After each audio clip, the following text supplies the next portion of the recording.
Before starting, look up. The title is already on the screen. This is the second residence of Count Rattleberg, known as the Haunted Mansion. Counts are nobles below dukes and marquises, but due to old mistakes, this family has become quite poor. They barely have money to rent a house, let alone buy a second villa. Rusty gates, cracked cobblestones, oppressive darkness from wild, untrimmed tree thighs really feels like a haunted house.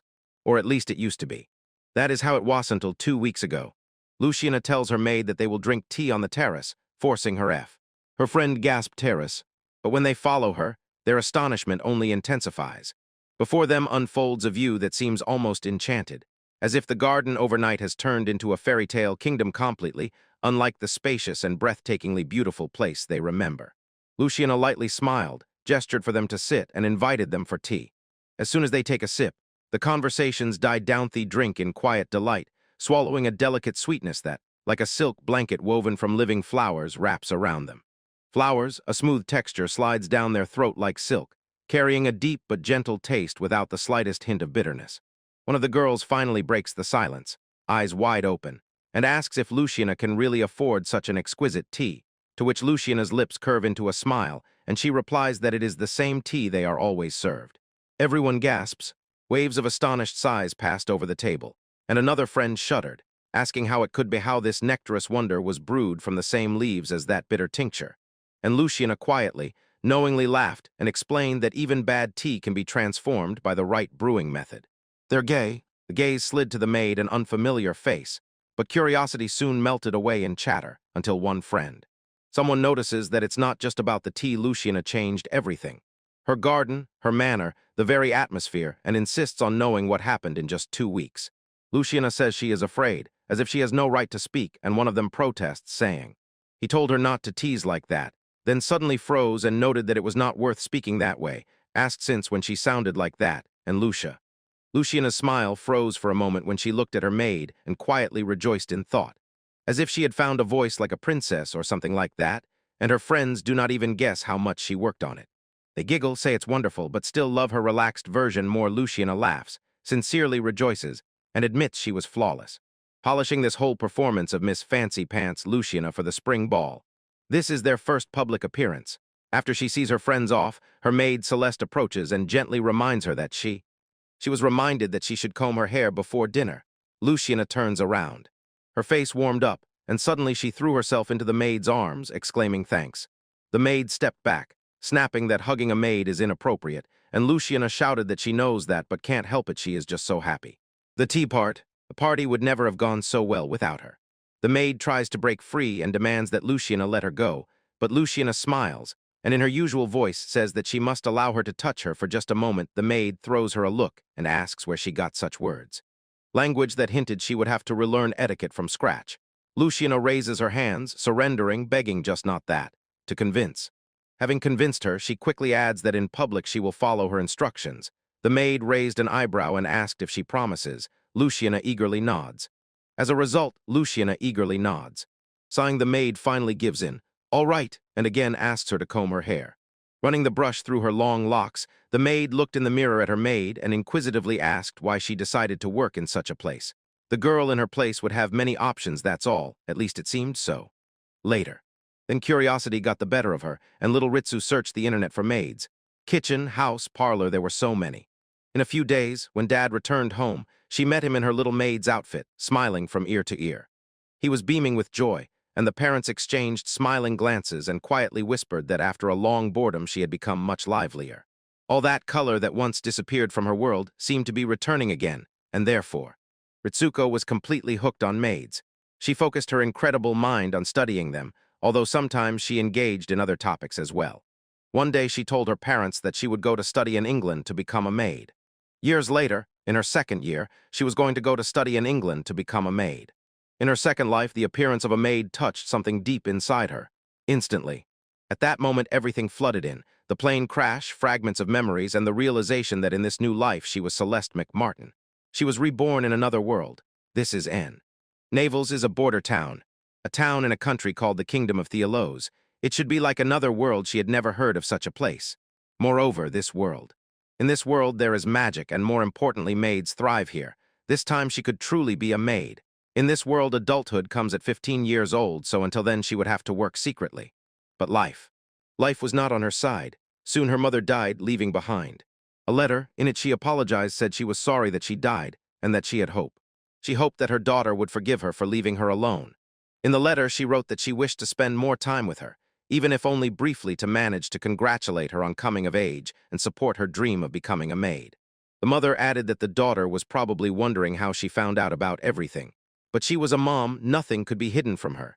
She confessed that she herself had once been a maid, and that was how she met the father. She had never said this before, but the father was the heir to a county, so now he probably already inherited the title, the letter, and everything boiled down to two choices: to go to her father and someday become a countess, or to go her own way and live as a maid, as she had always dreamed. Whatever she chose, the mother wrote that she would be proud of her. But if she chose to be a maid, she could. They asked her for one last favor: to become the best maid in the world. Tears welled up in Celeste's eyes and ran down her cheeks until the words blurred. She exclaimed that she would become a maid. It had always been her dream, but simply. As soon as she spoke those words, she noticed that the candle nearby had gone out. Without hesitation, she raised a trembling finger toward the candle, and at that moment, the wick flared up and light flooded the room. He froze, looking at it with disbelief. Magic, it couldn't. This couldn't be. She had been told all her life that she had no magic. So how could this be happening? She sank to the floor, her heart pounding. The realization slowly dawned on her. If she lost control and this strange power suddenly burst out, people could get hurt. To choose. Celeste doesn't even suspect. In her pinky finger, there is more power than in all the mages of the kingdom combined. In other words, her enormous reserve of power and absurdly precise control over it would make most mages faint from shock. An outstanding genius stands out wherever she goes. Celeste. Celeste tries to use fire magic and wind magic simultaneously, and she succeeds. She can't believe that such complex things come so easily. Even seeing it with her own eyes, she still can't believe that she has so much magic, such power, which the power Celeste gained was such that at her will she could rule the world with an iron fist. They said such might corrupt people's hearts and draw them into the darkness that always calls from within. With such power she could do anything, and therein lay the real danger. This thought was tempting and destructive, as if the devil himself whispered in her ear. If she wished, this girl would destroy the empire. It was not destruction, it was something much simpler, much purer. With such power, perhaps she really could become the best maid in the world, so she made her choice. To transform this gift, this dangerous power, into her own special magic of a servant, and thus began the story of the servant of all servants. With fresh determination to become a maid, she dyed her hair, changed her eye color, and left the city. This Count Cloud Barth is the estranged father her mother wrote about in a letter. If it so happened that he took her as a servant, then upon recognizing her, he could very well forbid her from that job. After such a long absence, she doubts that he is even looking for her mother, but as they say, better safe than sorry. This is the level of mathematics. Usually such magical ability is impossible, but she does it instinctively, and in fact she simply uses magic to wrap the light around her hair, so it won't even get damaged.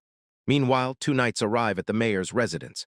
One of them, standing straight and composed, introduced himself as Sable, then waved his hand toward the companion beside him and said that this is Lecht, the mayor. But he furrowed his brows with concern and cautiously asked what brought the two knights of Count Legend Barth to their tiny town. Sable whispered for him to keep it secret before taking out a photo of Celeste's mother, adding that she is being sought by order of his lordship. Recognition. Understanding flashed across the mayor's face, and he quietly whispered that her name is Selina.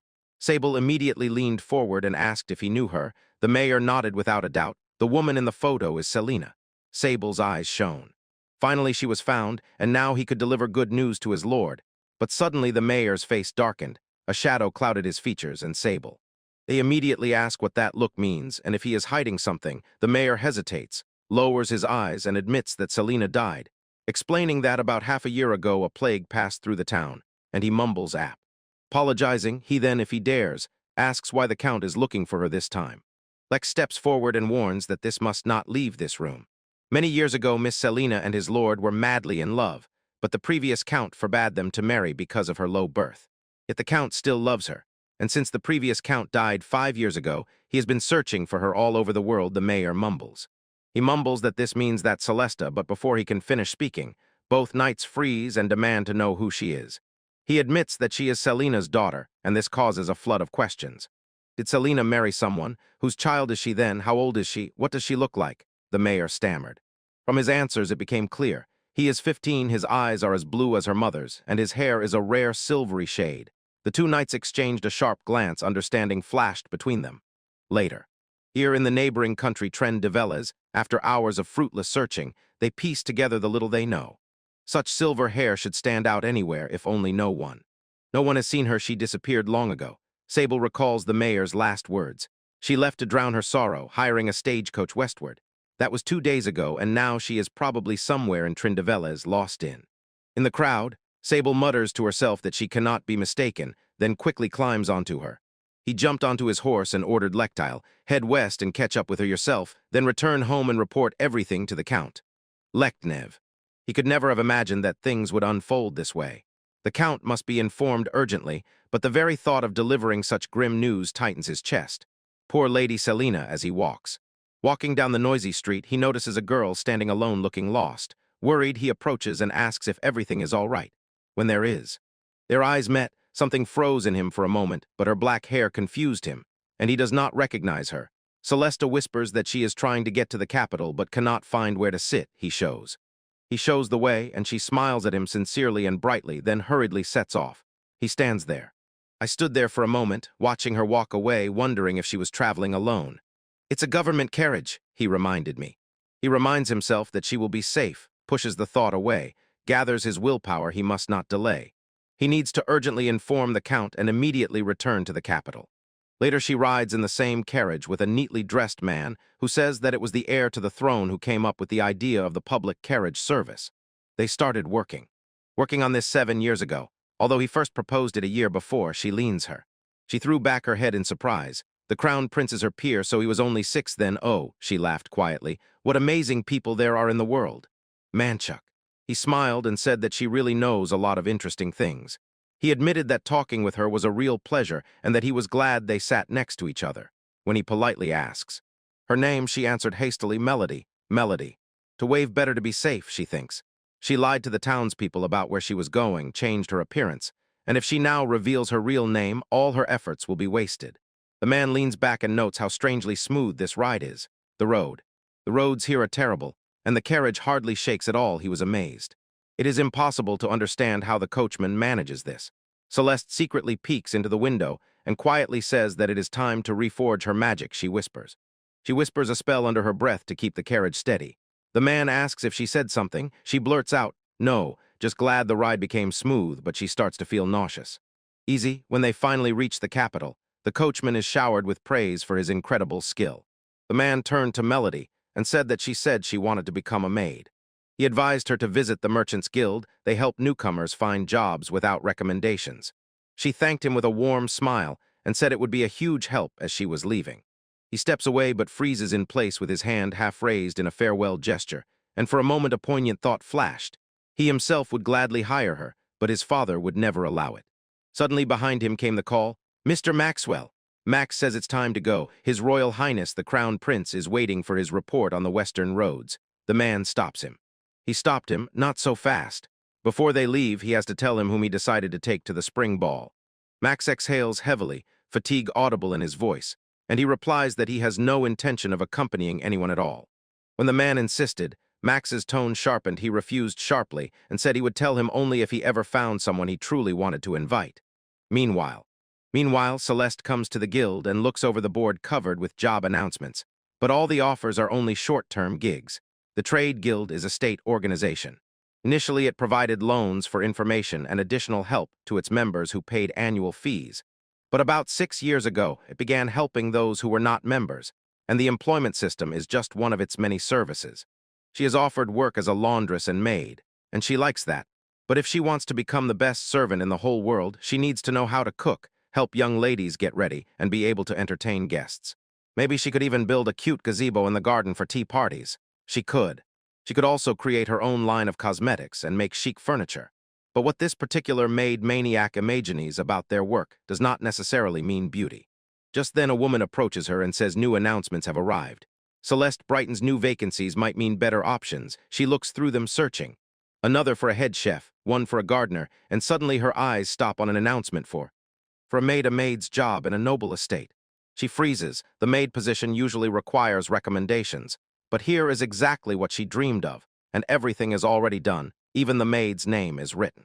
As the game suggests, this maid does everything herself. Kitchen chores, laundry, cleaning, receiving guests, and everything else needed. They are most often hired by the lower nobility and middle-class burghers who cannot afford many servants. The work is an overwhelming pile, but by status they are also the lowest maids, so the position is doubly hard. Managing the household independently is exhausting but possible, whereas in a noble estate it is unthinkable. Yet the Rudelbergs offer exactly such a position, and it seems somewhat problematic. No matter how she looked at it, it seemed an impossible mission, but Celeste's hands tremble with excitement. It's wonderful, perfect, exactly the position she was looking for.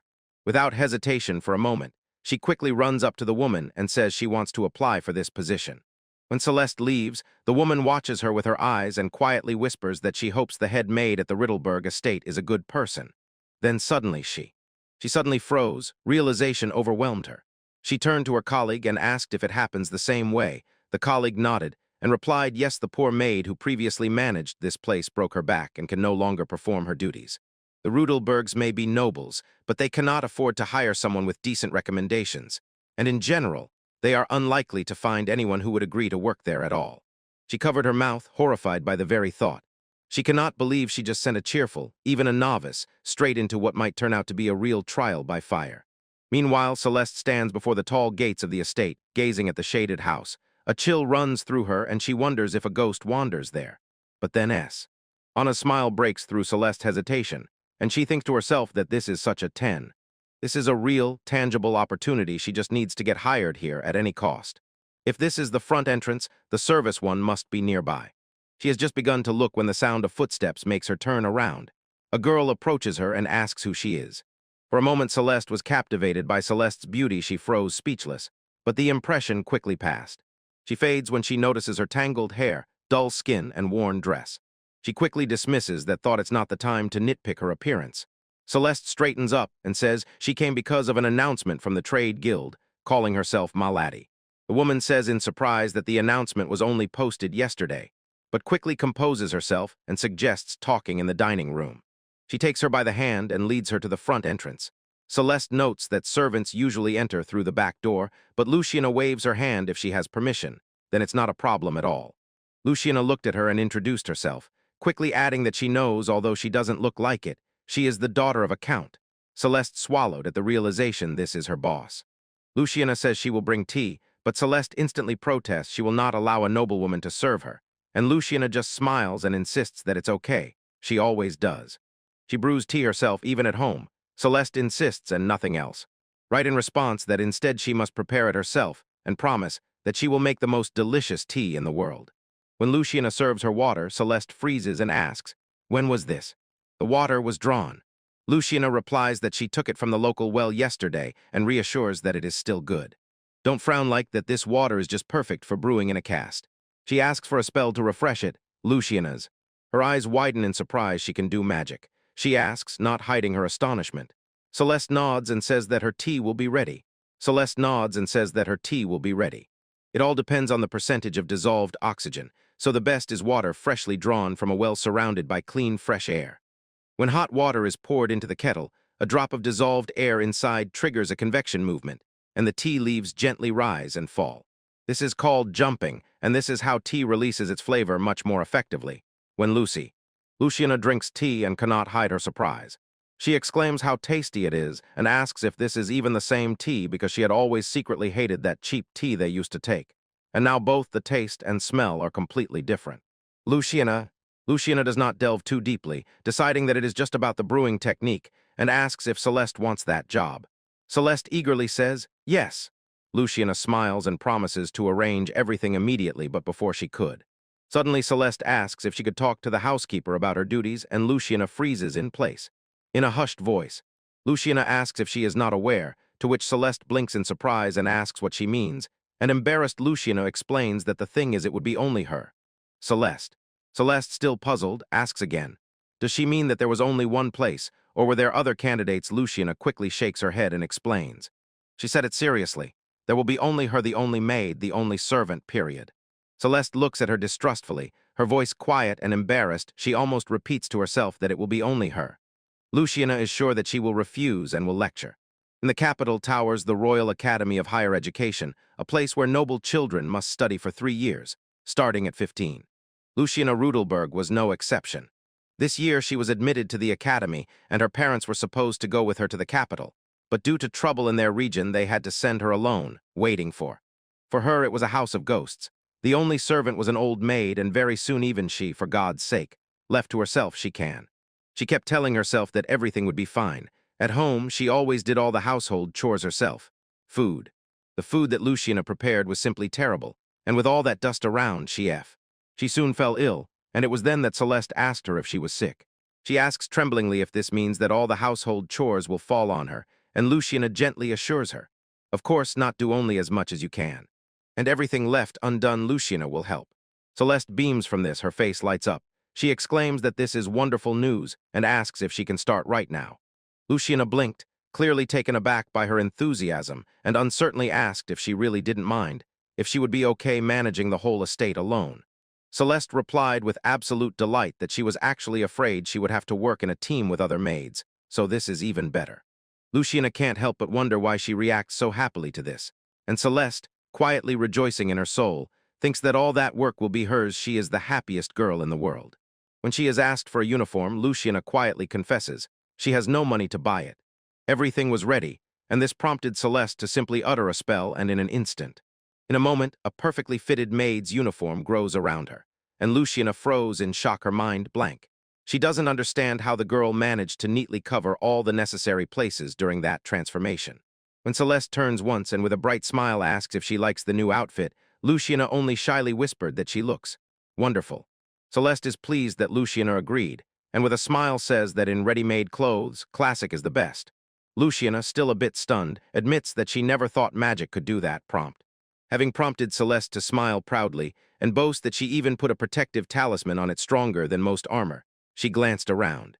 In the dusty, neglected halls, Celeste loudly says that she will first restore the estate, but quickly realizes she cannot manage it alone. Her decision is simple. Simplito not be lonely. With a light wave of her hand, she summons several magical copies of herself, her physical alter egos, and begins. Assigns tasks briskly and efficiently. When everything is already underway, she decides. Start dinner outside.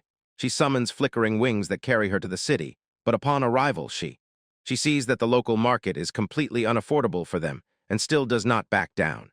Thirdly, she sets off to the nearest forest, gathers green mushrooms, wild fruits, and herbs, although she sighs that a bit of meat would have made the meal perfect. Her wish is quickly heard. Suddenly a bird flew overhead, giving. This gave her an idea. Directing her magic, she skillfully tracks her while preparing her at the same time. She could not help but think, the birds in this world are strangely large. But despite this, there is plenty of food until the sky darkens. Noticing the marks, she realizes it is already late, and decides to shorten the way home. She summons the glowing doors that open directly into the service entrance. Walking with a satisfied smile, she mentally decided that magic is the best way to save time. Celeste knew few other wizards, so her idea of ordinary and crazy magic was distorted. Her mother had only one fire spell, which she could cast only once a day, and still Celeste had no idea. Luciana watches as Celeste brings her food and apologizes for the wait. Luciana says she doesn't need to force herself. She's probably very tired anyway, but Celeste assures her that it's not a problem at all. She smiles brightly and insists that Luciana rest well and enjoy the tea, speaking so energetically that Luciana almost feels guilty for just sitting down. When Celeste thought aloud that, since she was already on a break, she might as well go to the bathroom. Luciana points down the corridor with her finger and says, "There it is," adding that most of the cleaning there is already done. When Celeste goes out, Luciana glanced around the now dazzling mansion and thought to herself that Celeste works incredibly fast and is strangely attentive to details for someone who just started today. But then her fingers touched the wall, and she froze. There used to be a huge crack here, and now it was completely gone. A moment later, Celeste appeared again and cheerfully said she had just cleaned the bathroom. Luciana looks at her suspiciously. Thoughts racing, she tries to piece everything together because something is wrong here. Approaches the kitchen and thinks that now she is definitely focused on cleaning, but will she have time to cook dinner too? To be sure, Luciana quietly heads to the kitchen, but as soon as she steps inside, she freezes. Her eyes widen, her breath catches in disbelief, because there are several Celestes working in perfect unison, washing, cutting, and stirring as if they had rehearsed this for years. The sight made Luciana close her eyes. Later that evening, while she was eating, she couldn't help but whisper how delicious the food was. She smiles and says that she liked the main dish, the most grilled poultry with herbs, simply incredible delicacy. She admits that she hadn't been able to afford meat for a long time and asks with genuine curiosity if there was a discount on it. Celeste admits that she actually found the meat in the forest. Luciana asks if she means she used magic as before. Celeste proudly nods and adds that the vegetables and herbs are also from there, saying she is glad they live so close to such a generous forest. He says she is glad they live so close to such a generous forest. Luciana says that the only forest nearby is the cursed Vanagrand, and no one goes there to pick mushrooms or berries. Celeste asks if there really is a cursed forest here. Luciana replies that there is, and it is incredibly dangerous. She sternly warns Celeste never, under any circumstances, to go there and makes her promise never to come closer. So let's quickly. She quickly nods, saying that she will definitely avoid this, but none of them know that she has already left that very forest. Luciana's face softens into a smile. She thanks for today and sincerely says that she is glad Celeste came to work with them, because the estate seems to have come alive again. Meanwhile, His Majesty receives urgent news. An uninvited guest was spotted in the great Vanagrand forest, and upon hearing this, he froze in shock. Vanagrand. On the other hand, it was one of the largest wastelands in the magical world, teeming with magical monsters that could only be harmed by powerful spells. Although there are many such cursed lands, this forest was especially dangerous and was sealed to keep the monsters inside and prevent innocent travelers from entering. Furious, His Majesty asks the man if the uninvited guest is still inside, but the messenger says their protective spells have not recorded anyone leaving the area. They do not know that he has already escaped through an interdimensional wormhole. The king then he orders more soldiers to be sent to the region to scour the words in search of anything unusual and to stay on alert. He also commands the messenger to constantly monitor their sensing words for the slightest change, and then he almost whispered to himself, who is this mysterious uninvited guest? He is a valet, and meanwhile Luciana tells Celeste that she wants to invite her friends to a tea party. She wants to show them that they have changed. Celeste is grateful that today she managed to catch the beast. Now that she has found her favorite sport, she uses the door to another dimension both to enter and to exit. And she does not even suspect that she freely enters and leaves the forbidden forest whenever she wants. Luciana thought for a moment, then with a smile said that the two girls she wants to invite are her childhood friends. Lady Miliaria, daughter of Baron Fahrenkult, and Lady Beatrice, daughter of Baron Lillard Cruss. Their houses stand on land next to her family's land. Their families bought that plot from a man who 2 generations before her father was a count when his business collapsed. And since his family barely managed with debts, that purchase was a real help for him. Details are on our website www.fahrenkult.co.uk. But for some reason, generations blamed them as if they had stolen their land. Fortunately, this guy. The title of Count quickly passed to her grandfather, who made peace with the barons. So they managed to avoid an awkward situation, 2 enemies right on the other side of the fence. Since then, their 3 families have become very close friends. But at that last party, she made a terrible impression. Now she must fix everything. Luciana looks at her, bleeding. Just one look from him and she finally agreed. Later Luciana stood before the mirror and looked completely different. Celeste brushed her hair and used her magic to create this beautiful dress for her. Now Luciana could invite them without a shadow of doubt, and she really wanted to. Celeste suggests having a tea party in a week. Luciana threw herself into her arms and exclaimed a grateful thank you. Celeste. She understands that she should not hug her maid, it is inappropriate, but Luciana reminds her. She knows she likes it, don't be so cold, and Celeste grumbles. Where did she get such language from? Celeste's smile grew wider and she whispered sorry. Then she mumbled. She will have to work hard if she wants to manage to train her for the party. Luciana asks, train her for what? Celeste's lips curled into a devilish smile when she declared that she would teach her to speak like a lady. At that very moment, Luciana realized that she had inadvertently opened Pandora's box. Mizunami Ritsuko. Suko was a genius born once in a generation if not for her early death. Her innate gift and tireless work would surely have forever inscribed her name in the history of humanity. Why? Because of her iron willpower. In short, when Ritsuko decides something, it will definitely be done. Midsi became her obsession, so she made incredible efforts to learn everything about them. And this is normal for her, so her training methods are Spartanly harsh. And at least some positivity as a result. After so many farewells, Luciana's feminine powers finally blossomed. Only one day left until the tea party, and just then the maid accidentally spills something on Celeste's dress. Although Celeste assures that everything is fine, The maid panics and insists on taking. She led her to the mansion near her workplace and promised to draw a bath for her immediately. The uniform must be washed immediately, otherwise the stain will set. Celeste follows, thinking, perhaps the maid belongs to a baron or a knight after all. The estate looks so modest. Later she stands in the guest room, wrapped in a towel, a little irritated, and wonders why, because of such a trifle, she is completely naked after all.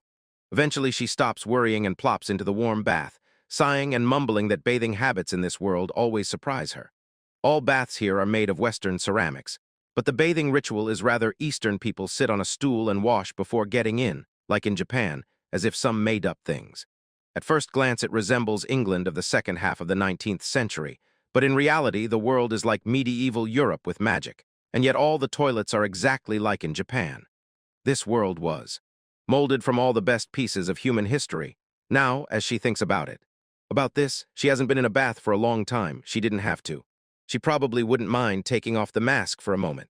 Her blonde hair came loose, her natural eye color returned. She looked at herself and whispered, "Hello, Mom, I missed you so much." She has the same eyes as her mother. She tells her mom that she did it, only left to keep working to become the best in the world, but she does not stop guessing what she will have to do to have the right to it. What did she mean? She asks herself.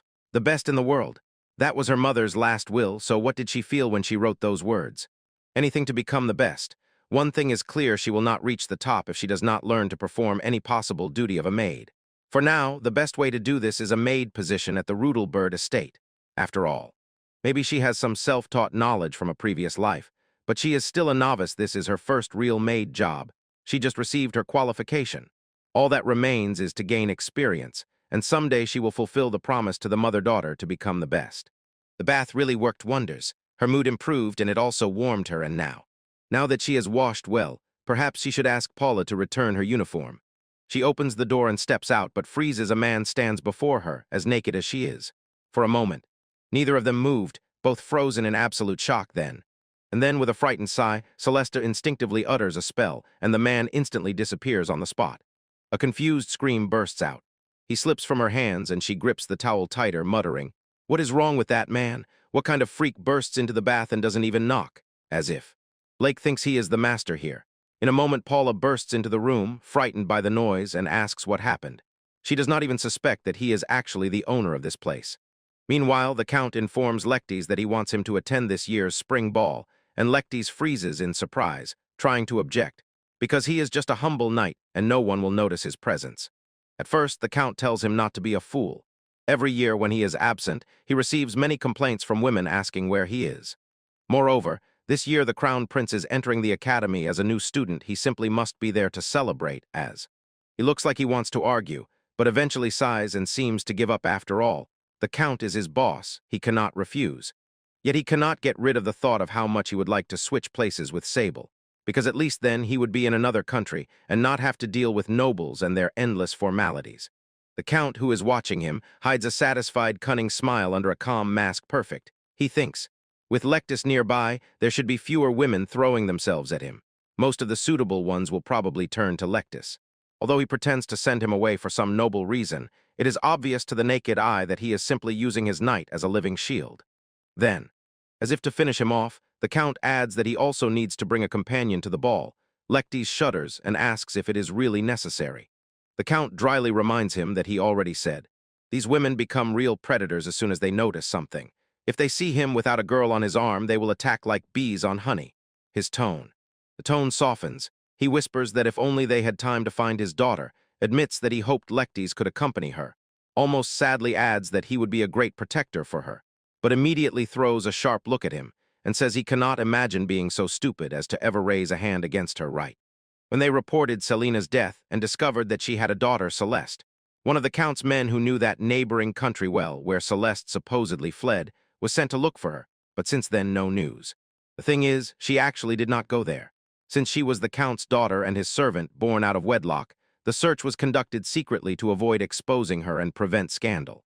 They did not even imagine that she would end up in the same city, under the same sky, happily working as a servant. Her father constantly thinks about what she is doing now and hopes she is safe. Once Celeste was the Count's daughter and his servant, born out of wedlock. Returning to the present, Lectes sits on the sofa, completely stunned. Her image vividly emerges in his mind, those blue eyes, that silver hair, and his heart stops in shock, but he is okay. Finally found her, but she appears before him again, her hair now black and unfamiliar. Confused, he stares at her face and wonders if it was all a dream. Maybe. Maybe it was just a dream. He mumbles that he knows her. She shudders, and her body trembles. In front of the brothers, preparing for the worst, she held her breath, but instead he simply says, "Is this the girl who tried to get to the capital, right?" When he recalled their brief meeting, she also immediately recognizes him. Before she could answer, Paula runs into the room and shifts all attention to her, asking why the hell he is sleeping here. She sighs and asks him, "You really don't remember, do you?" Reminds him that she said she would introduce him to her friend. He went into the salon to wait for them, but when they arrived, she again said she was going to introduce him to her friend. He joined and slept soundly. He looked completely confused and says he was probably just more tired than usual, but that is a blatant lie. The applied electric attack was a memory eraser. It removes selected memories from the head with one electric shock, and since the spell is still in development, its true power and duration are unknown. Fortunately, Paula was nearby, who settled everything when Lectus woke up, and then Paula introduces. Celeste's melody sounds, and she says that they just met today. She bows before him and with a smile says how nice it is to meet, and he looks at her thinking how beautiful she is, a simple greeting, but in every movement and word of hers there is such grace. Lectes recalled the Count's order. He did not care who would become his partner. It was only important that Lectes found someone's unsuitable to accompany him, a person who knew how to behave in public. These words echo in his head as he quietly watches her and thinks, should he really ask her? Count Riddlebird. The land of Berg in the north of the kingdom was once one of the largest in the country. But when the previous count went bankrupt in a big financial adventure, almost everything had to be sold. And since then, the name Rudelbergs became synonymous with poor nobility. After several decades, the family finally paid off the debts, but poverty still remained. Even in poverty, the Count's devotion to the people on his lands brought him great support from the locals. For example, last year's poor harvest. His efforts to reduce taxes so that people would not die of hunger are still fresh in the memory of those he saved. And now, for his devotion to his people, he was appointed to the chancellery of the Lord Chancellor, the highest administration of the kingdom. The current head of the family, who knows what poverty is Hughes Riddleberg. When Luciana's parents arrived at the mansion, they froze, raising their eyes and looking at him with distrust, and for a moment even thought they had the wrong address. Celeste stands at the threshold, greeting them with a graceful bow, and the couple changes the confused look. At that moment, Luciana runs out, shining with joy upon seeing her parents. Her father says with relief that his heart became lighter seeing her alive and well, and that he was worried sending her alone to the capital. But Luciana's joy instantly fades. Anger clouds her face, and she pushes her father, who looks puzzled. She tells him that she does not intend to cause him anything irreversible, but for what he has done, he deserves at least this. When he asks what he means, she looks sternly and says that it is about this very mansion. She accuses him of sending her to a ruin without even checking its condition. Her mother looks around and, stunned, says what a beautiful estate it is, and her mother, no less amazed, agrees and wonders if it is really theirs at all. Diana exclaims that it is because of Melody she fixed it. If not for her, they would have been stuck in the cursed trash bin full of spiders. Celeste smiles and tells them that she is pleased to meet them. Both look at her with Q. They cast curious glances, turn to their daughter, and notice she looks like a real princess. Offended, she says that they only noticed now. Her mother then. Then they ask where she got that new dress. Luciana replies that it is not new. It is the same thing that was given to her last year. The mother says that is definitely not true, but Luciana insists. Melody tidied it up, and it would be worth asking to do the same with her things. Shocked, the mother asks how she cleaned it. Celeste looks away and hastily changes the subject, saying that lunch is ready. Luciana gestures for the parents to follow her, says she will explain in more detail during lunch, throws a sharp look at her father and tells him, "Think about what you did." Her father The author recalls that there used to be an older maid here and asks if she hired a second maid. Luciana explains that the first one retired due to back pain, and Melody took over her work. Then he asked. Someone asks who just finished preparing lunch. Luciano answers, Melody, of course. Who else? Both parents stand confused, and the father objects. Melody was with us the whole time. Luciana quietly mutters that she hasn't had to do anything like this for a long time, but today she asked Melody to do it so there would be less explaining. He asks, do what? Well, and soon his curiosity gets an answer right on the table. There are 3 of them. The father, voice trembling, asks if they are triplets. Luciana tells him to wait a minute, he will soon stop trying to understand it. One by one, wild melodies emerge. The clinking of wine glasses, a wild hors d'oeuvre melody appears, and this happens for the second time. For the second time this month, the Rudelberg mansion explodes with screams. Few days later, Celeste asks Luciana if she has taken everything. Luciana says she took everything out of the bag and rearranged it, just checked once more. Her mother sighs and says they would really like to take her with them. But then they will definitely tell how brave Luciana was. Luciana protests. This is just a ritual of unrest. She is fine and everything will pass in a moment. Before you can blink, Celeste has become a usual part of the Rudelberg family, returning to them. In the estate, after seeing them off, Celeste felt a quiet relief. She was glad that the Lord and Lady accepted her, and noticed how she gradually got used to the rhythm of the new job. She reminded herself that she must finish cleaning the room before their return, but when she approaches the table, her eyes fall on the admission certificate to the Royal Academy, a paper with a seal and a strict inscription. Show on the day of admission, otherwise they may refuse entry. Her thoughts slowly took her back to the past. She again sees that flight when two strangers asked if they could sit next to her. She was surprised that their parents allowed them to go abroad together at such a young age, but they were quickly sent away. They explained that they were not a couple just from a group tour. Asakura then took out her gamepad and explained that it was a prize in a raffle, the first edition of a popular game and 2 tickets for a tour around Great Britain. Kurita agreed to be her +1, a companion and guardian, because his younger sister really wanted to go, and their parents refused to allow 2 underage girls to travel alone. Only Abroad, the game Silver Saint, and the 5 Elders, a romantic simulator for girls, especially popular among middle and high school students. After the death of her mother, the heroine is taken by her father, and she suddenly finds herself in the role of a count's daughter. Although in her previous life she was a commoner, and she is forced to enter the Royal Academy in the capital, where many different adventures await her. The story begins on the day of the school's entrance ceremony. Christopher, one of the heroine's main suitors, accidentally runs into her, and from then on the rest of the story begins to take shape. And when Christopher bumps into her, he apologizes and asks if she is all right. Celeste mumbles that she was in such a hurry that she didn't notice him at all. Christopher looks closely at her. He stared at her for a long time, then cleared his throat and apologized, saying he probably mistook her for someone else, and asked what the maid was doing in such a place. Celeste replied that she came to bring what her lady left at home, and he pointed to the waiting room. Before leaving, she freezes, looks at him and asks, "Are you a freshman too?" and says it will be late if he doesn't hurry. Christopher politely smiles and assures her that he will be there soon. As she walks away, Max notices him and calls out excitedly, asking what he is doing here. Christopher throws him a look. A sharp, irritated look hit him. Max reminds him that he must go to the ceremony immediately this year. He is supposed to give the student speech, but Christopher refuses and insists that he cannot go because he has to wait for her right in that place.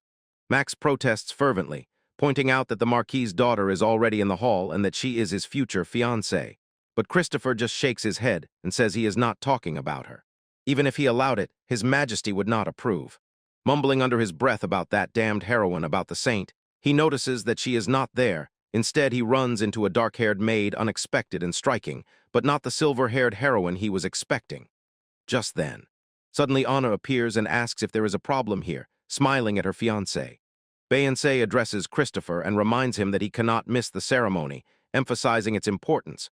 While inside, she rages, how could he, damn it, miss the heroine during this? He wants to justify himself. Allegedly, he was exactly where he was supposed to be and she did not come. Kurita and Sakura, now known as Christopher, and Anna Marie knew what world they had ended up in. Both retained memories of the past about the game Atomo, about the Silver Saint, and about the 5 Oaths, and only the fact that if everything continued as it was, the long-sealed Demon King would resurrect, meant that without the saint, the heroine of this story, the whole world would be destroyed. Christopher, in panic, tells them that he was waiting for the heroine, but she did not come. What will they do? If they do not fix this, everyone will die. Max thinks that if there were no such episodes, he would be the perfect heir to the throne, and Mary simply cannot believe that this guy is the main love interest. The game Atomo, the story in that fantastic world, never started, or it started but without the heroine to lead it. Meanwhile, Luciana exclaims that it turns out she needs a cavalier for the ball tonight. Otherwise, she will not be able to. Not go. Every year on the night of the Royal Academy's entrance ceremony, a spring ball is held so that children of noble families can make their social debut. Luciana Huters, who is 15 this year, is making her debut this very night. But the spring ball has one strange rule, so every young girl debuting must appear only accompanied by a man. Celeste says she does not recall Luciana's parents mentioning such a thing, and Luciana explains. It turns out men could go alone, and when her mother was already dating her father, none of them had to think about these rules, so they simply forgot it was a rule. And this is where today's video ends. Like and subscribe. Leave a comment if you want another part. The melody they created was truly special. On the eve of the spring ball, she suddenly realized they missed something: the rule. All young girls debuting must be accompanied by a man, and since Melody's magic and skills had saved them more than once, she immediately turned to her for help. Looking around, it turned out Melody was new in the capital, and it was unclear why she expected her to know someone here, but miraculously they immediately found someone, and she was too relieved and filled with joy to ask questions. She stands, cheeks burning, because Celeste conveniently forgot to say that the boy in front of her is the Chancellor's son, who is standing on the other side of the street. On the other side of the yard, Kurita grabs handfuls of his hair, walks in circles in panic, and whines as if the sky is about to collapse. "Why is there no heroine?" he shouted. He cries as if fate personally betrayed him, stubbornly insisting that his toast is burnt, has become crispy, and is completely doomed. Sakura silenced him in her only way, a few sharp blows, and he fell to the floor. She struck and calmly twisted her wrist while he claimed she almost stabbed him. She stepped closer and coldly said that she really could have done it maybe. Then the crown prince would be reincarnated as someone with a real backbone. She tells him to pull himself together. He is one of the main romantic options, Christopher, or more precisely Kurita. On the day when they met, Anna and the crown prince Christopher locked eyes, and memories of their shared past and the roles they played surged. Anna bit her finger and mentally finally acknowledged the real problem: the main heroine is still Mia. But why, if this is clearly the world of Silver Saint and the Five Oaths? Christopher looks like he's about to tear his hair out, saying that's exactly why he's panicking. If Mia doesn't appear here, if the real heroine never appears, then each of them will become food for demons, and she is their only hope. Silver SD and the Five Oaths is a true classic of dating simulators. The player chooses for the heroine what she does and says, and from these decisions the story branches. Events take place at school with lots of mini-games, exams, school festivals, and most importantly, there are also RPG elements. The Demon King and the Chosen One who can defeat him. This dark creature, sealed by ancient magic long ago, raises its gaze and begins to break free from its bonds just as the heroine enters the school. Only the main heroine, who will one day inherit the magic of the mysterious maiden named Silver Saint, can defeat it. Since both the Dark and the Saint are forgotten by history, the heroine has no idea what power she is destined to receive. The seal that restrained this great evil below gradually weakens, and because of this strange incidents begin to happen at school. As if in response to the return of the Dark's power, the heroine's holy abilities gradually awaken, and eventually she sneaks into the ancient library, a place only saints can enter, where she discovers the truth about the power of the saints, the return of the Dark, and the sacred war that will cleanse the world of the forces of darkness. While she grows closer to her chosen ones, various pawns of the Dark pursue her. Lady Anna Marie turns out to be under the control of another's, a spy from a neighboring kingdom. The heroine has to overcome increasingly difficult enemies, until finally the Dark returns. And just when it seemed that all was lost, the hero, the great oath of the heroine and the love she so carefully nurtured, awakened in her the power of an ancient saint who destroys evil, a sincere vow for herself, and for another, and for the holy maiden. Everything came together. A silver blessing. The Dark One is defeated, the world is saved. The heroine lives long and happily, finishes her studies without problems, and marries her beloved. Anna tells him that if everything happens like in the game, he will eventually return to power, and if by that time they still have not seized the power of the saint, it is the end for them. Then she stabs him. He quickly waved a sheet of paper in his direction and pointed to the newly posted list of students, saying that one can check if the heroine enrolled. Christopher almost tears the paper in half, scans it with his eyes, and asks what this even means, and Anna, suddenly serious, replies that it means exactly what is written here. The heroine of their story, Cecilia Legend Bart, is not admitted to their academy. She says that she even asked her people in the trade guild. Count Legend Bart has not bought any feminine hygiene products lately, and that is a very alarming sign. Panicking even more, he asks if she means that the Count has not yet found Cecilia and Anna. She says that is exactly what the evidence shows. He exclaims that at least they know her first name, silver hair, and Lappy's lazuli-colored eyes are rare, so they will definitely be able to find her, but Annika. Meetings, no matter what that hair is like, a name will not help you, Cecilia. The Count gives her the name Celia only after he adopts her, her mother. Mother was a servant, and even in this pseudo-medieval world being an illegitimate child is harsh, so he gives her a different name to avoid scandal, and their entire backstory in the game lore was simply dismissed. Anna groans that even before their plane crashed, they were about to get a bonus story with all the details, and finally she had a chance to see their cute heroine in 3D, but the girl never appeared, and she complains that she should have seen that pleasant, mysterious smile, but instead got stuck staring. Every day staring at Christopher's ugly face at his silly skinny mug. Christopher, stunned by the insult, hisses and asks why she is so mean to him, and Anna, Hannah, completely ignoring him, says that she still hisses at him, actually preferring his presence because he is slim and plump in all the right places, unlike Christopher. Mortally offended, Christopher sharply replies that he would choose the heroine over her fat, fleshy cushions any time, calling her a shaky fanservice character. She demands to know if he is humiliating her right now because of her appearance, and he sharply replies, "So what? She started it herself, right?" The door opens and Max enters. He freezes near Christopher, red in the face, all sweaty and completely misinterpreting the situation, mumbling under his breath as he squints and asks why they refuse to formalize their engagement if they are practically glued to each other all the time. Without giving any explanations, they ran out of the room, leaving Max watching them go and mumbling that this couple is just strange, always together, but stubbornly avoiding official engagement. Christopher and Anna in the game. These two were not just potential fiancés. They had to be extremely careful. They had to put in incredible effort behind the scenes to remain free. But Max, of course, had no idea about this. A few hours earlier, Max is sitting in the side garden of the academy when he turns and sees Celeste standing there looking surprised. She asks if he is Mr. Max, and at that moment recognition. She blooms with a smile and shines, saying that so much time has passed. He replies that he is also glad to see her, and looking at her uniform, thinks that her dream of becoming a maid has finally come true. She excitedly confirms this, and thanks him once again for the help he gave her back then. She notices his clothes. He looks like a second-year student. Suddenly it dawns on her and she sh. She jumps up, blurting out that if he is a student here, he must be from the royal family. Max immediately waved it off, saying that it's all right, they are friends, so she doesn't need to be formal. He asks what she is doing here, emphasizing that she does not work at the academy. She thinks she could ask him the same after all, only freshmen come to this ceremony. But she is waiting for something. She explains that she currently serves in the house of Count Rattleberg, and the young lady forgot something important at home. Max shows his skill. And the Rattlebergs, aren't they those ruined nobles with a haunted estate? The Rattleberg estate in the capital was famous among the nobility as a haunted mansion, and had a bad reputation. But Max remembered that the Count himself was always polite when they greeted each other in his father's office, the Chancellor. However, so Celeste is new to the service. Will she really be able to handle this place? He says it must be hard when her first employers are an aristocratic family, and if something troubles her, he will gladly help. She smiles and reassures him. No need to worry, she is doing great, and everyone in the house is very kind. Max relaxes, smiles in response, thinking he worried for nothing, and says it's nice to hear, but then she clears her throat, hesitating, and he immediately straightens up. He straightens up and asks if something is wrong. For a moment he silently curses his optimism, or is she really being mocked? Instead, Celeste confesses that her beloved young lady is still without an escort. Max blinks, repeats, and accompanies. She nods decisively and says, "Yes, that is exactly the problem.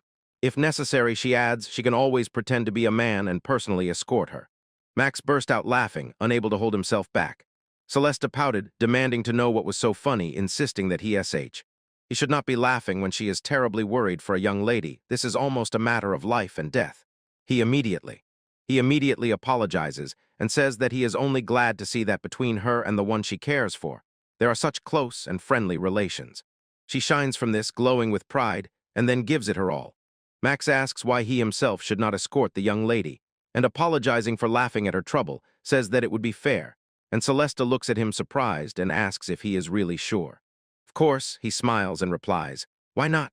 He was going to the ball anyway, and if it helps her, he will gladly escort her arm in arm all evening." Celeste sincerely thanks him and rushes to inform the young lady immediately. Max watched her go, noticing that every expression of hers seemed so sincere, bright, and warm, like a little piece of the sun. Later, Max got tired of the numerous women who pursued him only because of his appearance or because of his father's position. Maxwell had been known for his beauty since childhood. He somewhat learned to avoid them, although overall he never began to hate women, but not. She was not only not embarrassed by his appearance upon learning that he was a nobleman, She did not start inventing cunning intentions for herself. With her, he feels strangely safe. He wonders, is this love? No, at least not that kind. When she thanks him again, he smiles broadly at her and says, "Isn't that what friends are for?" Then Finn suddenly wondered what she was like, the daughter of Count Rudelberg. Returning to the present, he greets. He greets the Count's family and his daughter. They look. He froze in shock and could not respond. He thought to himself, poor, but they seem quite noble to him. Later that evening, Max arrives in his carriage to meet Luciana. As soon as she steps out, completely confused and blushing to her ears, he almost loses control of himself. He has never seen anyone so charming, and he has to hold back laughter with all his might. He offers his. He takes her by the hand and says they must not be late, they have a ball. Lucia. Tiana finally smiled shyly and said she really hopes they have a good time. Before boarding, she beams with a smile and waves to Celeste. Celeste elegantly bows and wishes her lady a wonderful evening. Luciana's parents also decide to leave, but her mother. The mother freezes, turns to Celeste and reminds her what she said about her event tonight. Celeste confirms and apologizes for leaving the estate unattended, but Luciana's. Donna's mom laughs quietly and says, "Don't worry, we want you to go out and have a good time. You haven't rested a single day since you came to the house, so don't stay out too late." Celeste changes into her usual clothes, lets her hair down, and goes out into the evening, standing near the meeting place, thinking that the man said he would lend her a dress for the occasion, but hopes he won't make a fuss because of her. Lect appears in a moment and asks if she has been waiting long so. Celeste smiles and says, "No, I just arrived. Paula, everything." She is already here with crossed arms, calling Celeste to hurry, saying they need to work. Later. Then Celeste swallowed and whispered quietly, "No, it can't be. She can't believe it. How did she not notice this?"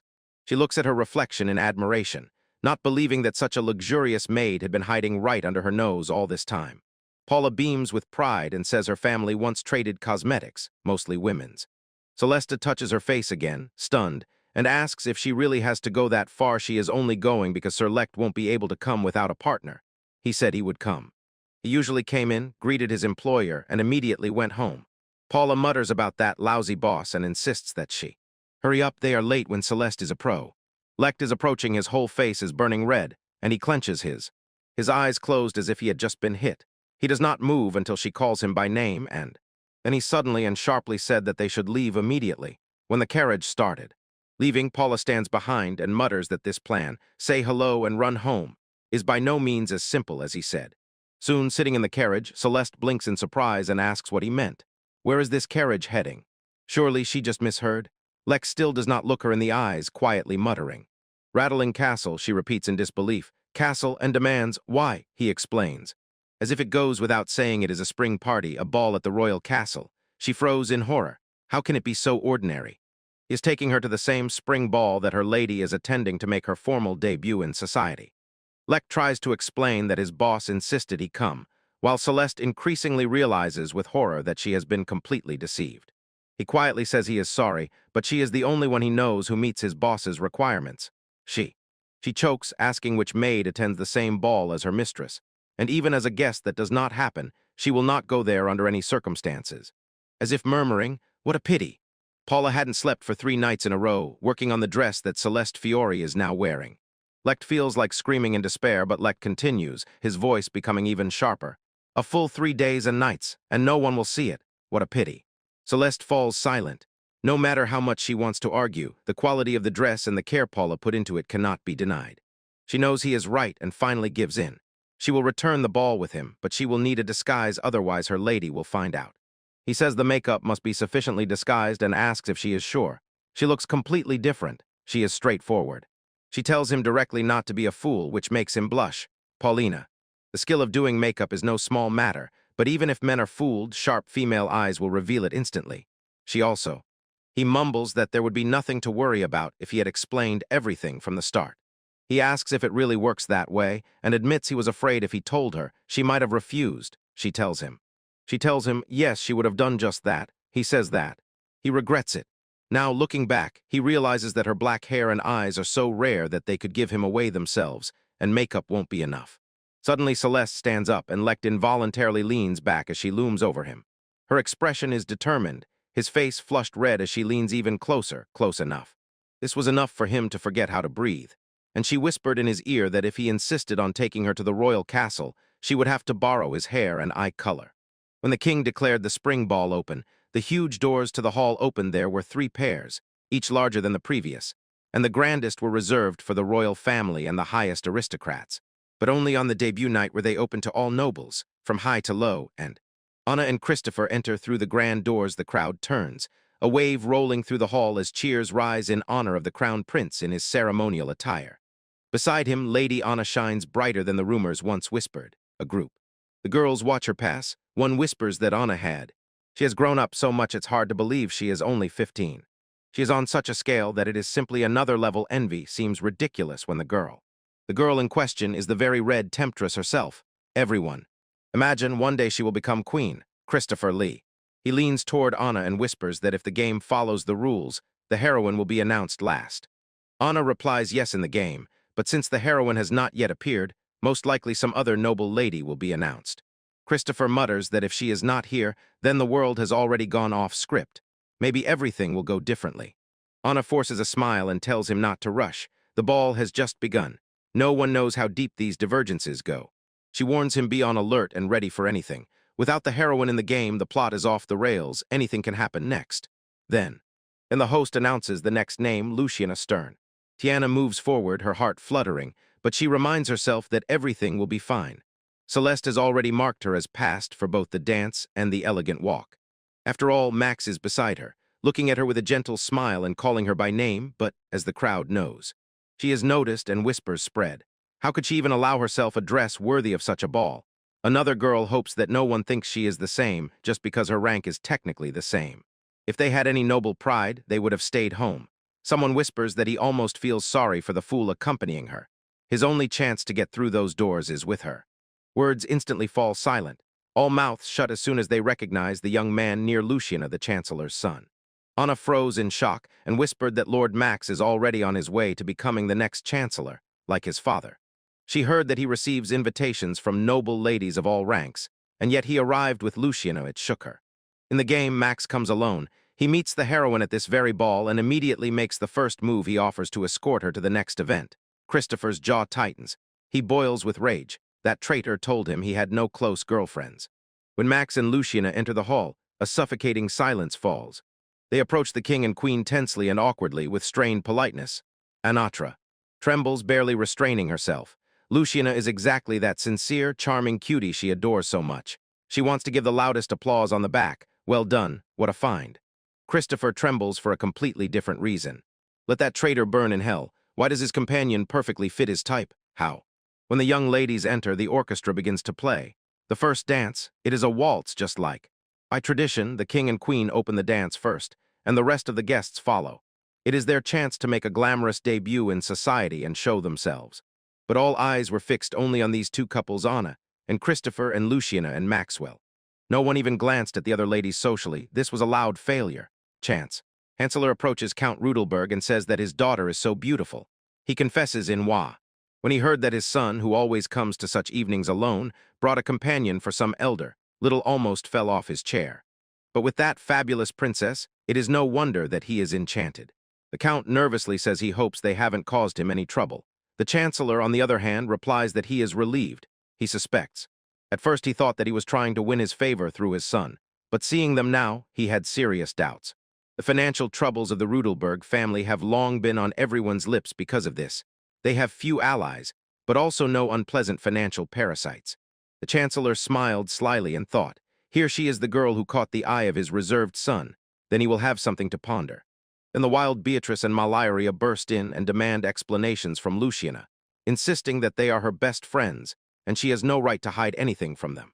Luciana stammers froze suddenly, and Max, completely abandoned, looks from the side of Rentf. Some girl approached Christopher and asked if he would join her for the next song. Christopher smiles politely but thinks to himself that he probably looks like an escort. At the same time, Suddenly a boy appears before Anna and asks if she wants to dance with him in the next dance. Anna politely smiles, but inwardly wonders how she is supposed to look like a prostitute. When the first words were spoken, people started dancing each in their own rhythm, and it is now that several fashionably late guests of the ball often begin to arrive. The Vice-Chancellor stands alone, lost in thought, when the Chancellor approaches and asks if something is wrong. He replies that he was just wondering if Lecht had already arrived. The Chancellor smiles slyly and says that he did the right thing by ordering Lek to come this time like a human sacrifice. The Count is completely clueless, does not understand what they mean, and meanwhile, in the Vice-Chancellor's head there is a commotion. He cannot help but think whether they have found his daughter, or maybe she ended up in that happy circle of girls. Girls, he constantly thinks about whether he will ever meet her at all. And Selena, he misses her so deeply that life without her seems unbearably lonely. How he dreams of seeing her. A sudden movement catches his attention. But her golden curls shine like stars, and the white dress is so pure that it seems it could cleanse the world of sin. She is enchanting, but a hint of mystery makes her unattainable. Although Anna is seductively beautiful, the true enchantment is the siren and Lucia. She had a fairy-like charm so sweet that it could be scooped up with a teacup. For everyone who saw her, it was a completely different kind of beauty, and one thought echoed in unison. Angel. An angel walks among people, the Chancellor, and notes that there are enough bells at the ball for the flea. For a moment the Deputy Chancellor catches the girl's gaze, and overwhelmed by deep sadness, wonders if she is his Selena. But he quickly dismisses this thought. Hair color is one thing, he tells himself, but even the most skillful guy would never mistake Selena's unmistakable blue eyes. Lex approaches and apologizes for being late. The Vice-Chancellor waves his hand, says it's all right, and even bets that stylishly being late might work in his favor. Then he looks at the girl on Lex's arm and asks who she is. She smiles. She politely smiles, introduces herself as Cecilia, and warmly greets him again. Again he freezes in surprise. It seems fate decided to cruelly joke this very night. Cecilia is exactly the name he dreamed of giving his daughter to welcome her into the noble world. Meanwhile, Luciana's friends quietly whisper.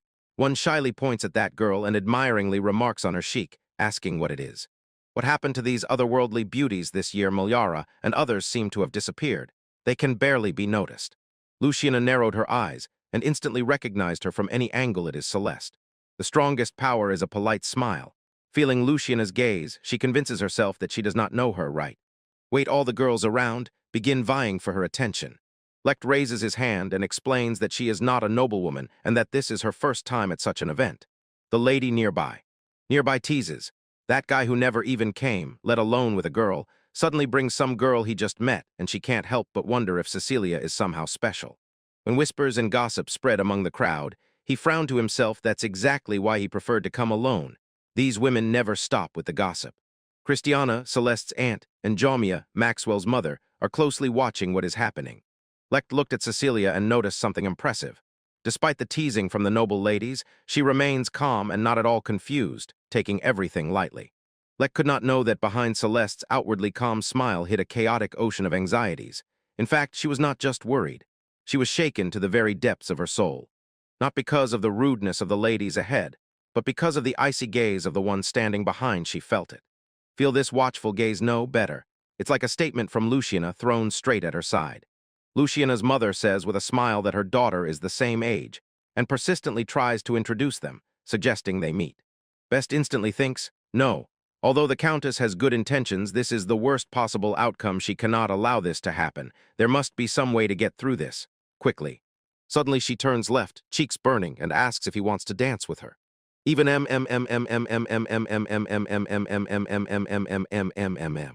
Even he is clearly stunned by her sudden boldness.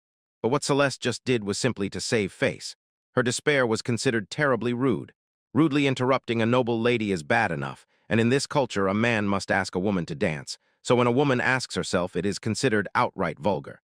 He agrees, takes her hand, and they awkwardly move go out to the dance floor. The ladies are watching. Watching cannot help but smile at this sight. The couple is so sweet that everyone just waved it off. Christiana leaned toward Max's mother and said that they had stumbled upon a real treasure trove of entertainment, hidden right under their noses. Max's mother nodded in agreement. She was sad about losing a new catch, only to realize that an even better target stood right before them. Meanwhile, elsewhere, Luciana stands, her eyes burning. She could not help but notice that Celeste. She started to dodge people less often. Even her friends, puzzled, noticed and asked why she was so stern. She shrugged dryly. It's nothing, and then she steps on Tomax and directly asks if he will dance with her. I repeat, in this world, that doesn't work. A woman must passively wait until a man asks, maybe just hint a little. This behavior is simply outrageous, downright unforgivable, and yet again it was so cute that no one paid attention. Lucia. Tiana almost drags Max onto the dance floor, both her friends stand nearby. Mouths slightly open, they are simply stunned by how boldly she took the initiative. One of them feels that Luciana is about to do something very interesting and decides to stay away for now. On. On the dance floor, Celeste's thoughts race. She must distance herself a little from that girl. After this dance, she will quietly slip through the crowd and go straight home, disappearing into the chaos of the ball before anyone notices her absence. But when she looked at Lecton, she noticed something strange. He was too stiff, almost unnaturally rigid, and she couldn't help but whisper if he was nervous. Leckett says no, but in his head it's quite different. Of course he's tense. He thinks how could he not be tense? The woman he likes just roughly pushed him onto the dance floor, and any man would be tense in such a situation. Then, as if struck by a lightning bolt of insight, he realizes what he's thinking about the woman he likes. Could it be that he really has feelings for her? And suddenly a thought crept into his mind. Celeste catches him off guard, and a slight blush appears on her cheeks. Noticing his hesitation, she smiles gently and asks if he doesn't like dancing. She reassures him, "Don't worry, it's very simple if you remember the basics. All that's left is to relax and enjoy the movement." She thought to herself, but a small guilty voice whispered that maybe she was a hypocrite, because she had been so serious and precise when teaching the lady before. Then, suddenly he instantly pulled her tightly to himself, leaving her for a moment. She froze in surprise for a moment, but when the music spun everything around, she noticed that he danced surprisingly well, and with a slight tremor of joy admitted to herself that, strangely enough, it was quite fun. They began to move in perfect synchrony. She dared to make bolder moves to test his skill and wondered to herself if he could handle the challenge she set for him, and to her increasing amazement, he managed every bend and turn with flawless precision. The others present watched with wide-open eyes, filled with admiration, and the cloak behind her fluttered like the wings of a heavenly angel. A bright streak of color flashed by, catching the eyes of everyone who glanced by chance. Meanwhile, Anna wearily plops down on the couch and sighs quietly, exhausted. With a note of irritation in her voice, she asks Christopher how many more men will come up to invite her to dance every time she tries to step away just for a moment to say hello. Another fool with a free hand and a dream sidles up next to him. Christopher silently observes this, and with a bitter smile realizes he has the same problem, and here comes yet another fool with a free hand and a dream. There he stands, hoping to invite her to dance himself. But he can't say that dancing all night among an endless parade of eager suitors, in a long line of pretty young ladies all thirstily and desperately wanting to dance with him, throwing glances at her, isn't fun. He looks at her a little shyly and quietly whispers, "Thank you for the wonderful dance." Surprised, she blinks at the unexpected thanks and politely mumbles that if he will excuse her, she has to go. Just as she begins to walk away, the announcer's voice rings out across the ballroom, clearly echoing over the polished floor. The man announces that he hopes the celebration of this night has so far brought everyone pleasure and joy, and that for the next song they will do something different, something unusual. It will be the annual spring ball, a dance for same-sex couples. Celeste. She only let out a piercing shriek of sudden horror as a chill ran down her spine. Luciana appeared almost unimaginably close. The younger girl leaned forward and whispered she liked to flirt with these whispers.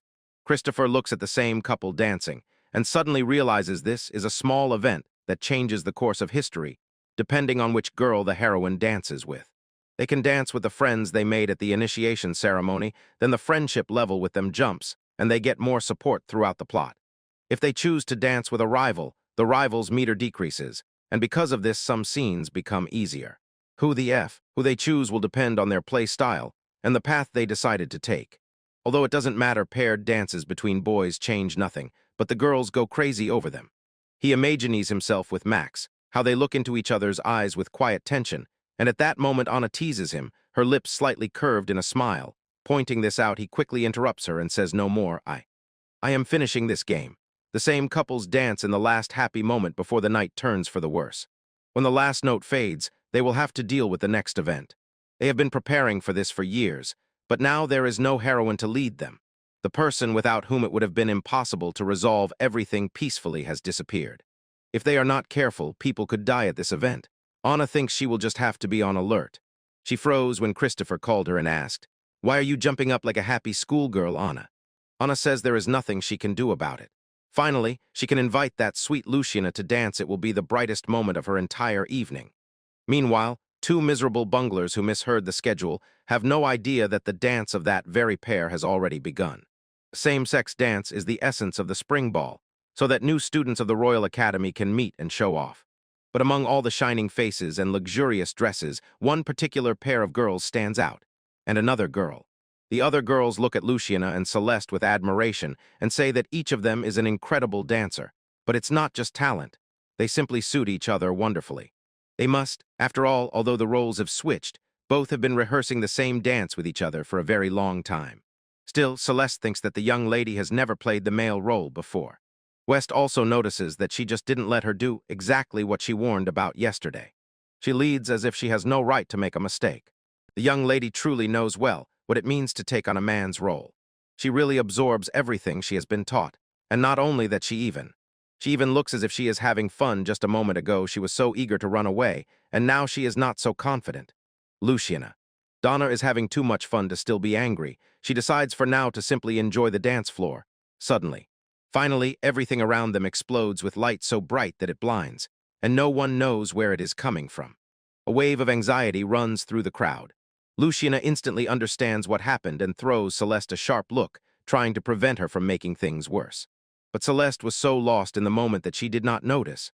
She accidentally released her magic, and a dazzling spectacle flared around them. Luciana sharply stomped her heel on Celeste's leg. Les Jolt straightened up in surprise and says, "What is she even doing? Stepping on a dance partner is the height of rudeness." Luciana sharply replies and warns that if she does not listen, she will throw her out even worse. She gestures to force her to look back, literally spinning in a dazzling dance all of this. As if all this is conveyed without words, only through their glances. Celeste closes her eyes, concentrates, desperately trying to make the light disappear.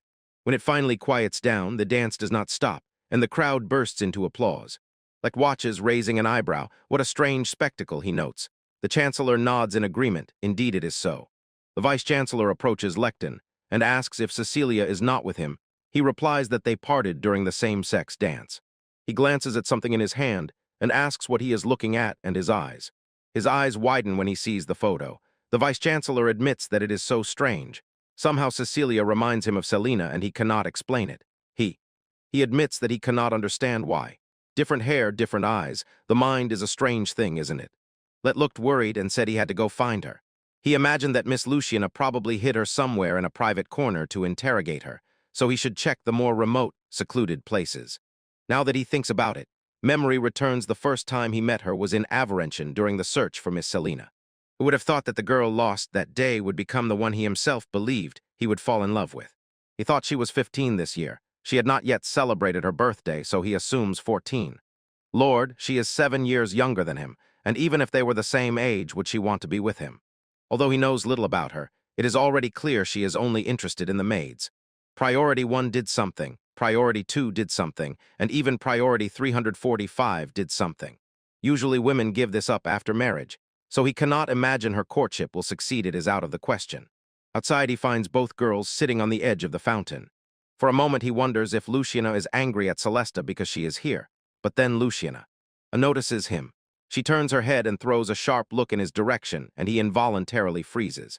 Tiana whispers that this evening he entertained her wonderfully, and for that she is grateful to him. But she, without even blinking, adds that if he deceives her like that again, she will make sure he pays for it himself. He instantly straightened up and replied, "Yes, Lady Luciana," thinking to himself that she is a bit frightening. Only now, when he thought about it, it began to seem that she recognized her at a glance, while Count Rittelberg and his wife did not notice it at all. It can't be. Play with this image. Who would have guessed that this girl is actually a dark-haired and dark-eyed maid? A doubt spoke in his head. Is he sure she is real? Is she really dark-haired and dark-eyed? He asks himself. When he first met her in Trindavellas in Aberranton County near the border, her hair and eyes were dark then too, but the inner voice asks again. Is he sure that the first time was the only time he saw her with black hair and black eyes? And he repeats to himself again. In the capital, when they met again, he dozed off in the living room, and when she entered his heart stopped. Suddenly he was pierced by pain. He does not understand what is happening, and thinks it is just a coincidence. But when the moonlight touched her, the hair dyed gold seemed to silver, and his eyes widened in surprise. He knew that the legendary Count Bart had a lover named Selena, who had a daughter Celeste. Celeste was supposed to have the same silver hair as the Count, and the same azure eyes as her mother. The Count lent them a portrait of Selena to help in the search. He also knew that the girl was from the same land where Selena was eventually found, and that she left around the same time Celeste disappeared.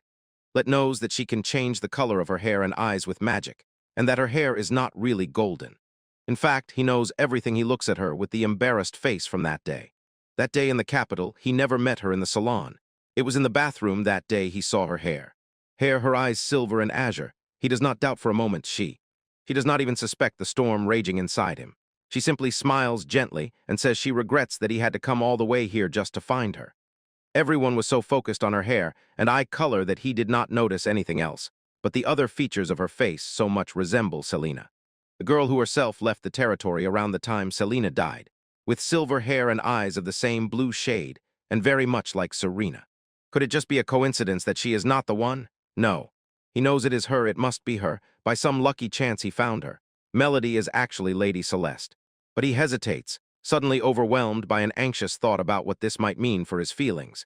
He quickly dismisses it, telling himself it does not matter. Melody dreams of working as a simple, modest maid, and if his master finds out about her, that dream will be shattered.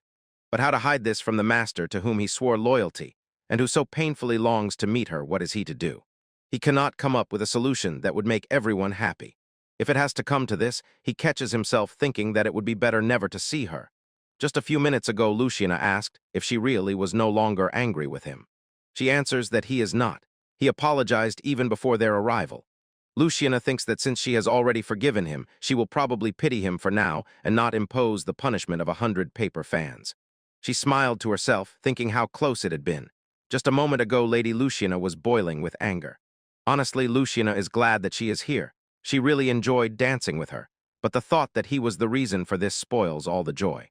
What a coward, he lied, because he didn't dare to properly ask her out on a date. He is courting her, let him dream only over her dead body. She is hers. Luciana sharply turns to her and quietly asks if she sees him only as a friend. Celeste quietly smiles and says yes, a very good friend. Luciana looks at her, thinking that this love is completely unrequited, and it was the most obvious, most striking, just friends zone she had ever seen. It seems Celeste is not indifferent to him. No, here is the problem. She loves him, but not in a romantic sense. Suddenly she brightens up and says that, speaking of friends, she met a nice girl named Paulia, a servant in his estate. Her face slightly reddens as she says that Paulia is just as much a maid of all trades as she is, but her skills are impressive. You just have to see her with Celeste Gash's makeup brush. She is a true artist. She is so talented and creative. You can learn so much from her. Luciana looks at her emotionlessly and thinks, oh, he doesn't stand a chance. At all. She, of course, wants him to fail, but she almost feels sorry for him now. Suddenly, Celeste becomes embarrassed, realizing she was babbling non-stop. She apologizes. Luciana waves his hand and says not to worry, and that she better return before her escort starts wondering where she disappeared to.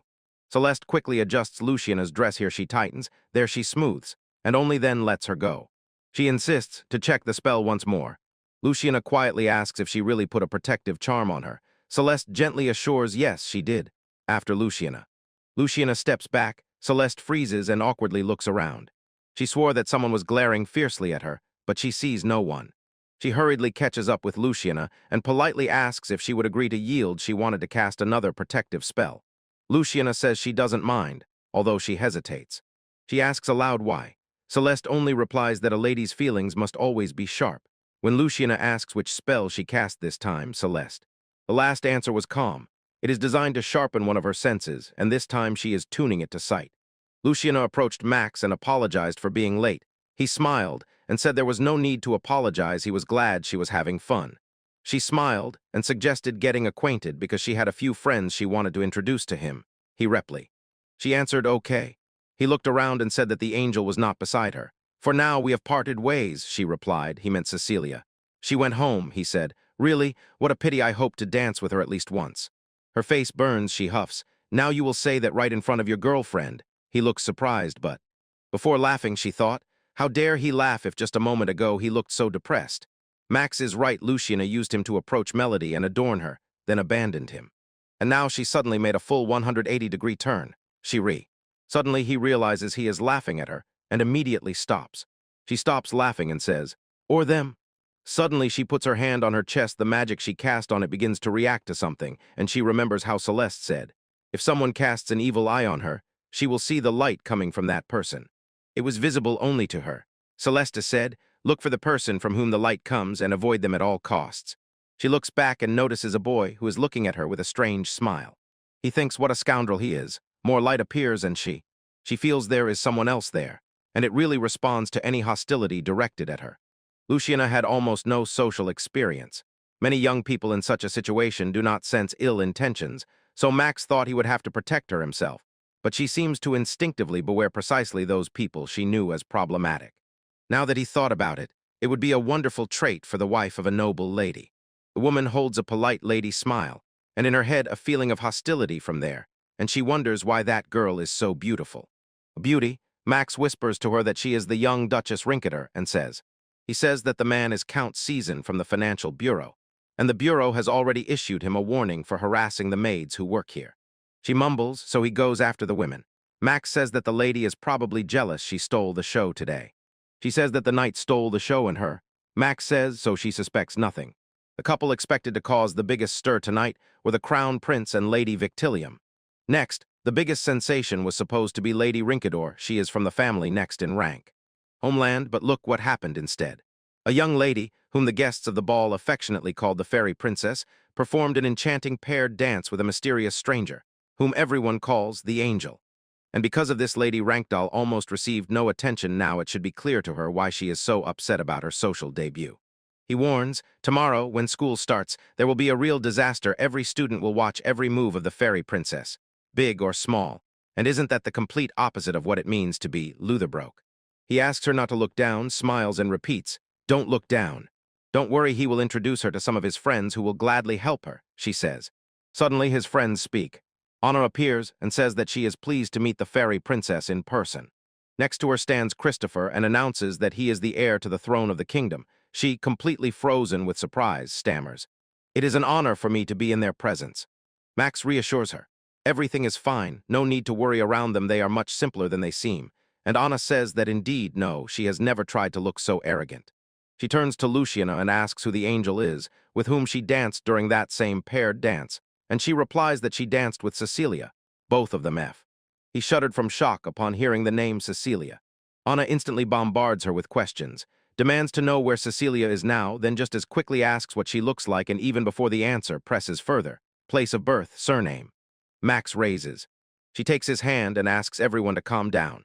Luciana, looking confused, replies that Cecilia has already returned home and she is blonde. Both shuddered again. They cannot just accept that she has golden hair. Luciana asks if something is wrong. They tell her. For her, it is nothing, but Anna still thinks, if Cecilia appeared here, isn't she the heroine? But she has golden hair, not silver. There are rumors about her partner that he has legs like in the script, and she herself is not the daughter of the vice-chancellor either. What could all this mean? She catches herself thinking, who is she really? Lucy, Lucy, Lucy, Lucy, Lucy, Lucy, Lucy, Lucy, Lucy, Lucy, Lucy. Luciana warmly thanks everyone who took care of her this evening.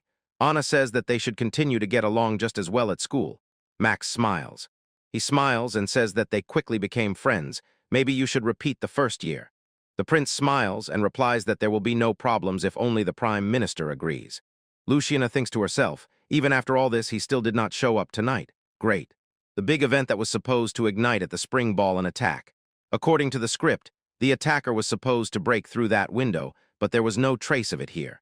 After this, they will probably have to start everything over and rethink their plans for the future. Suddenly, Luciana's face turned pale. She realized, in Celeste, the best spell is to react sharply to something as soon as it starts to glow, aggressively, and it comes from above. She remembers it well. Celeste warns that it may mistakenly perceive anger directed at someone nearby as aimed at her, and as soon as she raises her eyes, the attacker swiftly plunges down from the chandelier. His sword rises for a strike. At that very moment, she realizes the strike is not meant. When the strike was aimed at her, she suddenly lunged forward, pushed away the one it was intended for, and took it upon herself before falling to the floor. The ballroom froze. Shock rippled through the crowd. Anna looks at Luciana in horror. How could she have let this happen? And that's all for today's video. Like, subscribe, and leave comments if you want another part. Meanwhile, Celeste returns to the Lutherberg estate already in uniform. But she was later than expected, and a quiet sense of urgency presses on her. She needs to start preparing immediately to meet the family the moment they return. Her thoughts drift. He behaved strangely on the way home. Walking through the estate, she decides to clean the rooms once more so that when they return, everything immediately breathes freshness and warmth. If they get hungry, she will prepare snacks and wine, judging by. By that time, they will soon return, so she should brew tea. But when just as she reached out for Luciana's cup, the cup slipped from her palm before she could grab it. To do it properly, Instead, Luciana has already fainted, her body cannot endure it, and the king immediately calls the guards, but his voice finds no response. None of. They can break through the barrier, closing them in. The realization of this. The creature strikes him so hard that he staggers and stands in shock, unable to accept what he sees. Opposite him, the man speaks calmly and asks if this is really the most powerful magic the kingdom's best court mage is capable of. This is the unshakable, absolute barrier of the Demon King. He was lucky that Anna and Maxwell were nearby. And this is also critical. Politically wounded Luciana, Buick was a servant. A servant? He grew up in a village of mages hiding from the world. But they were eventually found and started being persecuted for amusement by soldiers of the neighboring empire. When he was only 10, both parents died defending against the invasion, and he survived, and because he had a connection to magic from a young age, was sold into servitude. Besides serving as a living shield for a mercenary squad on the front line, his life was a continuous struggle, constantly endured wounds and blows, both physical and verbal. When he turned 18, it was time for change, and seeking to make a name for himself in the kingdom of Telos, his master ventured into the largest and most dangerous demonized zone of the country, the Great Vanagan Forest. Accompanied by no more than 10 other mercenaries, they infiltrated the forest unnoticed thanks to his magic. However, but all died, leaving only Buick and his teacher. The teacher survived only thanks to his magical power. All this scheme. It was Buick's proposal. Through the magic of enslavement, he could not attack his lord himself, so he lured him into the cruelest and wildest lands to exact revenge. That was when Buick Kissel became. He became a vessel of the Demon King, and now he has set his sights on people with royal blood, capable of completely removing his seal or so. That's how it all happened, Christopher. Christopher quickly orders the guards not to stop attacking the barrier. Even if the enemy is barely distracted at the slightest gap, he will strike and put an end to it. He sharply turns to Anna, anxiety making his voice sharper, and demands, "How long do you intend to stand here? Do you want to die?" She replies, "Of course." Christopher turned back to Max and ordered a retreat, unarmed, was too dangerous to be on the front line, so let him support them with magic from the rear. Career, Max instantly confirms the order.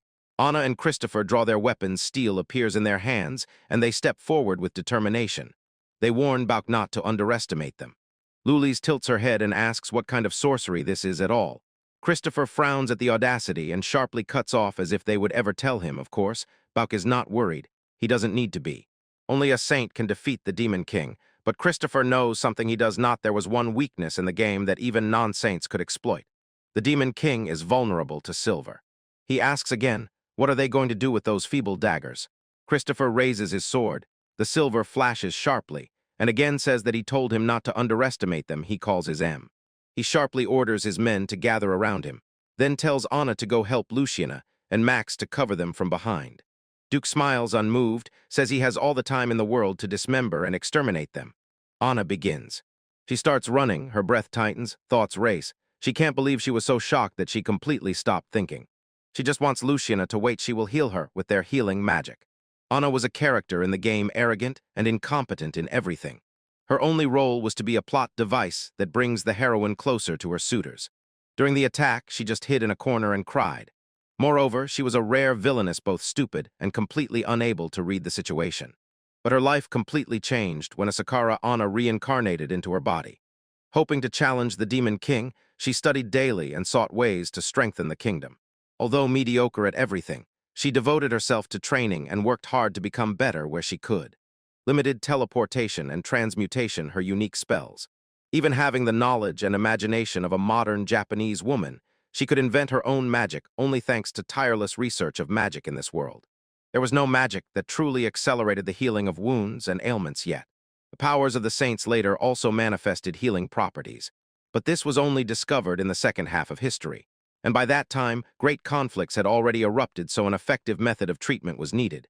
And she, as the fruit of her labor, created her own healing magic that reproduces the wonders of modern medicine. Anna quickly activates her healing spells. Her hands move lightning fast as she tries to heal Luciana. The cut from the swing of a broad sword, she urgently needs to be prepared for surgery. The air around seems sterilized by her spell. Instruments and space quickly become ready. But when Anna returns, she returns to examine the wound, and her eyes widen. Something is wrong, very wrong. Incorrect. Luciana's father calls her anxiously, asking if she is okay, but Anna barely hears him. She remembers it clearly. It was as clear as day. The Demon King's sword struck Luciana in the back. She saw it and felt that blow with her own magic, but now she is completely fine. No threat to life. Not even a cut, yes. Yes, that force threw her a good distance, but she got out without a single scratch. Nothing. Despite all the strange antics of her urban magic, she is completely, incredibly unharmed. Bayek with a slight smile simply nodded and said the girl survived. He will kill her when everyone else dies. Anna's face twisted, rage spread across her features. What did he just say? Her voice. Her voice trembles as she asks him what he thinks about human lives. Power gathers around her and she utters her magic. Star convergence, 0 stars, scream. Crack, Duke believes that this is her most powerful strike magical, soaked with silver. He admits it is a brilliant move for an attack, but still leads to nothing. Yet he knows how to give credit. He praises her for remembering the appearance of the element silver. For humanity stubbornly keeping in memory that one single weakness. But at the end he says, it does not matter what magic they use or what silver weapons they possess. The only conclusion this week is death, and this is the first time. Opposite him, both Christopher and Anna look truly broken, but when Bauk raises the sword, he freezes and looks at the places where his magic passed through her. This cannot be. Such a level of magic is impossible.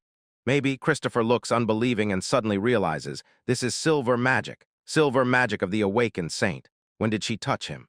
He should have felt magic of such power instantly, but he was too focused on controlling this body, too absorbed by it, so he did not notice the state of the sword. He looks around in shock, suddenly alert, suddenly searching. Is there a saint among them? Is she hiding among these people? He does not know, he does not feel her presence. But he tightens his sword and swings again. His blade clashes with the blade of the Demon King. Sparks of silver strike against darkness. The Demon King curses himself. If this continues, the sword that accepts his consciousness. Crack. Back, destroy, throw him off. He has already poured almost all his magical energy into this, but cannot dispel the sword of holy power. The saint herself is nowhere to be felt, so this magic is only an echo of her power, just a remnant. And for such a manifestation of her power to cause such chaos in his body, she must have imposed.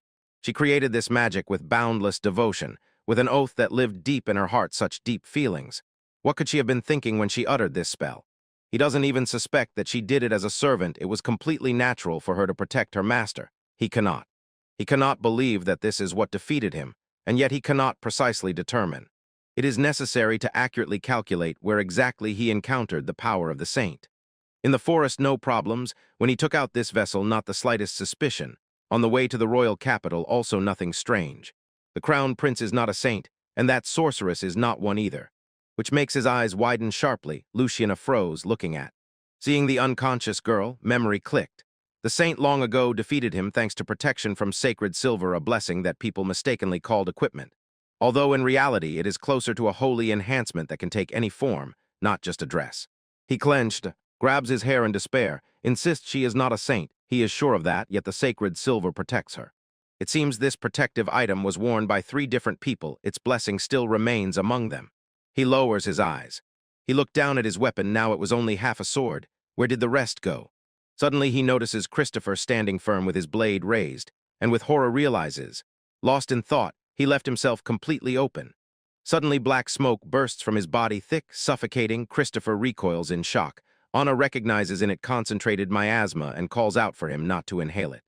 Christopher sharply cut in that we are trapped inside the barrier, and there is no way to escape it. Outside, Luciana's father panics because of the spreading black fog, banging. He was pounding the barrier with his fists and calling his daughter, while his despair reaches its peak. The barrier breaks as soon as it shatters. The gloom rapidly recedes. They were rushing out in a panic to escape. Deanna's parents rushed inside and hugged her, while Christopher holds his breath and looks at the fallen beach next to the blade of pure silver. Treacherous. Meanwhile, the Demon King, transformed into a cloud of black miasma, spins in panic. If he remains like this, his consciousness will scatter across the world's negative emotions, so he must be reincarnated again. He urgently needs a new host. A human won't do, their ego is too strong, and insects or rats are too weak, while suitable objects like the holy silver sword are extremely rare when under. Suddenly, he notices a dog without. Without hesitation, he lunged, enveloped the creature, and a wave of relief washed over him as the body accepted him, and he finally settled into this tiny form. He is stunned to feel something like amusement. The stubborn will of the creature strangely resonates within him, and he wonders if they are much more compatible than he had imagined. He is a demon. The Demon King, the embodiment of all the world's negative emotions. but he cannot comprehend this strange feeling of gratitude shown by his host. Lucky for the dog's nose, it was able to catch the scent of one particular person. There is no doubts this is the estate of that girl. She must still be in the castle, so right now is the best moment to uncover the truth about that saint. It seems, by his feelings, there is only one person in the estate, and her magic is barely perceptible. He enters the room where the girl directed her strongest concentration, and still does not feel her presence. The presence of the saint, maybe there is some clue hidden here. Ah, that powerless person is heading here. Killing her would not be difficult, but there is a chance she knows something. Celeste says so then he is the one who made a mess in her lady's room. Deep. The Demon King thinks that after brainwashing her a bit, she will spit out everything she knows, but then he freezes. This is where the magic is. Silver, the magic of the saint. He looks at it with absolute distrust. She is a saint and she looks. He got angry and demands. What has he done? He thinks, shouldn't she have at least a little magic? He couldn't even feel enough magic from her to pronounce the letter M in the word magic. What the Demon King did not know, Melody was a master at hiding her powers. She could completely suppress any traces of her magic unless there was a need. It was. She got so angry that even the Demon King at that moment could not notice it. In her fury, she grabs him and insists she will not let go. Meanwhile, Christopher collapses on the bed and mumbles that he is completely exhausted, and Anna indifferently says that it was a good workout.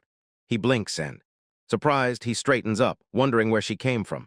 She easily replies that she passed through a secret passage.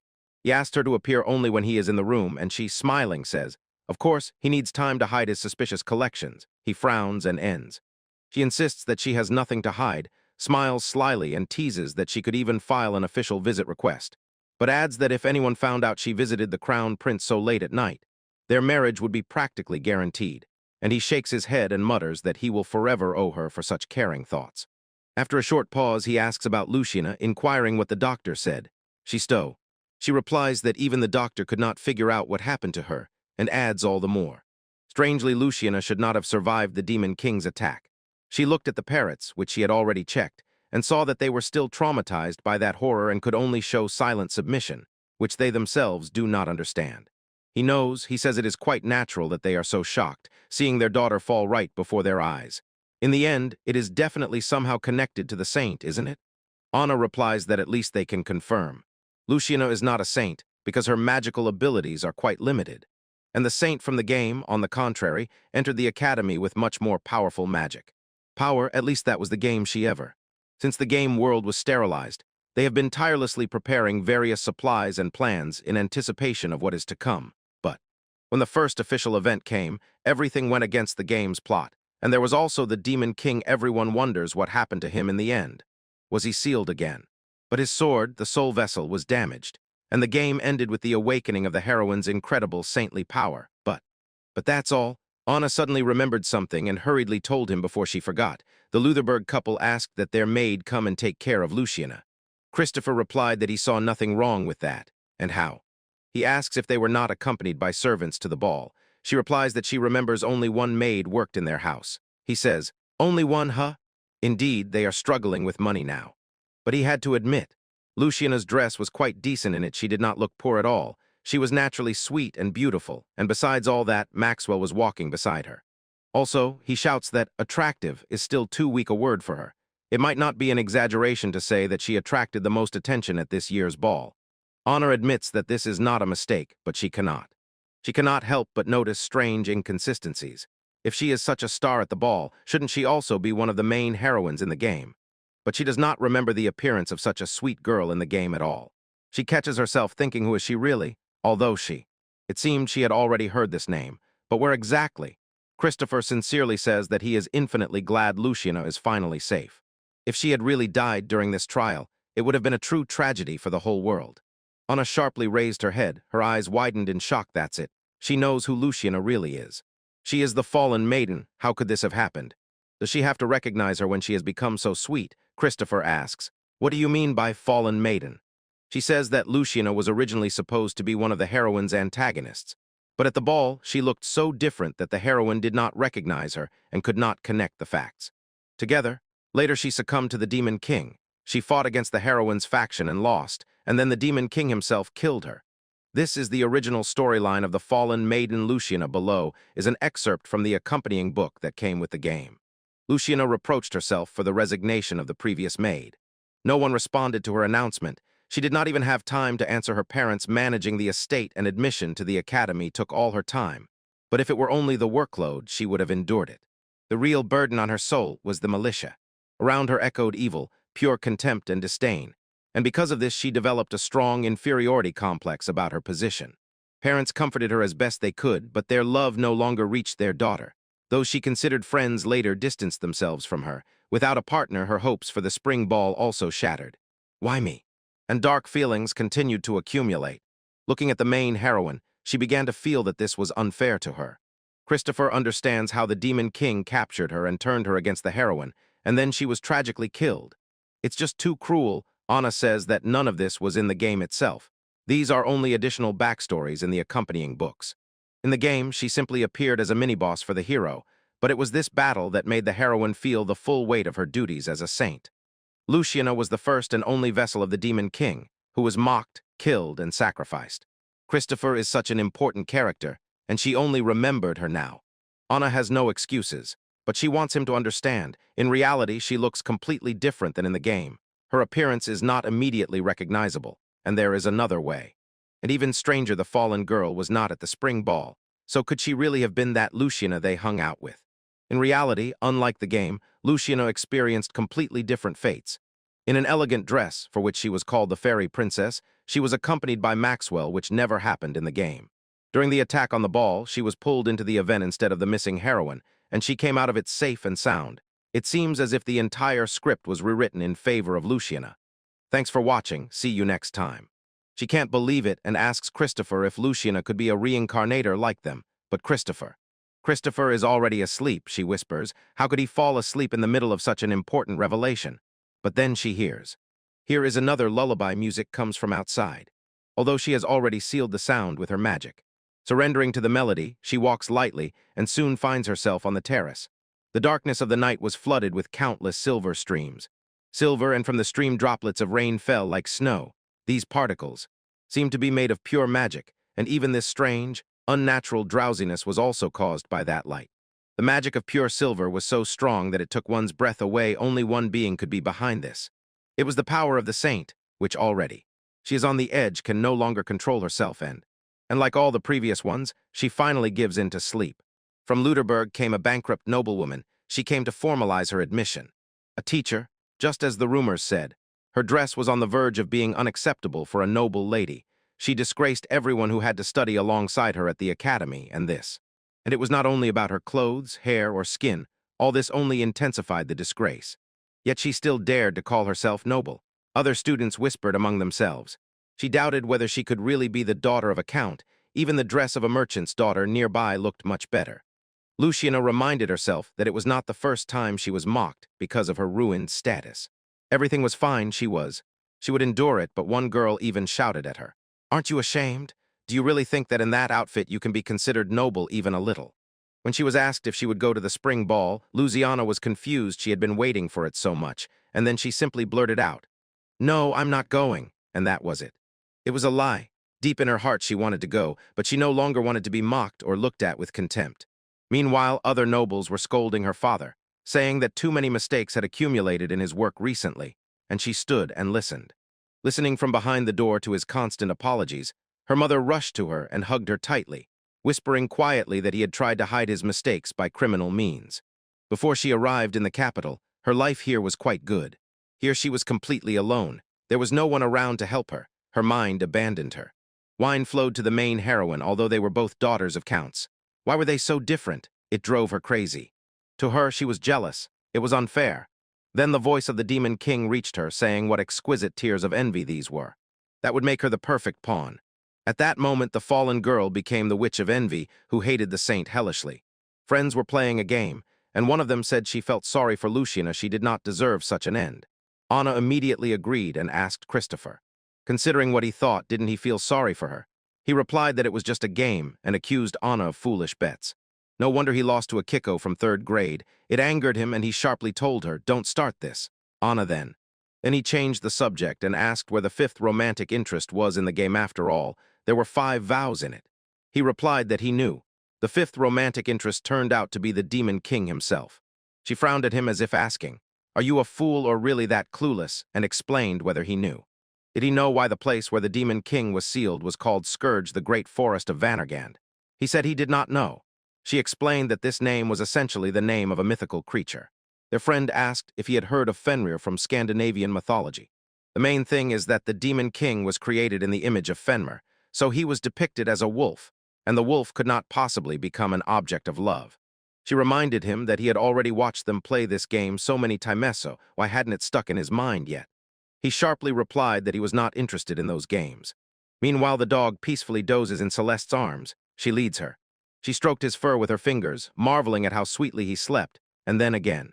Suddenly realizes that the young lady and her parents are late this evening. As soon as she grabbed him while he was writhing with all his might, she made it clear that escape was impossible. She washes him, not noticing how she washes away part of his magic weakens, and this is a true horror for the Demon King. But Celeste is satisfied after washing. His fur shines brightly. His magic. Magic held that muck, but only her magic could cleanse it, she gives him some food, understanding that he must be hungry, she says. He thinks that if he had come to them just for food, he would have gone straight to the kitchen, but apparently that's how he always does. The overwa. From clean fur and food, an overwhelming pleasure passed through him, drowning out even the thoughts of the Demon King. He had never felt anything like it. The door. The door opens, her double enters, says she has done the cleaning, and asks how things are with her, and Celeste replies. Apparently he slept well fed. Her partner hesitates about what to do with the puppy. She prepares for a reproach, but since the room is clean, perfectly clean, nothing to scold about, but suddenly thoughts flooded in. She was struck by the image of a young lady and a puppy happily playing in the garden while they watch over them from the side. The eyes of the one opposite lit up with delight. Wonderful, she said. She says she could never have imagined that her first task as a nanny would be connected with a puppy. Suddenly the puppy moved and woke up, and Celeste wonders why every time he is about to fall asleep, he suddenly sharply wakes himself up. Although he was already barely holding on from fatigue and sleep, this could not be. He, or is it afraid to fall asleep? Has it ever been attacked while sleeping? But no one can stay awake forever. Right now, he needs a real, normal rest more than anything else. There's nothing to be done, she will just use a bit of magic. Despite the fact that she used part of her power, he still forces himself to wake up, and she decides to give him a little more energy. The Demon King was slowly sinking into sleep, and one thought remained in his mind. So this is the power of the saint. In her dream, Celeste sees a girl leaning on an unfamiliar trunk, and on her lap lies a huge wolf. Its warmth soothes her. Nearby curls a soft, gentle rabbit. They say dreams help to organize and comprehend past memories and experiences, so this forest must be the very one where she usually goes for groceries. She looks closely at the wolf and thinks, isn't this the same puppy that was just with the girls? Quietly thanks Alice, saying, she said she would never have achieved this after all. She swore to fight and defeat the Demon King to the very end. But she proved herself a true saint and is infinitely grateful that she finally gave the Demon King a peaceful sleep. Celeste wonders what she is even talking about. While the girl tells her this, the Demon King, the ancestor of darkness himself, becomes a vessel for all the darkness, like the Holy Grail.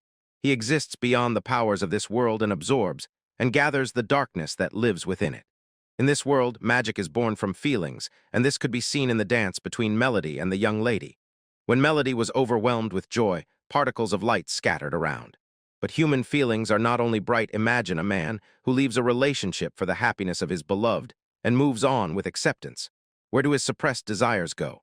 Where did the envy and hatred toward the one who took his place go? These negative emotions, with nowhere to go, will burst into the world as dark magic and merge there into one soul. This is the true nature of the Demon King. A fusion of dark energy rejected by all beings, even humans. This is why the Demon King has no body. He manifests only through magic, and his desperate search for vessels in the present time is a consequence of the seal of the previous saint, which prevents dark magic from accumulating and holding his self. The girl tells her that the saint, the maiden of sacred light, is called to heal and cleanse the dark energy gathered in the Grail, the Demon King, and return it to the natural world. The seal she placed prevented the Grail from fulfilling its role and let the dark energy run rampant across the world. She realized her true duty only when monsters and demonic zones appeared everywhere, the consequence of the rampage of dark magic. She is glad that she did not look into the diary she left earlier, because with the powers given to her, destroying the Demon King is not a problem. But because of this, the world would forever lose its Grail that gathers dark magic. Celeste wonders which diary is being referred to. She is not sure, and all this sounds like an introduction to a story or a game. The previous saint continues that to heal the Demon King, a sincere heart free from lies is needed, and fortunately she did not repeat the same mistake. Thanks to the incredible strength and skill of Celeste, the remnants of the previous saint, which were sealed together with the Demon King, were able to break out again even if only for a moment. It is precisely thanks to Celeste that she was able to accomplish that small thing that had eluded her for so long, the future and all that it will bring. She entrusts them into the reliable hands of the true saint, Celeste Wanda. She is tormented by the question, how does she know her real name? What was said earlier. Saint quietly says that she is really so sweet, and this makes her wonder, what kind of dream is this anyway? The previous saint tells her that if this world is truly fictional, then Celeste must be its main heroine. She is sure of this. She thanks Celeste once again, and says she is proud of her for having fulfilled her true duties by her own will. Celeste, as always puzzled, asks what she means by protagonist, and what about the saint herself? She looks sincere. She is constantly confused, even placing her hand on her chest and insisting that she is only a servant of the Ludeberg house, but the dream shatters before everyone's eyes. Suddenly, Celeste sharply comes to her senses and is already standing. She wonders if she fell asleep without noticing it, and suddenly feels a slight tug on her skirt. She looks down at her shirt and sees a puppy clinging to it. Wasn't its fur completely silvery just last night? Now black spots have appeared on one ear, on the tail, and on a paw. How strange. Last night she carefully washed it. Tonight, realization hit her. It's already morning. She rushes to the window, panic rising. She was supposed to be there last night to meet the family, but no one returned. She runs outside and sees. She finds a man hunched over there. He explains everything, and her panic sharply rises. She demands to know, if something so serious happened, why didn't he inform her immediately? He, still confused, replies that he fell asleep without even noticing. This is negligence in performing his official duties, so that's what they said. Said the criminal. Celeste rushed to the coachman, and there she also found him sleeping. Last night the stranger current. The entire royal capital fell asleep and woke up simultaneously. Melody, of course, didn't even know about this. Luciana's face lights up as soon as she sees Celeste is glad she finally came. Celeste approaches closer and says that on the way she heard that Luciana was not injured, but still asks if she is really okay, to which Luciana nods and assures that she is fine. Good, she says, slightly pouting, explaining that although she feels fine, her mother does not allow her to leave the bed. Her mother immediately replies that of course she will not allow it. Luciana was unconscious all night. Celeste quietly smiles shyly and unfortunately admits that she agrees with the lady on this matter. Luciana continues. She still says she feels fine, but Celeste gently shifts the conversation and says she needs to be changed. Noche brought a fresh set of clothes for her. Celeste. Then she breaks off mid-sentence and suddenly freezes, as if alert when her gaze falls on a small puppy at her feet. Panic in her voice asks when he managed to follow her all the way here. Luciana instantly picks up the puppy, her face softens with pure joy. She exclaims how cute he is, and then asks why Celeste has the puppy with her. Celeste calmly explains that last night he came to the residence completely hungry. Seeing how thin and weak he was, she fed him and let him rest, then adds. She adds that, if possible, she would like to take him into their family. Luciana immediately exclaims that it is a wonderful idea, but her mother anxiously asks if they have enough to cover his expenses, especially for food, and Celeste assures that the extra meat she hunts is more than enough to feed him. Luciana agrees, saying that it would be too painful to leave this little one now, and asks her mother if they can keep him. The mother eventually relents, saying, she sighs, nothing can be done, reminding both that from now on they must take care of him, and then suggests starting with a name and asks Luciana if she has any ideas. Luciana turns to Celeste and asks, what do you think? Celeste ponders. She goes through names, but suddenly the image of the previous saint calling him Grail appears before her eyes, and before she realizes it, the name slips from her lips. She returns to reality as Luciana excitedly exclaims that Grail sounds perfect, her mother. She leaves them to finish the rest of the preparations, and Luciana stands up. She apologizes for not taking care of the dress, while Celeste examines the damaged fabric. And Celeste quietly says there is no need to apologize, she is just glad that Luciana was unharmed. Tiana hopefully asks if the dress can be saved, and Celeste quietly replies that with such damage it is easier to make it anew, from scratch. Even the protective magic woven into it has almost disappeared. She tells Luciana and asks permission to dispel the last traces. Celeste adds that she is actually the one who should apologize.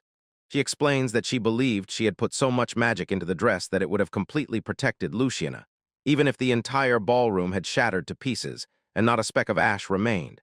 But who could have imagined that everything would collapse from a single sword strike? Celeste exhales. Such simple relief before her stands Luciana alive and unharmed, and nothing else is needed.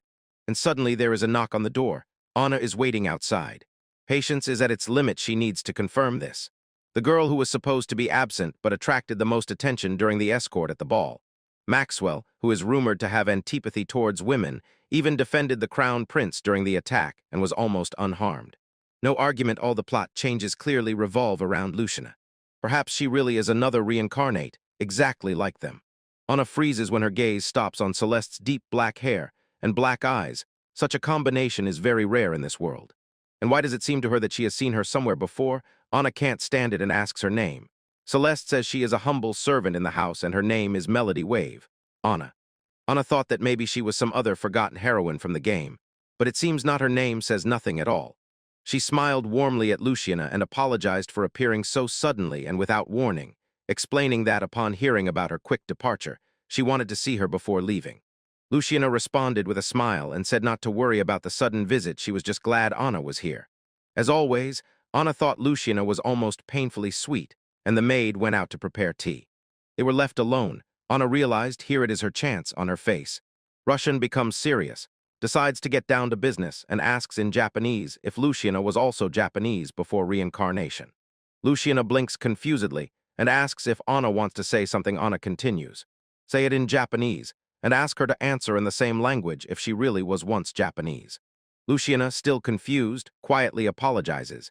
It seems to her that Anna is speaking some foreign language which she does not understand at her level, so she cannot keep up with the conversation. For a moment Anna thought that Luciana was pretending not to understand Japanese. But the innocence on her face was too sincere.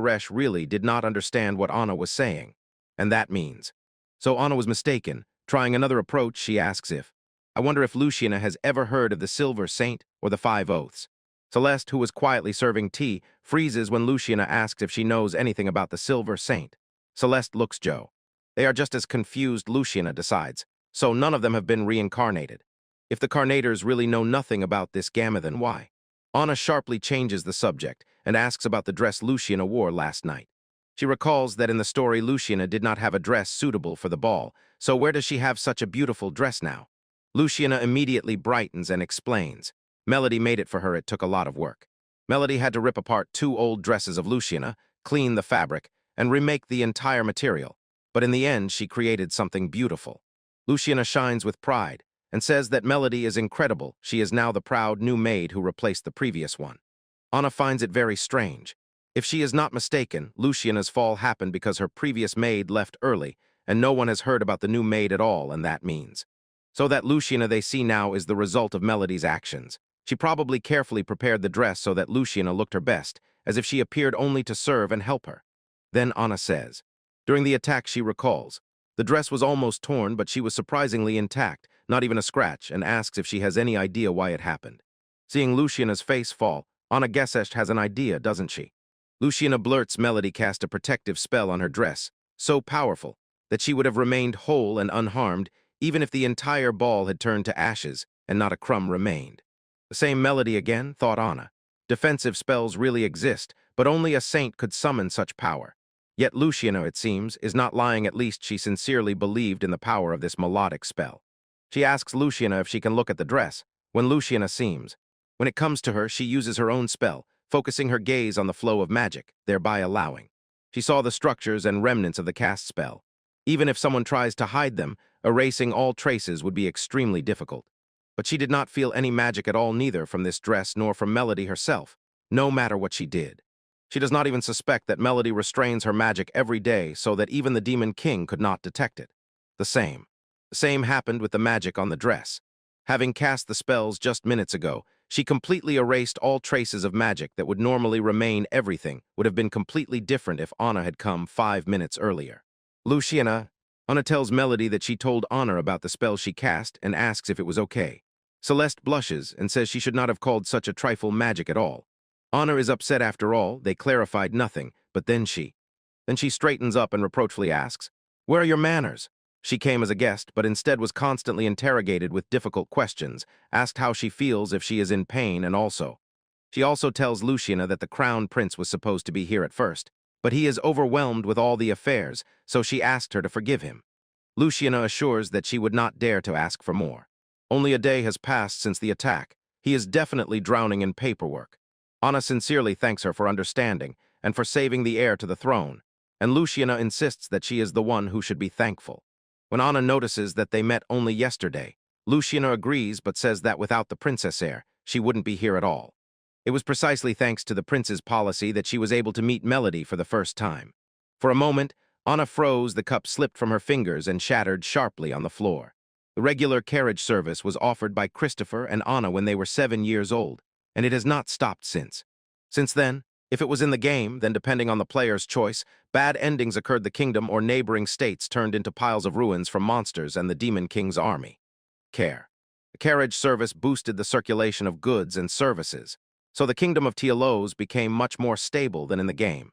And not only carriages, they introduced a bunch of measures and came up with many plans to strengthen the economy and prevent a bad ending. Luciana was saved by Melody nearby, and Melody managed to reach the capital on time thanks to the regular carriages. So essentially, Luciana was pulled out of ruin through regular carriage inspections. She had always been deeply certain in her soul. When the time comes, all the events of the world will follow the same plot, and even if no one does anything, everything will develop according to the game's scenario. But there is the butterfly effect, the theory that even the most insignificant detail can trigger a chain reaction and lead to catastrophes of enormous scale. So they are the ones who trigger changes in the game's plot. Suddenly she apologized and ran away, leaving Luciana confused. Why did the plot change so sharply, and why did no one notice it earlier? But in the end, Anna was no longer the Anne-Marie from the game. She could no longer play the foolish, selfish, and narcissistic villainess who became the heir's fiancée. Remaining just a candidate for Christopher's bride was always in her own interest, and both regained their memory 9 years before the start of the game. Perhaps it was then that the story began to turn in another direction. The missing hero and the mysterious appearance of another Cecilia during the ball, Luciana who stepped out and slid despite a direct blow from the Demon King, and the sword that had previously sealed him broke. None of this was in any playthrough of the game. Or is all this the result of the chain reaction they triggered? By the way, in reality, behind all this stood a maid who neglected the plot and did not even realize she was committing a sin. But Anna could not have known this, right? Anna is almost certain that the story is now shattered into pieces and cannot be restored. But at least she hopes to extract some important information from Bauk. He was supposed to flee after the attack, not sit behind bars in this building as he does now. Surely, he knows far more secrets than any of them. Anna finds Christopher and Mac in the corridor and indignantly asks why they are just wandering there and where the attacker is. Christopher explains that. It turned out that the attacker disappeared. The room was empty when they arrived, and even his sword was gone. None of them knows where he could have gone, overwhelmed. In despair, Anna falls to her knees and dramatically waves her hands, declaring that she has had enough and demanding why the story is moving on its own. Meanwhile, Luciana asks her father, who came to visit her, if it is really appropriate for him to be here. Shouldn't the Prime Minister's office be completely overwhelmed after yesterday? The father is not quite overwhelmed. The father insisted that escorting was his duty. He could not just brush off the task of protecting that celebrated, heroic princess, who was supposed to guard the heir to the throne.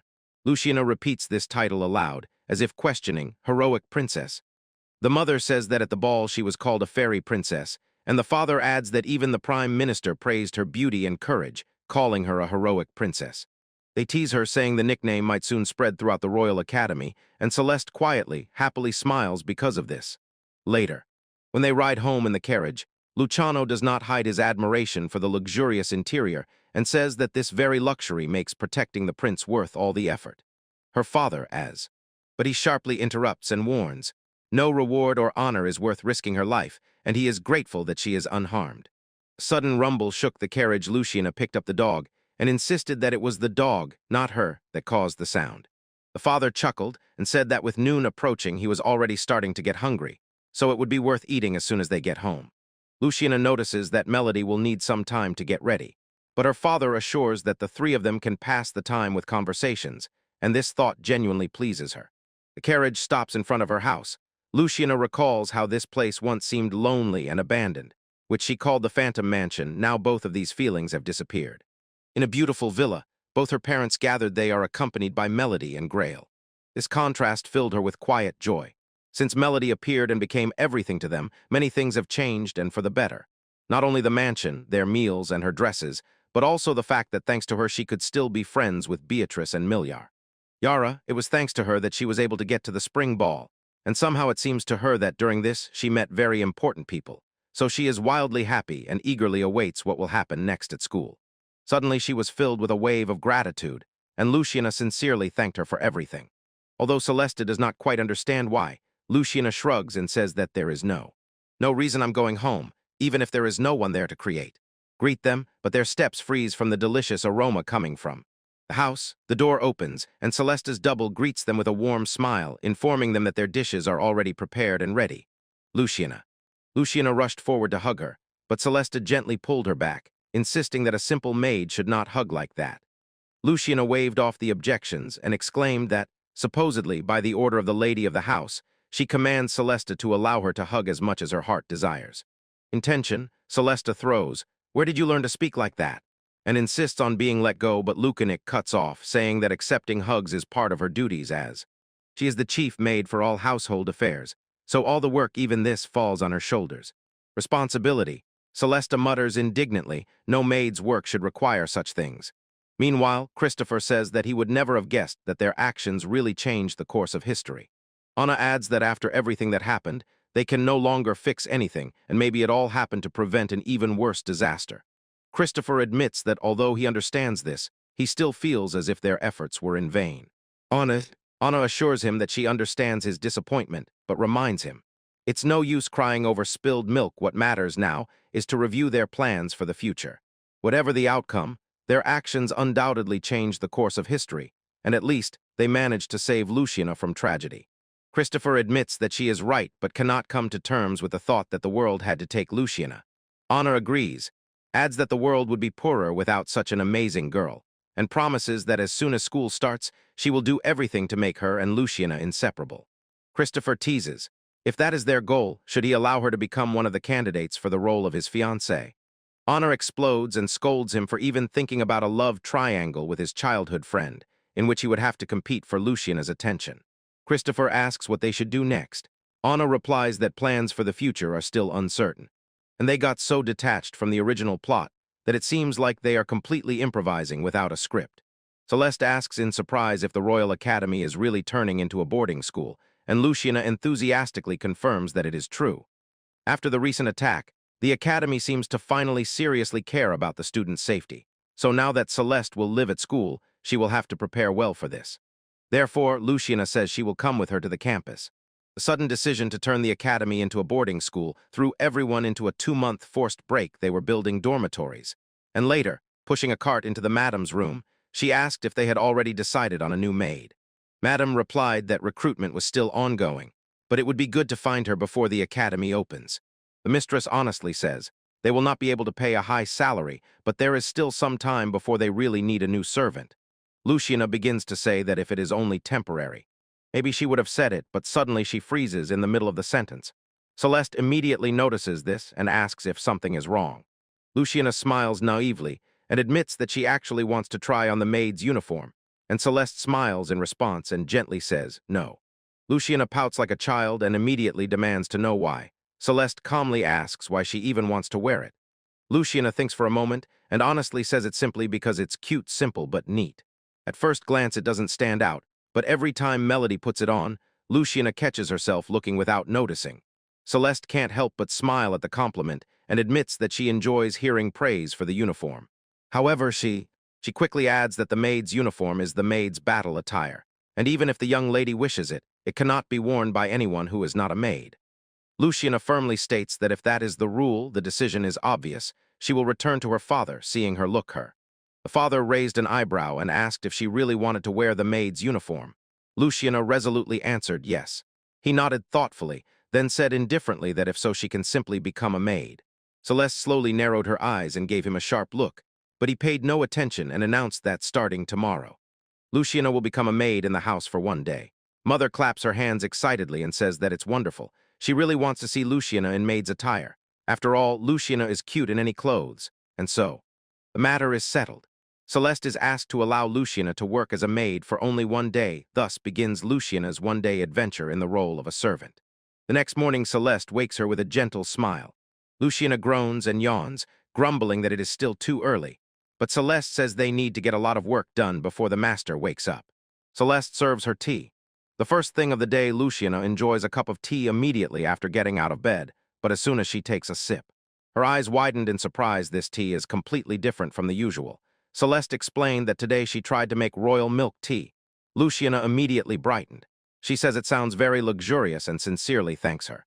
She knew that even the brewing method can change the taste, but she never imagined milk tea could be so different. Interested, she sniffed the cup again and thought that Celeste really knows a lot about tea. Celeste gently informed her that it was time to change clothes and handed her the ready uniform. Luciana held her breath when she saw it. The uniform looked completely different from what she was used to. Celeste smiles and explains that today she will work as a maid. This is her morning set. Maid work is usually divided into cleaning and cooking, and in the cleaning part, she is responsible for maintaining cleanliness throughout the house.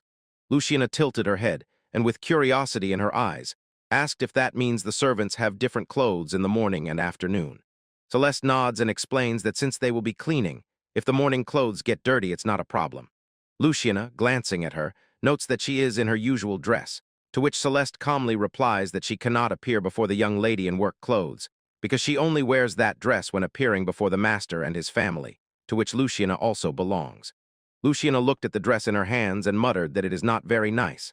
Celeste gently offers to help her change, but Luciana smiles and shakes her head. Today she is a servant, so she will dress herself. In a moment she finishes putting it on and goes outside. Celeste looked at her for a moment, blushed a little and smiled. She told Luciana that the uniform suits her very well, and then solemnly and officially announced that from now on the young lady will serve as a servant in the house until the end of the day. During this time, she should be called Miss Luciana, not my lady. And with a slight bow, she declared that Miss Luciana is now assigned the roles and duties of household service. At 6 in the morning, Celeste takes her around the estate, explaining that before the master wakes up around 8, several morning tasks must be completed. Luciana looks surprised and asks what exactly, and Celeste replies that they need to clean the master's rooms. The master must never see the servant cleaning, so these tasks are always done early in the morning. They need to clean the dining room, living room, study, bedrooms, and corridors in the front part of the estate, and at the same time prepare breakfast and the master's morning tea. Luciana looks at her incredulously. Luciana asks if they really have to manage all this in 2 hours. Celeste calmly replies yes. Luciana lets out a loud scream and asks if this is every day. Celeste smiles again and confirms, and Luciana closes her eyes, sighs deeply, and thinks how incredible Melody must be. When they enter the dining room, Luciana notices a large box and asks what it is. Celeste explains that it is the maid's box. It contains all the cleaning supplies they will need while. She tells Luciana to make good use of it, as soon as Celeste finishes her tasks and returns. She tells Luciana that she has already cleaned everywhere except the dining room. But when she enters there, she finds Luciana collapsed on the floor. She looks as if she is about to die. Worried, Celeste asks if she is okay. Luciana tiredly replies that she has also finished cleaning the dining room. Celeste suggests resting a little. Luciana glanced at the clock and with horror realized it was already 7. A whole hour had passed. She sighed and said she had been completely useless, but Celeste reassured her. You are still just a student today. No one expects you to become skilled immediately, to which Luciana groaned. Celeste explains that for a student servant, the most important thing is sincere attitude. Speed will come with practice, but thoroughness depends on inner mindset, and from what she had seen, Luciana is very attentive and caring. Luciana freezes for a moment and quietly asks if she really thinks so. Celeste nods but immediately adds that if they continue working in this state, it could become a problem. Luciana looks down and suddenly notices she is covered in soot. Asking if Celeste has spare clothes, Luciana hears an explanation. When the uniform is too dirty, the servant usually changes it, but in urgent cases there is another way. She calmly tells her, it doesn't matter what time it is, don't panic and clean yourself. After that she starts an emergency wash and Luciana suddenly feels her dress cleaning itself. The soot disappears. Celeste explains that time is running out, so they had to resort to an extreme measure and says they need to move on without delay. They head to the main entrance. Celeste explains that this area is visible from outside the mansion, so it is essentially the face of the house, and therefore must never look dirty, which is why it is one of the most important places to clean. Politely smiling, she tells Luciana that a clean entrance shows that this house can afford good maids. Meanwhile, Luciana, trembling to the bone, sweeps outside in the cold and hoarsely asks for a coat, and Celeste sharply tells her to endure it. After sweeping and cleaning, Celeste calmly lists the next tasks. fetch water from the well, polish the stairs, and several other household chores. And with each new item, Luciana freezes more and shudders at the thought of endless work, until Celeste sharply yells at her. "Pull yourself together." Finally, Celeste announces, "Only the dining room and the master's morning tea remain." Luciana, still trembling, asks for some hot water. When Celeste gives it to her, she quickly drinks it and sighs, noticeably relieved. Then Celeste politely asks if it would be a bother to help with breakfast preparation, but after a moment calls another servant to take care of it. Luciana nervously asks if the time is not getting too close, and Celeste apologizes and says it is her fault she gave too much work at once, but reassures her that everything is fine, asks if she feels better, explaining that although it was Miss Luciana's first time, they took on too many tasks at once and she is ashamed for that, but Luciana asks her not to worry. She admits it was hard, but today she finally felt how hard Celeste works every day. "At least today we are equals," she says. Celeste smiles warmly and says she is grateful for these kind words. Then she whispered to her that the time had finally come for what she had been waiting for so long. In a moment, Luciana appears in that other uniform she had long wanted to try on, shining with joy, clearly delighted. Celeste looks at her and smiles broadly, saying that the uniform suits her very well and highlights her beautiful figure. For Celeste this morning was full of pleasant moments. But Luciana asks if everything was really so good, because it seems to her that the morning was full of troubles and hard work. Celeste quietly shakes her head and says that she had actually been waiting for this since last night. Luciana asks what she means, and Celeste explains. Although it lasted only one day, she had to work with a colleague by a rare chance. Usually in a noble house, the household is managed by the head housekeeper and the senior maid, and the work is divided among maids, parlor maids, kitchen maids, and helpers, so each backs up the other and everything runs smoothly, and she herself is a universal servant who does everything at once. So working together, teaching, and sharing tasks was a completely new experience for her. And even if it lasted only a day, she had fun and was extremely happy. Celeste looks at Luciana with a bright, sincere smile and thanks her. Luciana looks at her without blinking, as if enchanted. She cannot stop thinking how sweet Celeste is when she smiles like that. When Luciana froze like a statue, Celeste asks if something is wrong. Luciana quickly slaps her cheeks to come to her senses and says it's nothing, no need to worry. At that moment, another maid runs up and reports that the tea is already ready. Luciana immediately says she will bring it, but at that moment Celeste froze in horror. Suddenly, she realized that she had forgotten to explain something very important, and unfortunately it was already too late. Luciana is going straight into the parents' room with a tray of tea. Without knocking, she opens the door and enters and walks right into a private, intimate moment of the parents. She froze.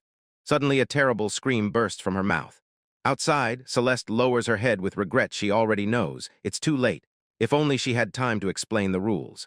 And so, Luciana's one-day adventure ended quite abruptly. A few days later, Luciana sternly tells Celeste not to wash her things together with her father's clothes anymore. It was then that the daughter of the noble family suddenly disappeared from the mansion. The maid shuddered and said that nothing like this had happened here for a long time. Two maids whisper quietly. One, a little sad, says that Anna has been behaving well lately. The other hesitates and replies that she is not sure if it is really good, because Anna confessed that she had been very worried in recent days.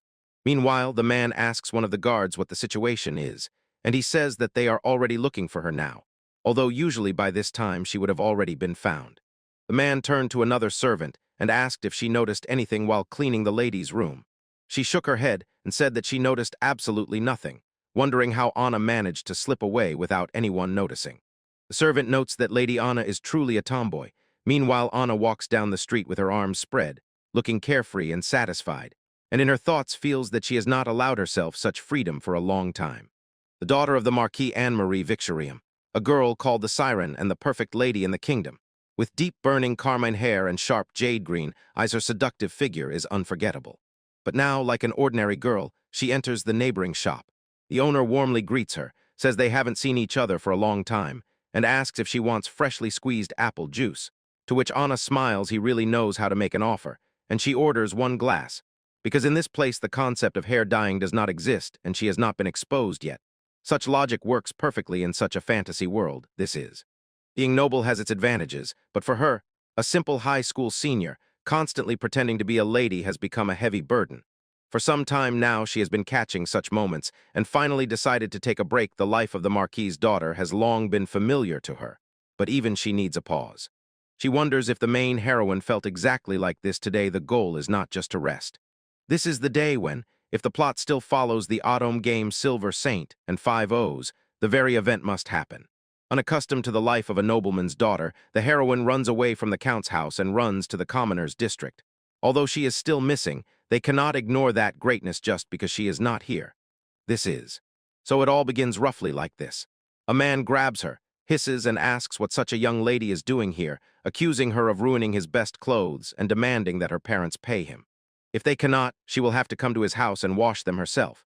So that her father does not find out, she agrees to go with them, but suddenly she froze. The scene unfolding before her was exactly the same as in the game. The men accuse her as if she ruined their clothes and threaten to call her parents. Her heart pounds, the dialogue sounds word for word. Exactly like that scene she remembers, but why is this happening in real life? And that girl is not the main heroine, right? Her hair is black. She tells them that she will wash the clothes immediately and activates the emergency cleaning mode. Then Anna quickly calls, explains to Celeste why she is standing there and urges her to run. They both run away and hide around the corner, and she catches her breath. Anna suddenly realizes everything up to this moment exactly repeats the game. In the original story, the heroine is saved at the last moment by a man in a hood, who sternly warns her not to go unprotected. He then takes off the hood and reveals that he is the heir to the throne, almost whispering that he cannot leave her in such a state. Anna sighs because she believes everything had to start as a secret meeting where the prince seeks the heroine. Could it really work even without the heroine? Suddenly she froze. She looks intently at Celeste in reality. Suddenly she realizes something shocking. This girl. Just like Lucian did, only a few hours ago. Celeste asked Lucian if she really wanted to take a break, and Lucian insisted that everything was fine. Preparations for moving into dormitories were still ongoing, and today was the only day she could give her a rest. She asked Celeste to consider this a rest for herself, and so they said goodbye. Walking alone, Luciana is restless with thoughts. How should she spend this day off? Then she accidentally bumps into a man and stains his clothes, and immediately a confrontation begins. Meanwhile, for Celeste, everything now feels different. She heard about Luciana from Lady Anna and introduced herself as a servant from the Marquis's house, explaining that she was told. In Luther Berg's house, there is a servant with shiny black hair. Luciana modestly replied that it was nothing special, but Anna insisted when she saw that servant. The young lady boasted that she was harassed, so Anna simply could not ignore it. Celeste then asks what duty she is responsible for, and Anna freezes. Then questions started pouring one after another. Celeste hopefully asks if working in the estate brings her real satisfaction. Does she also have to clean Lady Anna's room? What does she use to polish the railings? Anna quickly stops her, making up an excuse, and says that she cannot reveal details about the family she serves. Celeste immediately sincerely apologizes. Anna replies that it's okay if she understands that. Anna still wonders why. Why does Melody replace the heroine in this event? This girl just happened to be in the same situation as the heroine. Even the attack at the ball happened, although it does not fit the game at all, but the event happened by itself. And the meeting with Christopher also happened, even without that person. Wait, he said then that he ran into a black-haired servant. Anna asks if she was at the Royal Academy on the entrance ceremony that day, and if she remembers whom she bumped into then.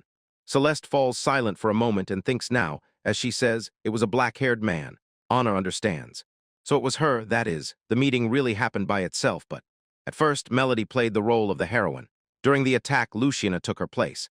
And then Melody returned again. Doesn't this mean that the stories forcibly replace the absent heroine with other characters, so that everything continues? If so, this is the worst scenario. This time it is just a date, but many scenarios are combat ones. And without the power of the saint nearby, if again some innocent person suddenly replaces the heroine, everything can go differently. When Anna drifted off in thought, Celeste asked what was wrong. Anna replied that everything was fine and reminded herself. This is a game. Besides happy endings, there are also bad ones. If the date does not happen, everything will lead to a bad end. If the player does not dare to go on the date, the heroine will return home completely alone. Celeste says that from now on she will manage on her own and thanks Anna for today's help, just as she returns, as if about to leave. Anna suddenly reaches out and grabs her by the hand. Even before she manages to realize what she is saying, a word bursts out of her mouth. Go on a date with me.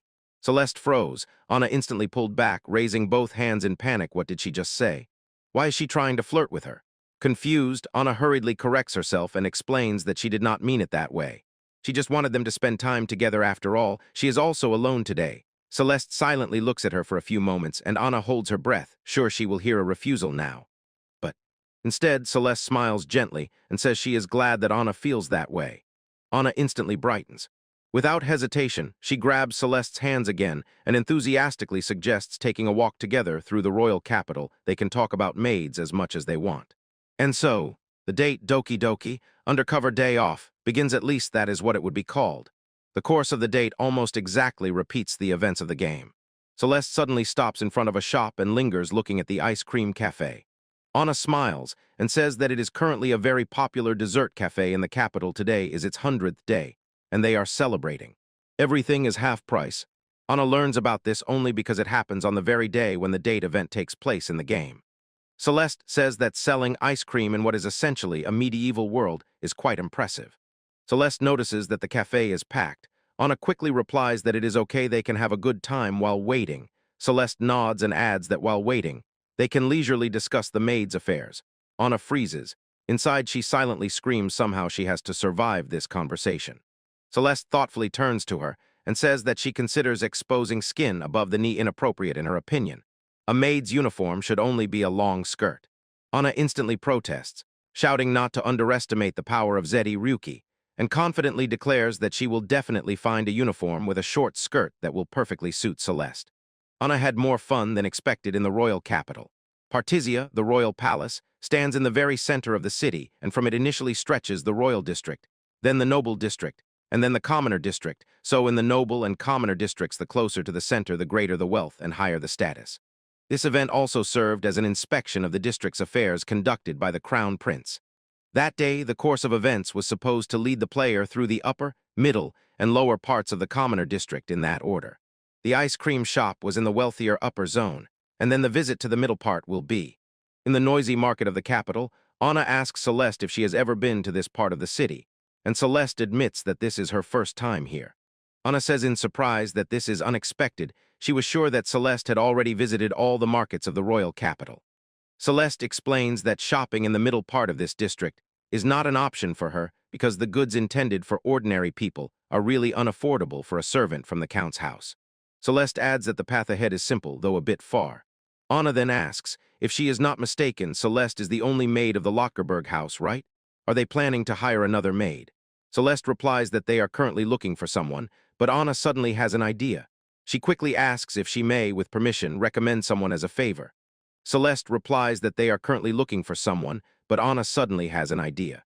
She thinks that both Melody and Luciana would benefit from this, so it seems like a good proposal, but Celeste politely says, "Thank you, but I must decline," and does so gently. Anna blinks in surprise and blurts out, "Why?" Celeste explains that it would most likely hit their finances hard. Anna falls silent. She understands that an employee of a prestigious household would naturally demand a higher salary due to their status and skills. She immediately apologizes, admitting that she hadn't thought it through. Celeste reassures her that everything is fine, and Anna thinks that she just wanted to help. Celeste adds that she did not agree to go on this walk because she needed help. She is simply very grateful that Anna thinks of her so attentively. Anna blushes. Celeste smiles so sincerely. Without any hidden intent, she is truly kind and she looks exactly like a heroine. Anna has no idea that she herself is that heroine. Then they have a wonderful time together, and later the market gradually quiets down. The streets are bathed in dawn light, and the stalls are covered with handmade items. Anna asks if Celeste wants to buy souvenirs, and Celeste thinks about what could be a good gift for a young lady. Anna suggests, "Don't forget to think about buying something for yourself as well." At that moment, the shop owner warmly invited them inside. Anna freezes and thinks, is this where the story continues? In the game, this is the moment when the heroine stops in front of the shop and notices a ring with a blue stone that caught her eye because it reminded her of her mother's eye color. After the death of her mother, her life was turned upside down, and suddenly a man appeared who began to call himself her father. The ring reminded the heroine of her mother and was a comfort to her while she struggled with a new identity and way of life. Then she gives this ring to the crown prince, telling him about her mother. This brings them closer and increases his intimacy score. But what confuses her most is one thing. Why is Melody looking at that ring right now? In this game, an event where the heroine stops in front of a shop and notices a ring with a blue stone that caught her eye because its shade reminds her of her mother's eyes. It was a turbulent period after her mother's death when she was suddenly taken by a man who began to call himself her father, and the ring becomes a comfort to her in the struggle with a new identity and life. Later, she will give it to the crown prince, telling him the story of her mother. This will bring them closer and increase his intimacy score. But she is surprised by something else. Why is Melody looking at that ring now? She cautiously asks what caught her attention. Attention. Celeste giggles and says she is looking at a doll, how cute it is. Anna follows her gaze, a little surprised, and sees a doll with chestnut hair and blue eyes, and Celeste thinks it reminds her of her mother. Anna thinks that this time it is not a ring, but a doll, a different thing, but it still more or less fits the scenario, doesn't it? She quickly blurts out to her, can she give her this doll? Celeste looks a little surprised. Anna immediately suggests, in that case, let's buy one for each other as a gift. Anna notices another doll with silver hair and blue eyes. It barely resembles the heroine. She declares that she wants to play a match against Celeste. After that, Anna asks if they can first go to the food stall, and Celeste agrees, but with a slight doubt, thinking if they are going to buy souvenirs again. Anna replies that these things are not for them, they are gifts for the place where they are being taken. Celeste asks where exactly, and Anna smiles, saying they are heading to an orphanage in the lower district. Incognito Doki Doki, their initial date continues, and the last stop is a children's shelter in the lower part of the commoner district. Why the shelter? Because, besides romance, it is also a way for the heir to the throne to see how things are in the capital. Having convinced the heroine to go with him, he was finally to see with his own eyes the truth about the capital, which he had been protected from all this time. But Anna is not the crown prince, and did not come incognito for inspection. She had to invent another reason to visit the orphanage. Outside the walls of the orphanage, Celeste looks at the children and says excitedly that they are so lively. Sister Annabelle smiles and says that Anna hasn't visited for a long time, and the children are eagerly waiting to see her again. Anna told Celeste that she actually came here to meet someone. Celeste looked around. The building resembles a small school, and behind it a church is visible, so it seems the shelter is also cared for by the church. And as Anna said earlier, the orphanage now receives money from the kingdom.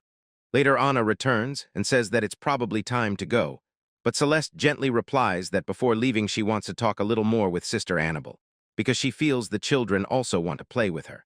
She hadn't even said more when the children rushed to her and hugged her tightly. Their love overflowed. Celeste quietly claps her hands and says, Anna is very popular among the children, isn't she? Sister Annabelle smiles and agrees, watching how naturally Anna communicates with them. Anna explains that the children here also consider her a friend of the goddess of luck, who watches over the orphanage. It all started 3 years ago.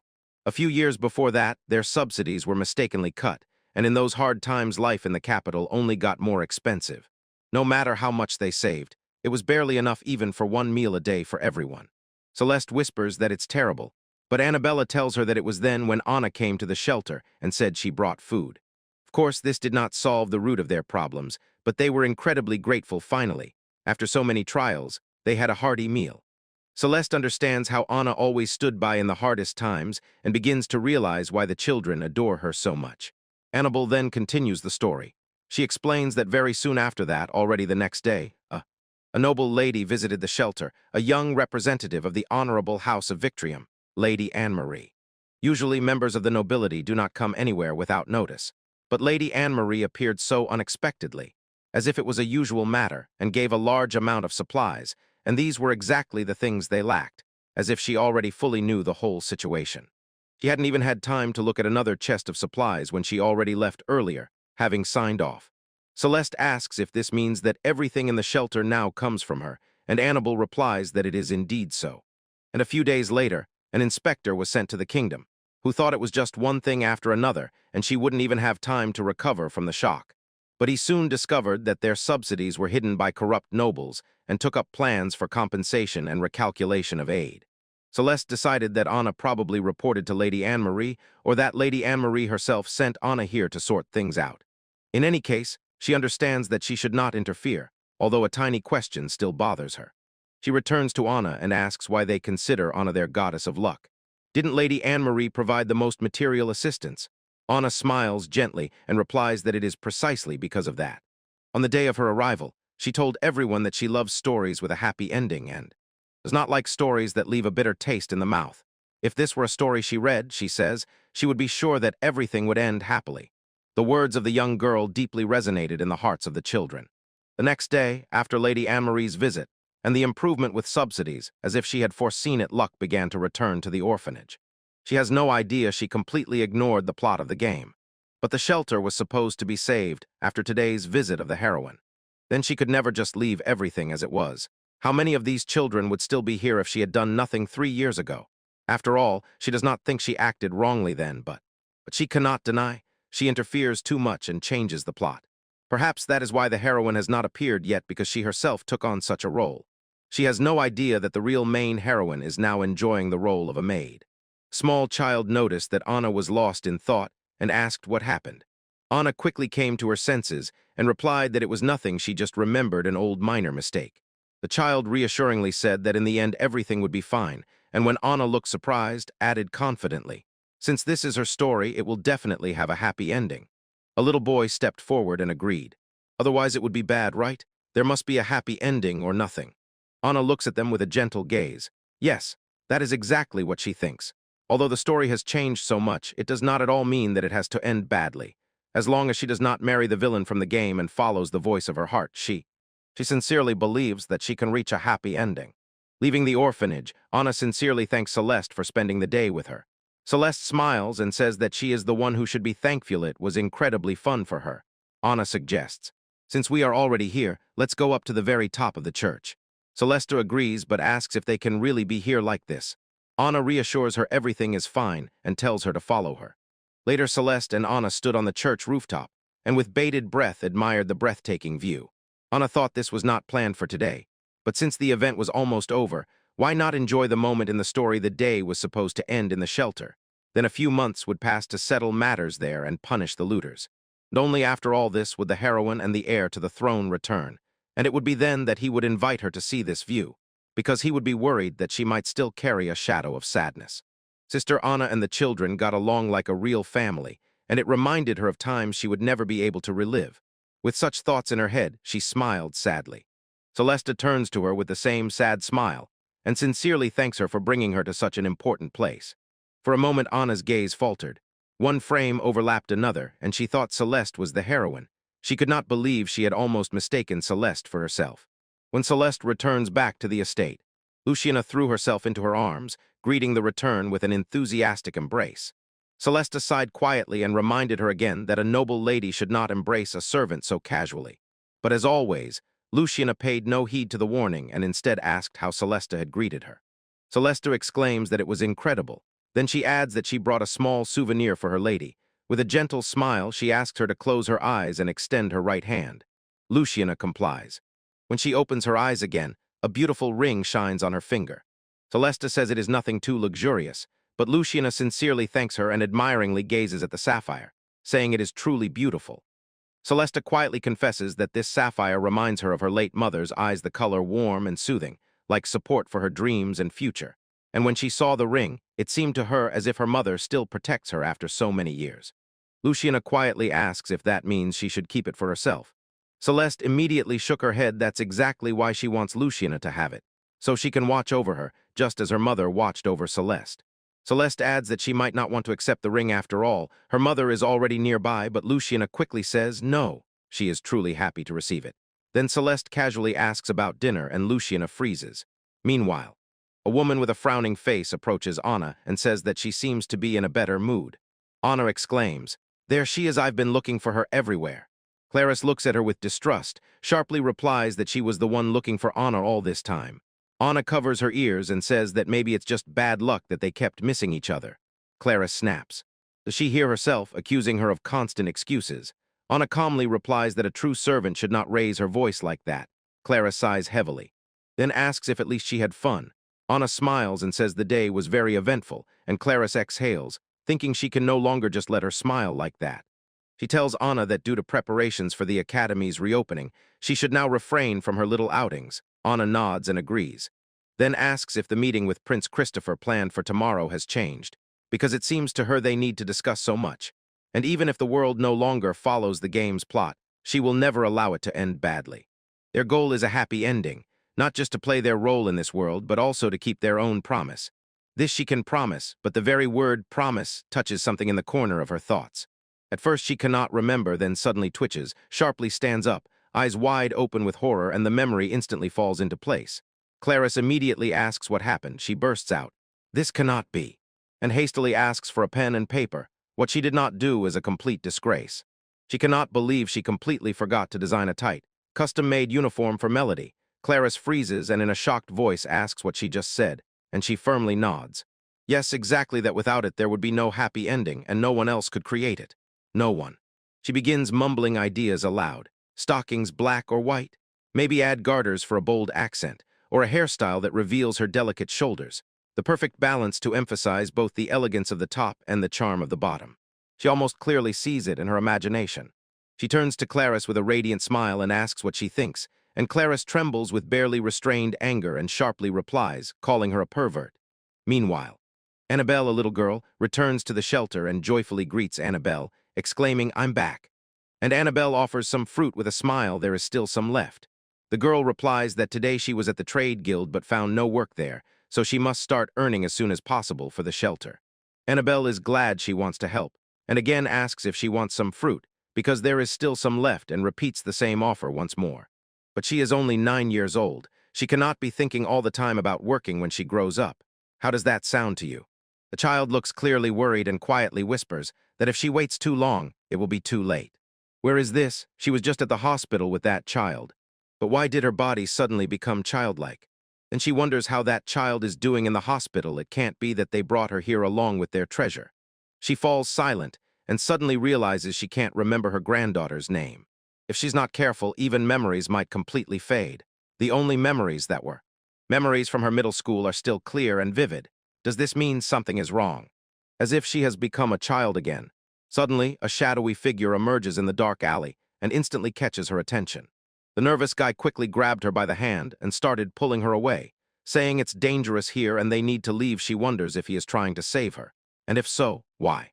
The man says that a crying child must be protected, because that's what his mom and dad taught him. She hadn't yet clearly seen his face when he left her at the shelter and disappeared without a trace. This is how Kurita Meika ends up in the shelter. A few days later, she realizes this world is the same as the game she once played. Luciana is wildly excited. Her mother reminds her once again not to forget anything. Luciana assures she won't forget, and her mother jokes who would forget the certificate at the entrance ceremony. Luciana narrows her eyes and asks Celeste who this maid is that reports about her to her mother. Celeste smiles and replies that reporting to the lady every day is, of course, part of a maid's duties. She sincerely apologizes. Luciana pouts and mutters that the daughter of the family she serves is in trouble. Why is she so proud? Melody is 15 years old. She is from Japan and was reincarnated as the main heroine of the autumn game, Silver Saint in 5 Oaths. Fortunately or unfortunately, the girl knew nothing about the game and still pursued her dream of becoming a maid, which she brought from her previous life. Thanks to Melody, Luciana once again avoided another tragedy, but the game's scenario has just drastically changed. Micah, who had just learned about this world, could not yet imagine that everything had already changed, but that is a story for another time. Meanwhile, Luciana's father waved it off. She was being too dramatic. The academy had hastily organized the dormitory security. In this school, ordinary students live for free, while noble ones pay. For the Lothar family, these expenses would be significant.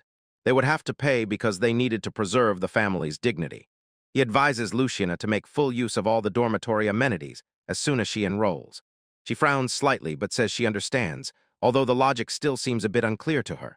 Her mother looks worried and tells Melody that Luciana will remain under her care. Melody politely nods and confirms that everything is prepared and accounted for, adding that nothing seems to be missing unless the little lady has forgotten something again. Luciana immediately blushes and snaps for them to stop mentioning the incident from 2 months ago. Her mother sighs and notes that despite everything, they still have not hired a new servant. The father admits he had hoped to have at least one by now, but so far, thanks to Melody, there is no immediate trouble, and meanwhile Celeste reports that the carriage is already prepared. The girl steps forward and says she has received instructions and wishes Luciana a safe journey. Luciana's mother quietly remarks that no matter how many times she has seen her, she still does not look like a doll, and Celeste responds gratefully. Yes, that girl was created by Melody. It all started with that doll that Anna had given her earlier, magical and imbued with character, so they applied alter ego magic. They did not find a new servant in time, so this was enough, and through artificial intelligence, the magic brought the girl's personality to life. Melody's powerful magic could not fit into a doll made of simple cloth and threads, so deep in her forest stood a silver pedestal that for some reason strongly attracted magic. She stole it, or rather borrowed it, to make it the heart of the doll. This pedestal was meant to seal the demon lord, but Melody did not know about this. And then the girl was created. Even then, something happened that Melody did not expect. She cannot understand why Selena became exactly like her mother. Before she could think longer, Luciana says, "Look." Luciana transformed the ring she received into a pendant to wear it discreetly under her uniform when she goes. Celeste is noticeably moved and says that in that case she will impose artificial sensitivity on the ring. The uniform already has a protective spell, but it's better to be safe. However, Luciana quickly asks her to stop, and when Celeste asks why, Luciana explains that although magic is undoubtedly convenient, she is afraid of getting used to it and becoming dependent. One of the reasons she studies at the academy is to learn how to build real human relationships. She wants to be able to look people in the eye without resorting to tricks. Celeste smiles gently and says she considers this an admirable attitude. She cannot remove the protective magic from the clothing. This enchantment remains their last reliable shield. Then Luciana adds that at the academy she would like Celeste to restrain herself in using magic, and Celeste freezes for a moment. Then it becomes clear that this request is also part of Luciana's training. Luciana confirms this, and Celeste agrees she already prefers to perform duties without relying on magic. Luciana thinks to herself that she has naturally gotten used to using magic, and if Melody unleashes her power at the academy without restraint, no one can say what will happen.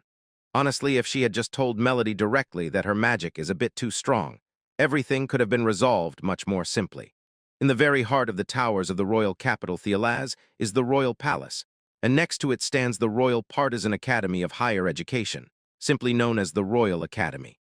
How can an institution through which many people, even commoners, pass stand right next to the palace? One should not complain about this. This is how everything is arranged in this world. In 2 months, on the site of part of the school garden where trees were cut down, a student dormitory has grown.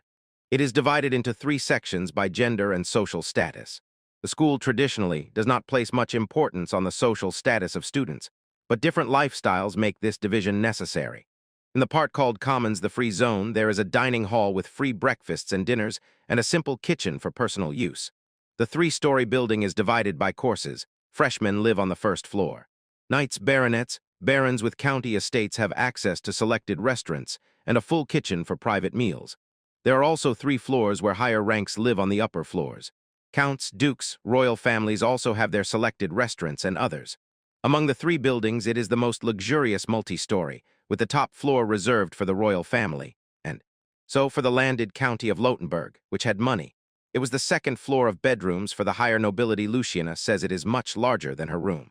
Celeste says that compared to her parental home, there is nothing surprising here. The Lotenberg house has been in the family for generations. Lotenberg. Luciana says she already mentioned this before, but her great-grandfather made a mistake, got into debt, and because of this gave up most of his possessions. Celeste, no way. She replies, yes, he sold most of the family territory. Suddenly, their conversation is interrupted by a maid entering the room. She introduces herself as a servant from the Nvidia family, who lives in the neighboring room, and says that the young lady of the house sends her greetings and sent her to inform about this. Celeste feels the maid looks elegant and cold. Soon, the daughter of the Nvidia family enters personally and introduces herself. Luciana responds with her official introduction. Later. Here, over a cup of tea, Luciana admits that on the first day of moving into the dormitory she was terribly nervous, so she is very grateful that Luna called her. Luna smiles and says, "Just call me by my name, no formalities." The atmosphere gradually becomes lighter as they start a simple conversation. Then, Luciana collapses onto the sofa and sighs dramatically, admitting that she was incredibly tense. Celeste reassured her. As her governess and mentor, she is convinced Luciana did wonderfully. Then Luciana asks if she really has to speak so formally at the academy, and admits that it is even harder for her than studying. Celeste replies that everything will probably be fine. She is confident that spending more time together at school, they will naturally grow closer. Luciana thinks for a moment, then hopes a little. If so, that would really be wonderful. When the messenger finished the report, the Count dismissed him and remained alone. When the room fell silent, he mentally noted, the attacker has not been found yet. They ignored the orders of His Highness, the heir to the throne, but was it only because they managed to capture him? Much more important is another thing. How could all the guards who were supposed to watch him simply fall asleep? He brought his thoughtful hand to his chin. He thinks that this ball is taking on a much more interesting appearance than he expected. The heir to the throne and his companion Anna are clearly playing the main roles, And Miss Luciana from the Lotter family has also attracted considerable attention. Her intervention, when she defended the prince, received wide recognition. Even the Prime Minister himself praised her. She methodically eliminates threats one by one. The incident sparked public interest, and in noble circles her name instantly became well known. Every time he looks at her, Selena appears before his eyes. He loves her and refuses to accept that she is no longer in this world.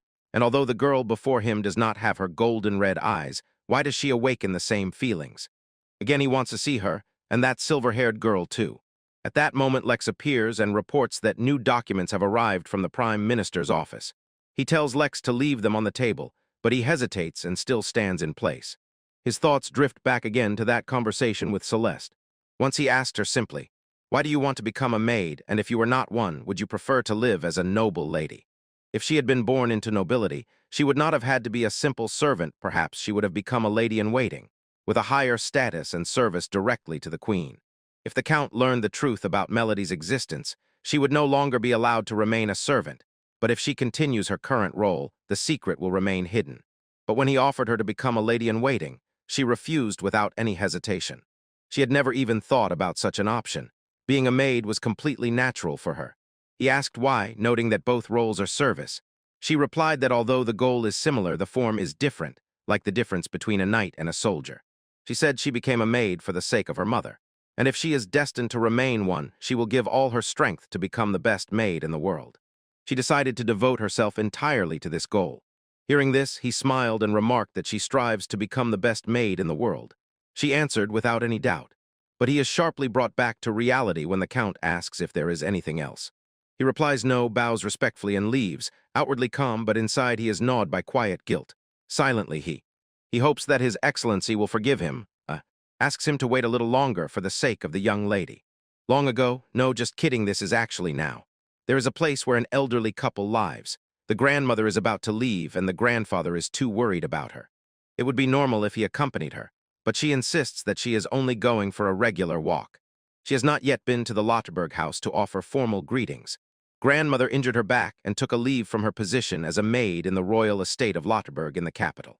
Now that the pain has finally subsided, she's going to visit the estate to officially resign and apologize.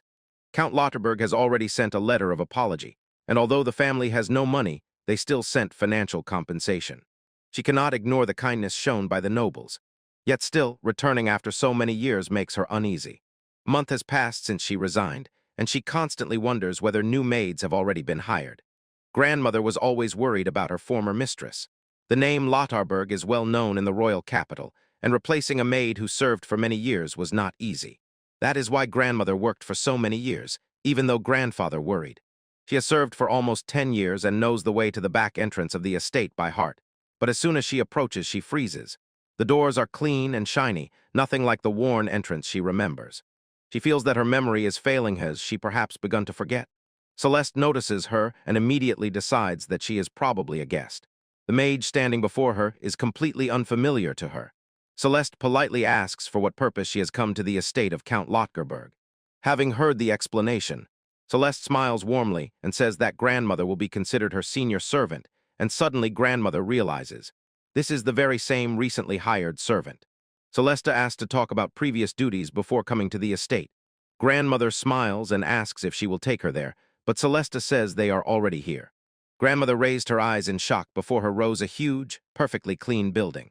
She can hardly believe her eyes. Is this really the Lotterberg estate?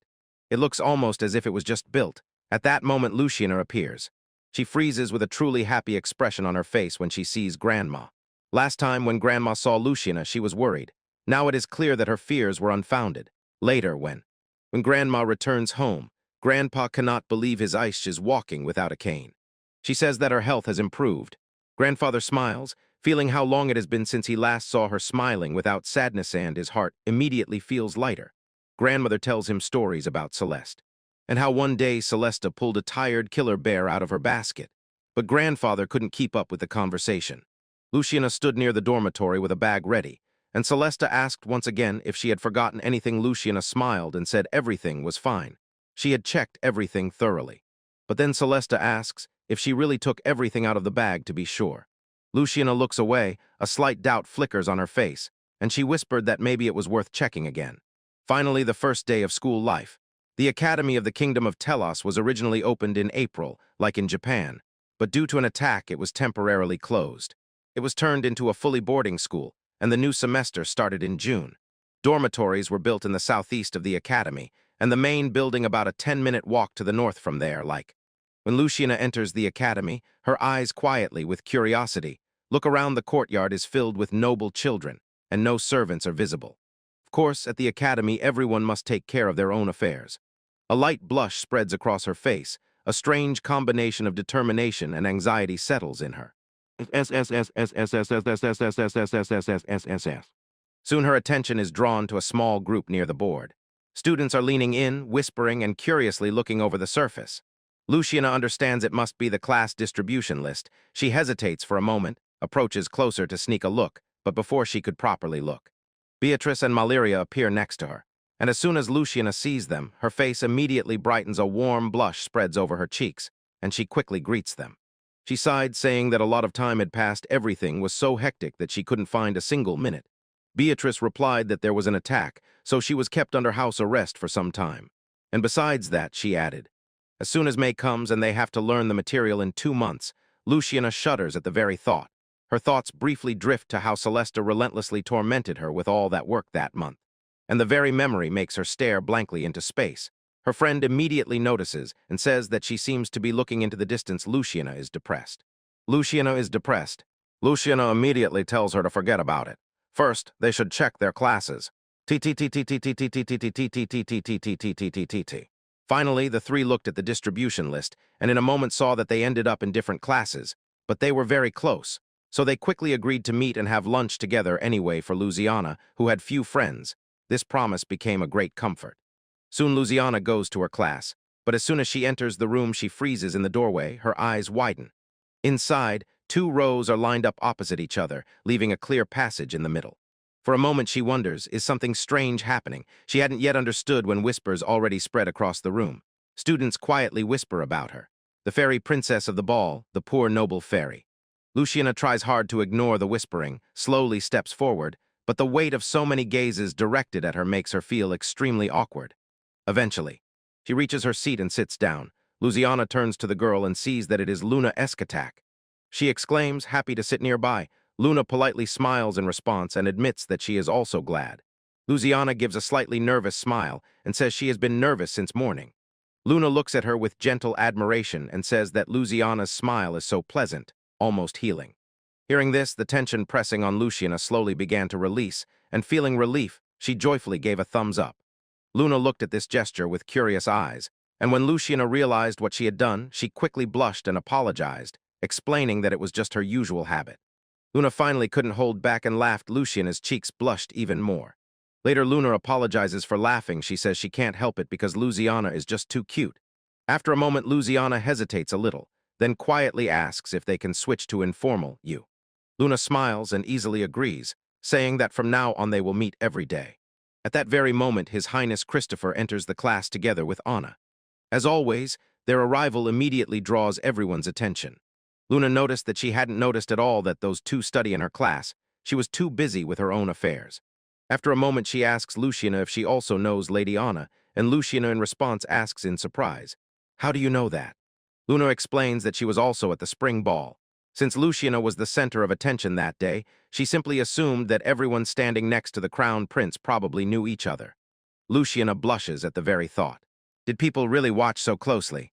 The moon quickly calmed her down. Everything will be fine if these 2 are nearby. All eyes will turn to them, and Luciana had to agree with that. But suddenly a thought struck her. That jealous girl from the ball is also in their class. At the ball, the girl's glances were full of hostility.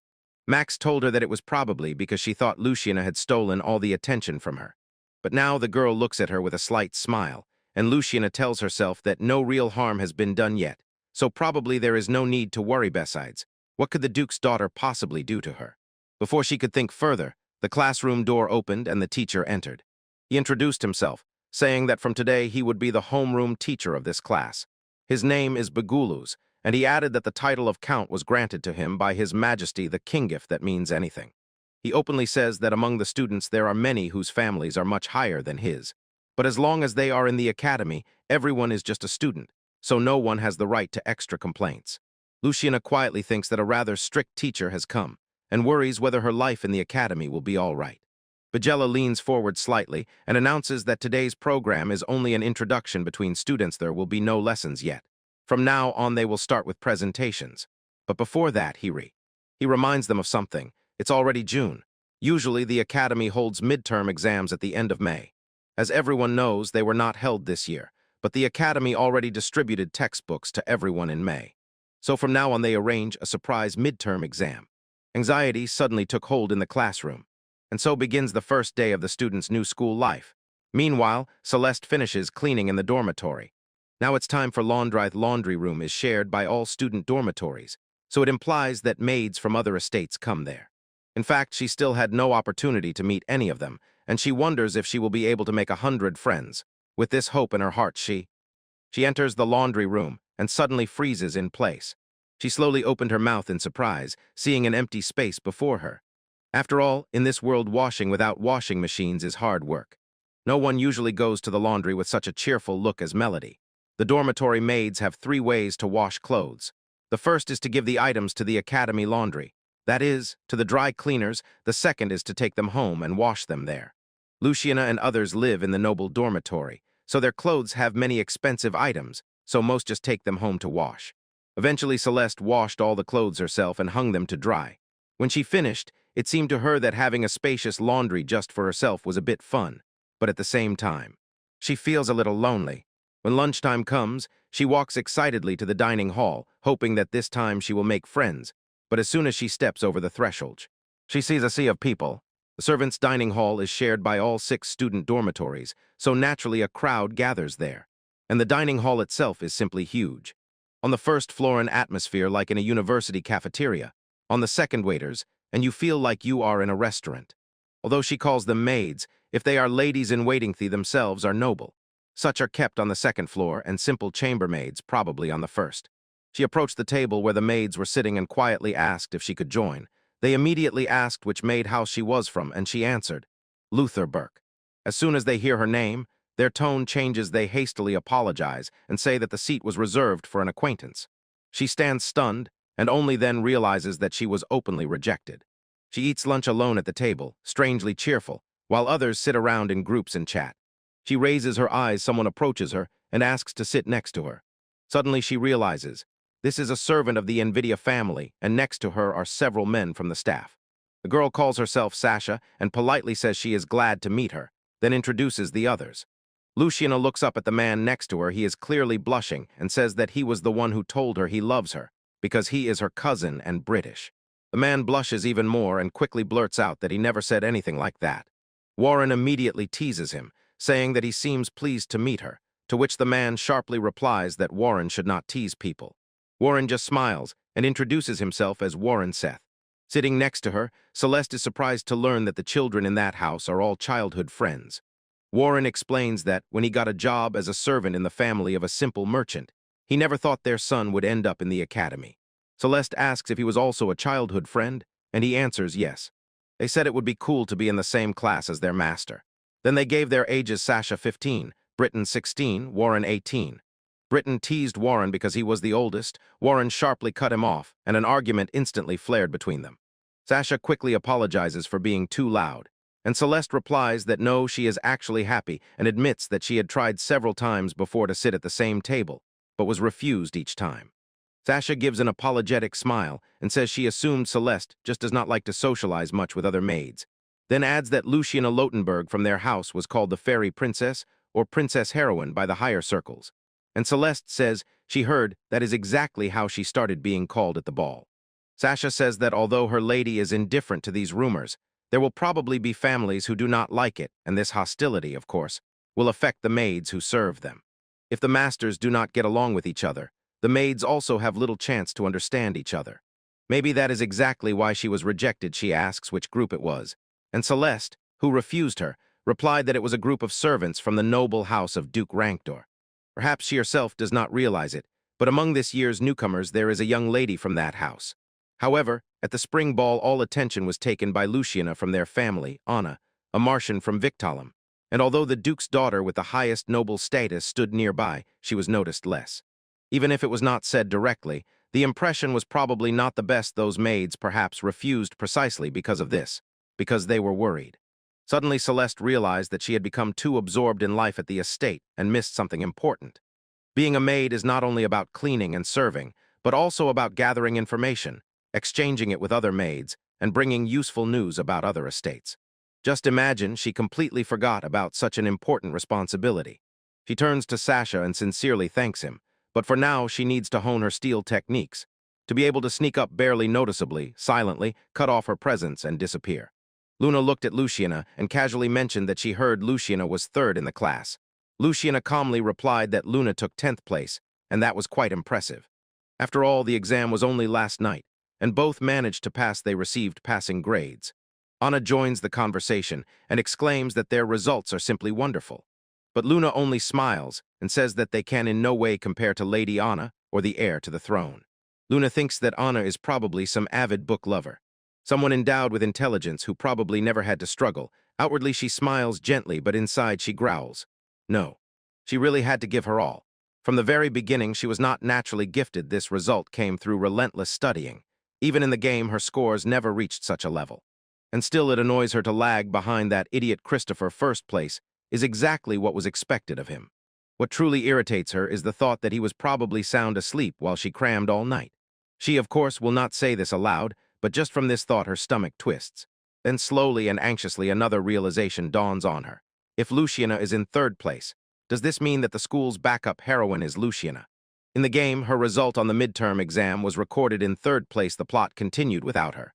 At the right moment, someone suitable took her place, and after a series of events, she reached this point. And the person herself, even without realizing it, suddenly begins to act according to the script. If Luciana is a substitute heroine, then from now on the plot will revolve around her. But at first, she was supposed to be the first mid-boss. The Witch of Jealousy, Luciana Lutherberg, is a pathetic mid-level boss. Her inferiority complex and envy of the heroine were mercilessly exploited by the Demon Lord, who is probably lazily dozing now. She thinks something will come of it, but while she is pondering, she suddenly freezes. Her eyes widen as that girl from the other end of the room looks at them hostilely. Olivia, the Duke's daughter, behaved the same way as at the spring ball. She looked at Luciana with cold hostility, then turned to Christopher and smiled strangely sweetly, as if to say, "Your Highness, as expected, you are wonderful. I tried, but I simply could not compete with you." Christopher calmly replied whether she was the one who took fourth place, and noted that this place was one she should be quite satisfied with. Proud Anna became a little wary and thought that the situation was getting complicated. She was not just a substitute heroine, but a substitute mid-boss. Luciana and Anna ended up in second and third places. They were pushed down, but her initial rank in the game was second. In the original, Anna was always much lower. I'm angry at Christopher for praising the heroine. Back then, Olivia, though secondary, was her ally, but now she has a completely different aura. Isn't this half her fault? But Olivia's attention seems to be focused on Luciana. Anna understands Olivia. She is so annoyed that all the attention is focused on the recently fallen noble, but they did nothing wrong. It is not their fault. Everything just changed. Launch the game is now different, and the only thing left for her is to be careful. The teacher enters, orders everyone to sit down immediately, and announces that classes officially start tomorrow. For freshmen, the morning will be dedicated to general subjects: modern Japanese, mathematics, geography, history, foreign language, and etiquette. 3 sessions in the morning, all mandatory, and in the afternoon electives. In the second half of the day, students can choose electives and attend 1 or 2 sessions. There are also many options, for example, applied magic and specialized courses, basic medicine, pharmacy, and architecture. He explains, the reason why so many students enroll every year is simple. For noble boys, it's knighthood, and for noble girls, it's etiquette. Classes are held 6 days a week. The 7th is a day off. During the semester, everyone lives in the dormitory. But already from the afternoon of the 6th day, students can return home, and in the morning of the first day of the next week commute from there. Luciana slightly pouted, considering the options. She would like to choose applied magic, but she does not know how to use magic. Luna says that applied magic is designed for those who already know how to cast spells, and frankly admits that she herself does not know. Suddenly, a new voice interrupts the conversation, informing that applied magic can still be taken in the first semester, and explains that, as said at orientation, freshmen choose electives only from the second semester. Since enrollment for the first semester is temporary, they can freely attend any subjects. Says Lucifer Herman. Luna nearby quiets down, and a faint pink blush appears on her cheeks, but no one seems to notice. Luciana asks Luna what she should do, says she wants to try something advanced. Luna gently advises to first take general subjects and start with basic magic, and only then take on something special. Lucif adds that there is no need to rush, and that is perfectly normal. Luna quietly recalls, he is choosing pharmacy, right?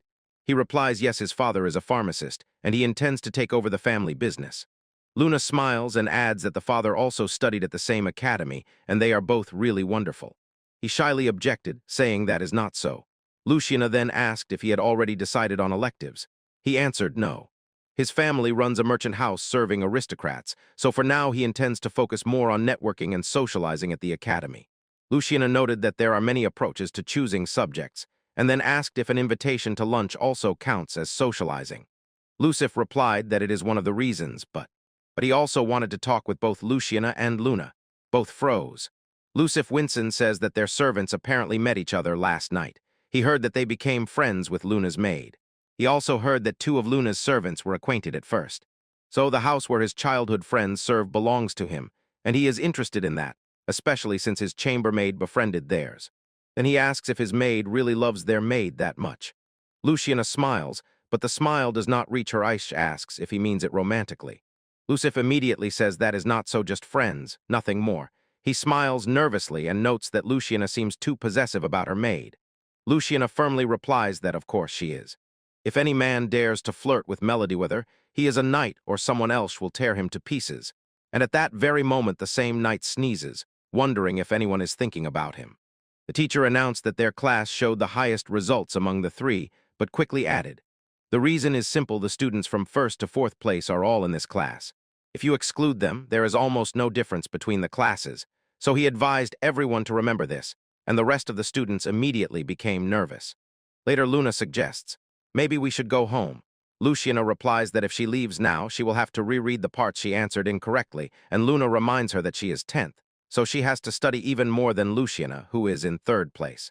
They both look at each other and see Anna talking with Christopher and Olivia. Luna suggests greeting the prince before leaving, but Luciana hesitates as she really does not want to deal with Olivia. Still, Luna takes a step forward and greets them. Christopher says that since they are now classmates, he would be glad if they called him by his first name. Luna replies that it would be too presumptuous on their part. Christopher looks a little disappointed. All everyone says is the same thing. No one calls him anything other than His Highness. Olivia beams with a smile, her cheeks barely flushed, saying there's nothing to be done. No one can forget the respect they must pay to His Highness.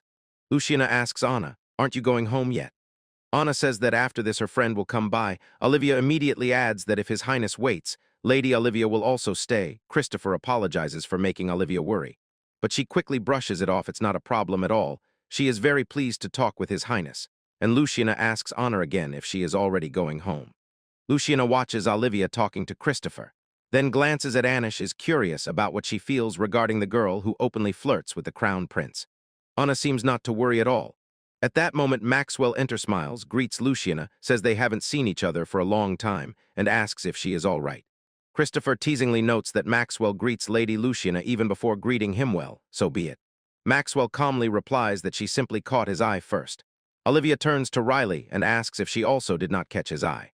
Maxwell gives her a brief look and politely apologizes. He returns to Anna and asks how she is doing. Luna, intrigued, looks at him attentively. Then Luciana introduces Luna as her friend and Maxwell introduced himself in response. Luciana asked what brought him here, but before he could answer, Olivia remarked that she should not interfere in a matter that does not concern her. Luciana quickly apologized. Maxwell said it was all right and explained that he came today to talk to them about the student council. He explains to Luciana that student council members are selected based on recommendations from teachers and current members, so there is no reason not to invite the heir to the throne. Luciana asks if Christopher will become the head of the council, and Maxwell replies that probably not in the first year if Christopher settles in the council this year. Then maybe next year will be his time. Maxwell leans slightly toward Luciana and quietly adds that there is still one vacant executive position in the student council. If she wants, she can take it, and everyone froze.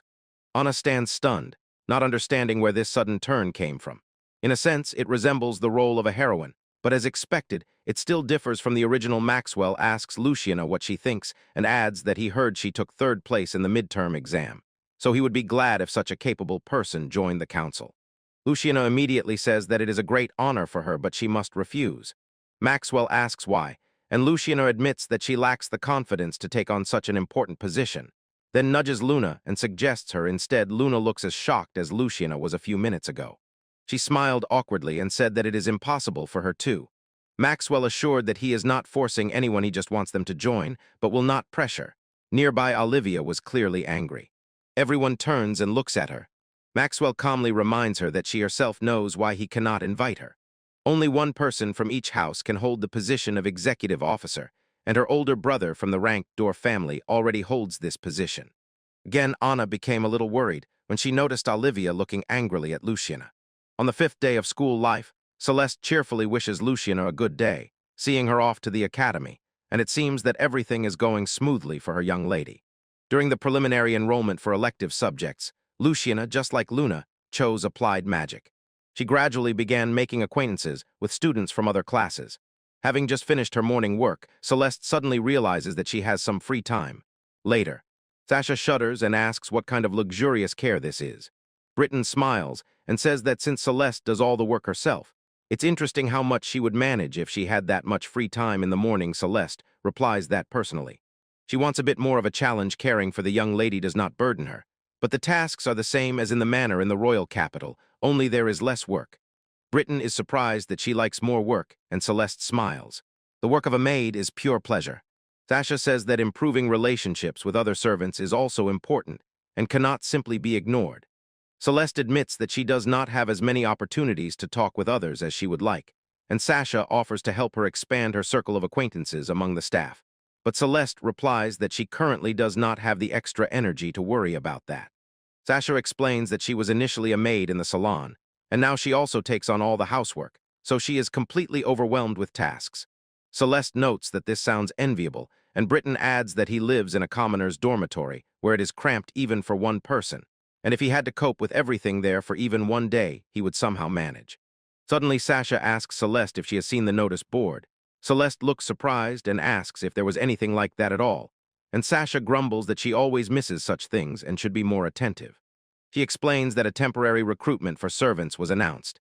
It seems to be a position of assistant for an elective course taught by a temporary instructor, so if Celeste is really bored, she might apply. Later, Celeste goes to look at the notice board and reads, "Recruitment of Virgin's assistant to the temporary instructor of the elective course, knighthood. Work for 1 semester. Duties, preparation for classes and assistance during lessons. Age and gender do not matter. Master's permission required." Celeste thoughtfully reads the announcement. If age and gender do not matter, then the work probably will not be hard. And if this is assistant work for an elective, she should at least occasionally visit the academy building. That alone would expand her range of activities. She might even come across completely new types of work. This idea interested her. When she brings this up to Luciana, she somewhat surprisedly repeats, "Assistant duties for an elective," but quickly says that it's all right and that Celeste can, if she wants. So Celeste asks again, still not sure if it is really allowed. Luciana replied, well, she just said that she was bored, didn't she? Besides, she would be busy anyway. For the first semester, she planned to attend several electives, so if Celeste took another job in the meantime, it was not a problem. Luciana even admitted that it seemed to her that Celeste was just sitting idle. Although Luciana agrees so easily, Celeste cannot help but wonder why is she still a little worried about it. Soon she heads to the elective class, Chivalry. Simply put, this is a class where they teach sportsmanship. There are lectures about the spirit of chivalry, but the main goal is actually to practice combat skills. When she enters the room for the interview, she runs into the person she least expected, Lecta. He also looks surprised and says he never thought she would come here, and Celeste blurts out that she is just as surprised to see him. She quickly realizes she spoke too bluntly and says she must watch her language, but Lek assures her that between the two of them, that is acceptable. Celeste then asks why he is here. Isn't he serving as a knight for Count Legend Bart? Lek replies that he is here by order of his lord. During the spring attack, several people, including Lady Luciana, were trapped behind the barrier. This caused great concern, so the number of places in the knight class was increased. She raised an eyebrow slightly in surprise and asked if that meant he was an additional instructor.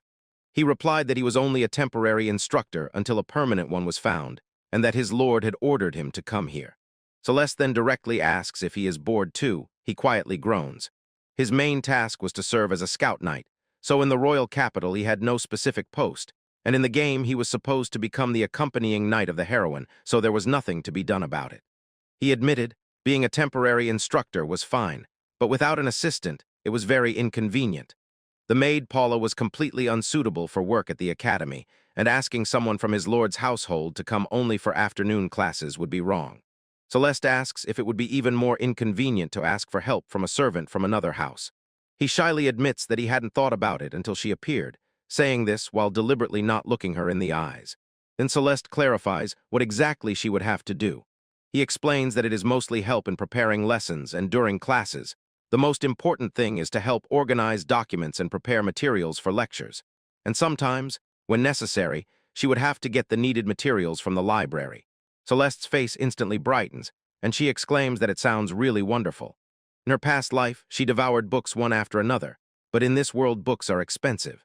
As a commoner, she could only read a few volumes, and even the estate in the capital did not have a large collection, so the thought of the library filled her with joy. She quickly asked when to start, and he, surprised, asked again if she was really ready to take on this job. His question makes her freeze for a moment. She raises her eyes to him with wide, innocent eyes, and asks if she is not suitable for this. His face instantly turned red. He quickly looked away and, as if saying if he can rely on her, let her start. She cheerfully shouted his name and said she understood everything, but suddenly remembered that as his assistant she has to call him Master, and this embarrassed him even more, so he hastily pulled back. Tell her that the class is during the second period in the afternoon, and that she can come to the office after lunch. The details will be adjusted as soon as she officially starts. She quietly giggles to him. He notices this and asks if she is really so happy to be his assistant. She nods. She says she especially looks forward to the library. He dryly replies, "Oh, the library," and she admits that since she arrived here, the afternoons have been boring and empty. So finally dealing with meaning has been a huge relief for her, and he asks if she was really that bored. She explains that the workload here is lighter than at the estate.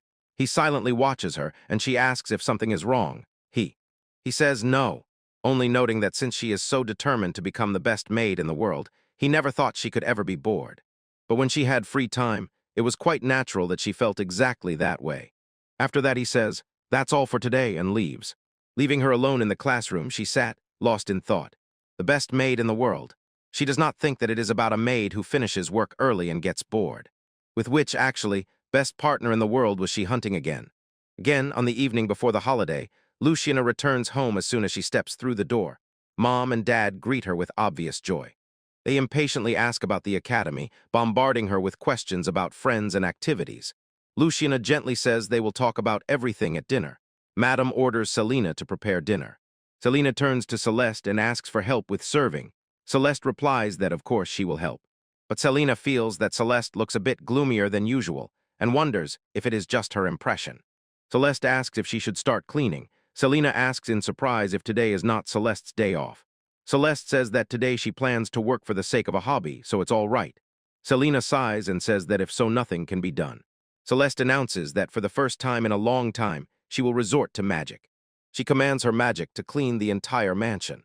Suddenly, everything around begins to self-clean. Selena grumbles that Celeste has overdone it, and Celeste says she never thought she would be scolded for being too thorough in cleaning. Selena replies that she is not scolded for something else, but because she works on a day off. After a moment, she asks if Celeste feels at least a little better, and Celeste, surprised, asks if she noticed it. Selena explains that if it were the usual Celeste, she would try to achieve the best result during cleaning, and upon returning, there would be a barely noticeable smile on her face. Celeste quiets down, recalling her mother's words, "If you are going to become a maid, strive to become the best maid in the world." She asked Selena what she thinks about the most wonderful maid in the world, and Selena simply replied that it means the most wonderful maid in the world. For her, it sounded exactly like Celeste, and Celeste smiled, thanked her, but said she was still far from that. Even now she admits that she really does not understand what the most wonderful maid in the world is. She always thought she was trying her best. If she studied, polished her skills, and worked hard, she vaguely believed that she would someday reach that level. But now she understands that she still understands nothing. The most charming maid in the world. Celeste suddenly froze when Selena called her, excited. Then Celeste asked Selena for a favor. Selena cleared her throat and said to do her best, adding that she would always cheer for her. Celeste froze again, her eyes widened, and Selena hurriedly added that maybe she did not say it quite right. She dreamed of becoming the most wonderful maid in the world. Celeste wonders why this word just sounded different. No, it's not quite like that. Just for a moment, Selena's voice sounded just like their mother's voice. Selena asks if something is wrong, and Celeste quickly brushes it off. No, nothing, repeating to herself that it was just her imagination. When she finally believed it, she smiles brightly again. She feels a little lighter at heart. She sincerely thanks Selena and says that it is precisely thanks to this she feels that she can try a little more. The second week of school life begins. Luciana returns to Melody and says, "I'm counting on you again." Having talked with Selena, Celeste calmed down a bit and decided there was no point in worrying anymore. Henceforth, she would simply do everything she could. Since she stayed at the estate until morning, she didn't manage to wash last week's clothes. They have no visible stains, but she still decides to wash them properly. And when she approaches the laundry, a faint humming reaches her ears. Strange. Usually no one comes here. But today there was already another maid there quietly humming to herself and sorting through a pile of laundry. She noticed Celeste in the doorway and greeted her with a light smile. The maid quietly laughed and admitted that she was singing to herself because she thought no one was around. Celeste said that humming and laundry are related things, and this made the maid light up. Celeste introduced herself as Melody, and the other maid smiled warmly and said her name was Marion, and she served in the house of the Martianist Victoram. Celeste could not hide her surprise. While ironing freshly washed clothes, Mariana explains that usually most of the laundry is sent back to the manor, and here it is easier to wash only small items, handkerchiefs and towels. And she looked at Melody and casually asked if she was the only one using the laundry. Melody quickly nodded and replied that yes, so she hardly had a chance to get to know the other maids, to which Mariana thoughtfully said that it must have been lonely, but she believes that over time others will start coming here too. Melody smiles and says, "I hope for that." At that moment the door opens again. Another woman enters, calls Marianne and asks how she is. Marianne straightens up a little and replies that there are no particular problems, then introduces Melody from the Lutterberg family. She also tells Melody that the woman who just came in is Lady Clarice, lady-in-waiting to Lady Anna. Since Clarice is also a daughter of a Viscount family, Melody should greet her properly. Celeste immediately bows politely and says she is pleased to meet her. Clarice looks her over for a moment, then quietly nods. She is glad that the servants in the Lutterberg house have been properly trained. Adds that she hopes Melody and Marianne will get along from now on. Clarice also says that Lady Luciana seems to get along well with Lady Anna, so the servants should avoid unnecessary troubles. Before leaving, she calmly added that idle chatter should still be kept as brief as possible. With that, she turned and left the laundry room. As soon as she left, Celeste slightly bowed her head and asked why Lady Clarissa came here. Marianne replied indifferently that she was just checking how she was doing. It turned out that Clarissa supervises the maids in the Marquis's house. Marianne adds that although she looks strict, she is actually a very caring person. Celeste thinks she is a wonderful person who cares for her subordinates, doesn't she? Unlike a maid in the house, a lady-in-waiting has close relations with the mistress and serves only her, so she does not have to control other servants and does not control them herself, although this profession is often quite isolated. Clarice is trusted, isn't she?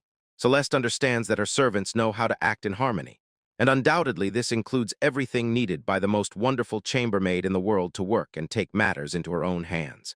The work of a chambermaid is primarily about task distribution and coordinated actions to get everything done, so it is necessary to learn to work as a team.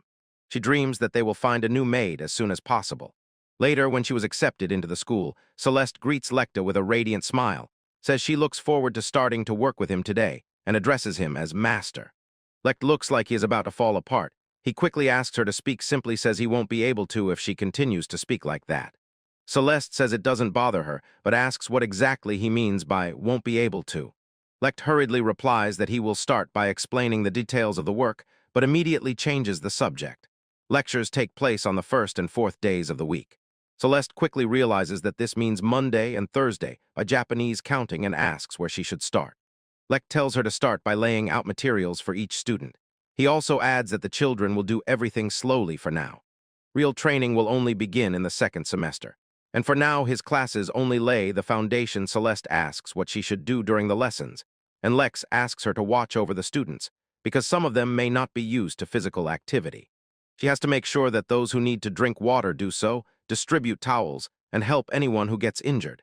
He also wants her to be able to provide basic first aid if necessary, and adds that as a maid she must be exactly that attentive. Celeste mentally notes that this resembles the work of a manager more than a servant, but politely nods and says she understands, immediately adding that she will prepare lemons preserved in honey. She thinks this might not be typical maid work, but still, a wonderful task full of the spirit of service, another step toward becoming the most wonderful maid in the world, because being positive is important. Lecht says he will explain the equipment next, but suddenly Celeste asks if she should braid her hair into 2 ponytails along with the sailor uniform, and whether she needs glasses and a kettle. Lecht grumbles, clearly embarrassed that he has no idea what she is talking about, and adds that, in his opinion, none of that is necessary. Then he announces that the lesson is about to begin. Since she chose this class, she should already understand. His course, Path of the Night, is a basic class designed for beginners. First, he will explain what the Path of the Night really is. He also told Celeste that there are 19 students in total here. 11 freshmen, 6 sophomores, and 2 juniors. Most are noble boys, the rest are outstanding students from simple families. Celeste knows she must act quickly but not be rude, and at the same time must catch everything around so the schedule does not lag. So while working, she constantly organizes her thoughts. This is Celeste. This is the maid's job. Her task is to ensure the masters live comfortably. Soon the students are asked to run around the arena so Lecht can assess their abilities. The students already looked exhausted. They could not imagine that in another teacher's lesson they would have to run so much. Celeste approaches them with a gentle smile and offers water. She still feels that this job resembles the role of a manager more than a maid. But she believes that somewhere in this work lies the path to becoming the most wonderful maid in the world. And even after this, Lex continues to strictly instruct the newcomers. But after 3 days, when the second lesson comes, all the students come again, not one is missing. Celeste glows with excitement when she finds a letter from Selena. Luciana immediately notices her reaction and asks what happened. Celeste explains that this is the first letter from Selena since she arrived here. A new maid has appeared in the estate Shihio. Luciana immediately comes to life and jumps on the spot together with Celeste out of excitement. She exclaims that it is wonderful, and after calming down a bit, asks what is written in the letter. Celeste says that she will tell all the details as soon as she returns. But to be precise, she was told that she became an apprentice servant, and due to lack of experience, Selena will take care of her training. Luciana slowly nods.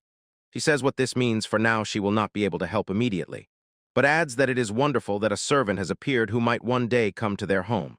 And Celeste happily agrees and says that the timing is just right, especially since lately she has been thinking a lot about working together with other servants. Luciana quietly admits that now she is eagerly looking forward to the next weekend. Celeste beams with a smile and says that she is also eagerly awaiting it. Luciana asks how Celeste's temporary work at the elective is going, and Celeste says that everything is fine, everyone there is very kind, so working is easy. Luciana looks away, her eyes narrowing with quiet irritation. She recently found out that the temporary instructor of that course is exactly that person, but still forces a smile and says she is glad everything is good, even adding that she is a little jealous. Celeste noticed the strange tone and asked if everything was okay, and Luciana shook her head and said it was nothing serious. She was just upset that the elective she was interested in could not be enrolled in. She explains that this is applied magic. Only those students who know how to use magic are allowed to attend the classes, but while the temporary enrollment lasts, she can at least observe the lesson. Celeste thinks that Luciana looks a little cute when talking about this, while Luciana herself is lost in her own thoughts. At first she was just curious, but now she understands it is something more. Somewhere along the way she began to sincerely admire magic. Luciana explains to Celeste that no one in her family particularly has a talent for magic, even though Luciana herself is interested. It just happened that way, and Celeste looks a bit puzzled when she hears this. She says that she still feels magical power from Luciana. It feels as if she is really there, without a doubt. Celeste wonders aloud if it is rare when a person has no magic at all, because usually the difference is only in how much power a person has, and complete absence is an unusual thing. She adds that she also could not use magic before. When her gift was first tested, she was told that magical power was in her body, but something seemed to be missing and it did not awaken. Then Celeste tells Luciana that maybe it is still too early for her to give up. If she trains a little, maybe she will also be able to use magic. Luciana's eyes immediately lit up with excitement. She asks if it is really possible. Celeste hastily adds that she cannot promise anything, but until very recently she herself did not know how to use magic. Luciana looks surprised. She asks if that means Celeste could not use magic when she was younger. Celeste nods and says yes, she only recently started using it. Depending on the type of magic, maybe Luciana could handle it too. Suddenly Luciana grabs Celeste's hand with both her hands and, almost pleading, asks her to help. If there is even the slightest chance to use magic, she wants to try. Celeste hesitates a little and says it might be difficult, but at least they can try. A little later, Celeste drags Luciana into the bedroom and sharply pulls the curtains. Luciana instantly froze. Her face flushed with a bright blush. Celeste noticed and asked what was wrong. Luciana shyly stammered, saying, "You brought me to the bedroom so I could use magic, right?" But she remembered reading somewhere, when a man and a woman stay alone in the bedroom. Celeste, horrified, asked where on earth Luciana could have read such a thing. Luciana quickly insists that if so it can be done on the bed, or maybe next to it. She is just worried that the curtains might get in the way. Celeste almost falls into despair and hurriedly explains that closing the curtains is a simple precaution from her own experience. She asks if Luciana knows the basic light spell used to light lamps. It was the first magic Celeste ever used. The first time she tried, the light exploded like a flash of sunlight. If such a thing happens again with unfamiliar magic, it will be a disaster. So she tightly drew the curtains.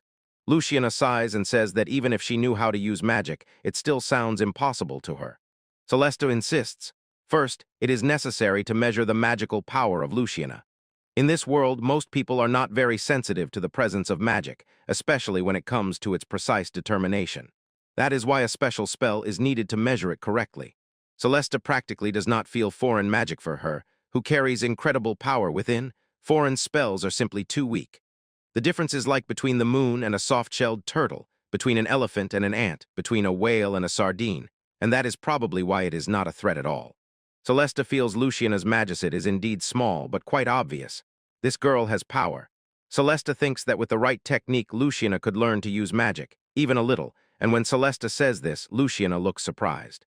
Luciana is amazed and asks if it is really possible to calculate everything just by holding hands, and Celeste replies that it works like sonar. She sends a bit of her magic into Luciana's body, and when Luciana's magic responds, Celeste feels this feedback and can roughly estimate how much magic she has by the speed and strength of the response. Luciana's eyes sparkle with excitement. She impatiently asks what to do next, and Celeste says that before learning any techniques, she first needs to realize her own magic. During the preliminary check, Celeste heard how her magic and Luciana's magic repelled each other inside her. So she asks Luciana if she felt the same, to which she shakes her head embarrassedly. And Celeste says that this is exactly where to start, explaining that she will gradually strengthen the flow of magic between them in the same way as before. And the stronger the flow becomes, the stronger the repulsion will be, which Luciana needs to catch, although she hesitates and asks for confirmation whether it is safe to pour so much magic into her, to which Celeste reassures her. It would be dangerous if the magic flowed only one way, but if it circulates between them, everything will be fine. Luciana asks if she needs to close her eyes. Celeste explains that when the five senses receive too much information, it is harder to notice subtle sensations, and sight in particular can distract the mind. So it is easier to concentrate if she closes her eyes. Celeste tells her to focus on the magic inside her body. While Celeste slowly strengthens the flow of magic between them, Luciana does as she is told and concentrates deeply. After a moment, Celeste asks with a slight smile if she feels anything. Luciana replies that she still feels nothing, and then Celeste asks her to strengthen the magic a little more. Luciana precisely follows her commands. Soon they both fall completely silent, focusing all their attention on the barely perceptible flow of magic between them. When Melody strengthened the magic, she shone, but the curtains did not let the light escape outside. No one noticed, only one person. Bayuk Kissel, small in stature, which does not suit him. 18 years old, disheveled purple hair, and he turned out to be the culprit of the attack on the spring ball when he was controlled by the sword that sealed the demon lord. The lord was already cleansed by Celeste, so Bayuk was supposed to become free. Luciana frowns, sweat runs down her forehead. Celeste keeps calling her, asking if she feels anything, but Luciana really does not understand magic at all. Not the slightest hint, maybe she really has no magic at all. Celeste also fell silent. Is this the end? Suddenly, Luciana finds herself in the middle of a huge field covered with flowers. She blinks, confused. Where is this? She was just in her room with Melody, and now around her only endless flowers stretching as far as the eye can see. She slowly kneels down and plunges into the soft flowers. One snowflake gently descends and tenderly lands on her palm. She whispered, "Beautiful," because for some reason she felt a gentle sensation. Then a mysterious light shone from the flower, and she heard someone calling her.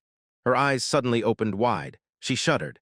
She was back in her room. Just a moment ago she was in that flower field. Celeste leaned closer, looking anxiously and asking if everything was all right. Luciana blinked in surprise. Was it a dream? Celeste says she called her several times, but she did not respond at all. Celeste asks if she feels unwell. Luciana quickly shakes her head and says everything is fine. Celeste says maybe they overdid it a bit today and asks Luciana to take a bath and rest. Then Celeste decides to prepare a bath for her and reminds her that she must first remove her jewelry. Luciana takes off the ring that Celeste gave her, and for a moment she freezes, staring at it in her hand. A strange thing, just looking at it and calm immediately reigns within her. The next day Luciana feels her own magic again, and although she still cannot use it, just noticing it is already a huge step forward. By the weekend, Luciana and Selena return together to the Count's estate, both in a good mood, and neither of them suspects that their arrival will completely confuse the new maid. She will freeze in shock, not understanding why the heroine is here. Time rolled back a bit at Count Lutherberg's estate. Selena is a magical doll, so at first she did not need sleep, but she was given a sleep function so that she could live as close to humans as possible, and therefore Selena always tries her best to behave like an ordinary person. In the morning, Selena greets the dog and smiles at him. The dog looks proud and majestic, wanting to bark at the foolish commoners and demand that they kneel before him. Then Selena helps the master with preparations and assists the maids in their tasks. Luciana's father sighs heavily and says they really need a butler, even if just an apprentice like that maid, and Selena replies that they cannot just bring someone from their territory. If they do that, those people simply won't cope with the work. After a minute of thought, the master asks Selena that afternoon to go to the trade guild and check how the servant recruitment is going if anyone has already applied. Selena replies that so far there have been no candidates. The master says that in this case, the requirement for a recommendation letter can be relaxed and asks her to inform the trade guild that the hiring decisions will be made after the interview later, at the Merchants Guild. The woman at the reception listens carefully to Selena's request and nods, but with noticeable anxiety asks if it is really acceptable for a noble house to hire servants without a recommendation letter. If no candidates appear, they will not be able to do anything. Suddenly, a small voice interrupted them. She looked down and saw a girl who raised her eyes to her and said that if they needed a maid. She really needs to be hired. The receptionist sighs quietly. Again today? Selena asks if she knows the girl, and she explains that she is a child from the orphanage. Lately, she often comes and asks if there is work.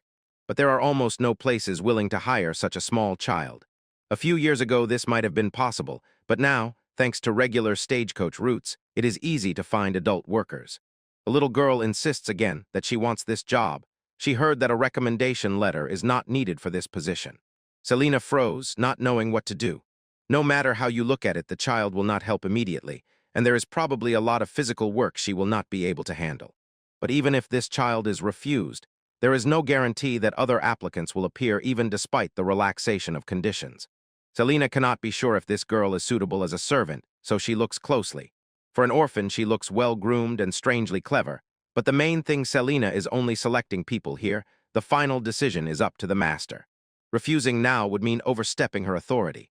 After a short pause, Selena decides that the first step is to talk to the orphanage guardian. When Mika finally understood that this world was the very game Silver Saints, and the Five Oath, several days had already passed since the orphanage had taken her in. In a memory, Annabella tells her that there was an attack at the ball, and this makes Mika freeze. Annabella says that every year a spring ball is held in the royal castle.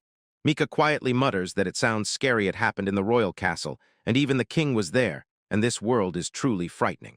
She thinks to herself that she has no idea where she ended up, but it is definitely not Japan, more precisely, definitely not Earth. It seems to her as if this is one of those autumn stories about reincarnation that were popular in her childhood. Annabella notices that she is lost in thought and asks what's wrong. Mika snaps out of it and says nothing, then asks again about the attack. Annabella replies that it doesn't concern them, but there is a rumor that the Royal Academy will be temporarily closed. She heard that the target was the heir to the throne, and that beside him was also a young lady from the Victorian family. Annabella worries whether she is okay. Mika asks if she is really that close to this young lady. Annabella admits that maybe she was a bit too friendly with her and feels like she has met her somewhere before. Mika smiles and says that a girl from such a noble family must be arrogant, but Annabella insists she is kind-hearted. She froze. These names suddenly seemed strangely familiar, even Crown Prince Christopher. Where had she heard this? Annabella calls her again and asks what happened, pulling her out of her thoughts. Mika says nothing, but suddenly blurts out Sister Annabelle and repeats it again. Sister Annabelle? She finally understands. Annabella is the head of the orphanage. Annabella asks what suddenly happened and why she keeps repeating her name. But Mika's face had already gone pale. Now she understands why this name sounded familiar. Sister Annabel, heir to the throne Christopher, Anna. Could this be Patricia, the capital of the Theales kingdom? Here it is, no doubt. It perfectly fits the game's setting. This is truly the world of Silver Sainties and the Five Oaths, and the fact that the attack has already happened means the scenario has begun. But now it is April. The event at the orphanage will take place in May. It was a story about a heroine who during a secret meeting notices the miserable state of the orphanage and tries to save it. If this continues, the shelter will be in danger. Meika has never seen a character in the game that looked like her, which means she must be one of the nameless orphans in reincarnation stories. Those like her are usually made into mobs with cheating abilities. But she is just a commoner in this noble society and also an orphan. Maybe she won't be able to do anything at all. Yet the shelter that took her in is in danger, and she cannot just sit and wait for the heroine to save it, right here and now. She decisively decides to start working. Annabella looks worried and says that at Micah's age, hardly anyone would hire her. Mika thinks that even if this is not a complete solution, it can still help with their living expenses, and she recalls that there should be a merchant's guild in the royal capital. Annabella asks where such an idea suddenly came from, and Mika, with determination in her eyes, says she will definitely save the shelter. Mika was reincarnated in the game world, and confused and frightened that the scenario was already underway. She kept running to the Merchant's Guild, not even noticing that the children's shelter was not in financial trouble, and eventually she was returned to Luther Berg's estate. The lady looked at her and remarked that she is a charming child. Well then, she will count on her. Selena asks if she is sure about that. The lady replied slightly ironically that even if she refused, hardly anyone else would come. She thinks that maybe her memories lean more towards middle school years, but she cannot shake the feeling that she has become a student again. Selena asks how things are, and Meika looks up and says that if she means the puppy, he is sound asleep and mumbling nonsense in his sleep. She thinks the puppy is incredibly cute, although the way he talks in his sleep is a bit scary. Selena apologizes for suddenly asking her to look after him, explaining that he has been scared ever since the puppy licked her choker yesterday. She announced that she would teach them to cleaning is the very first duty of a maid. Those who do not know how often miss details and lack attentiveness. It is her first day, so it is not worth rushing into everything at once, better to act cautiously. Make a promise that she would do everything possible, and mentally told herself to try even harder. Later, when Selena finished cleaning, Mika was completely stunned. It seemed to her that her senior had cleaned the entire estate while she herself barely managed one small area. Incredible.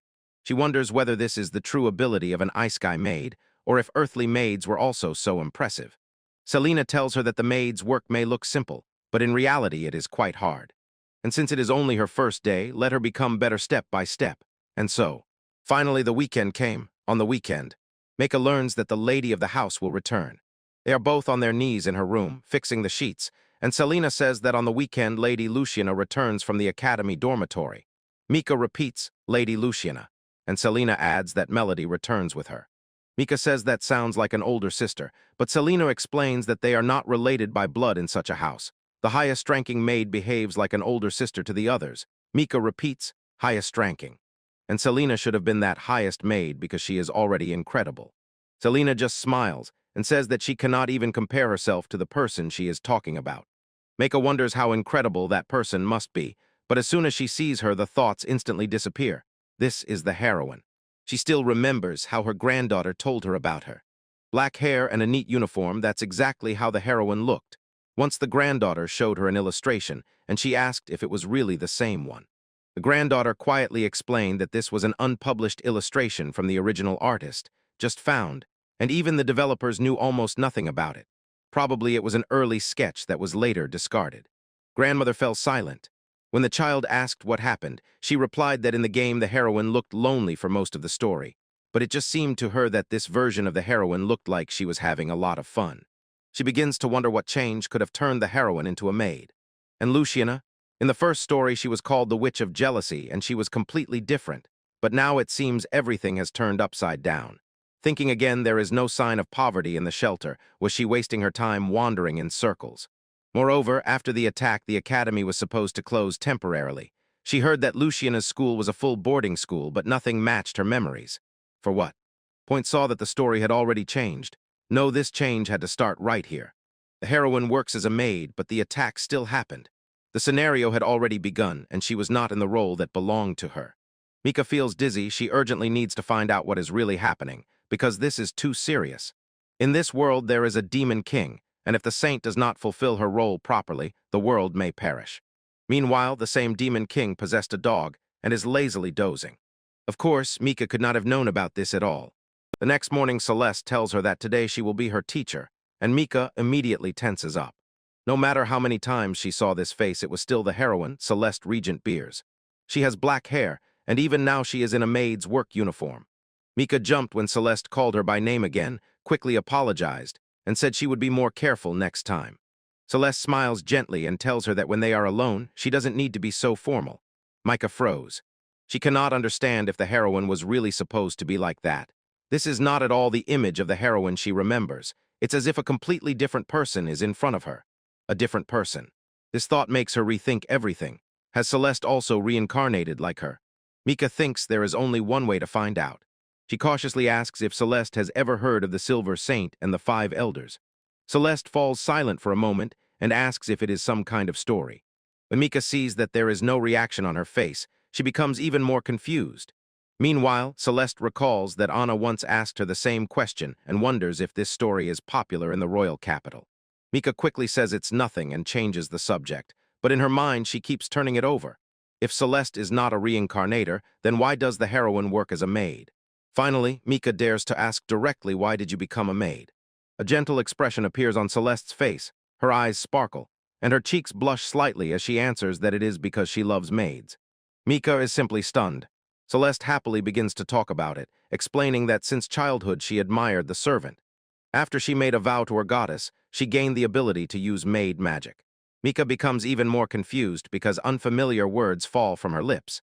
Seeing her puzzled expression, Celeste quietly laughs and says she hasn't explained it properly yet. She tells Mika that today she will talk about the magic she created herself.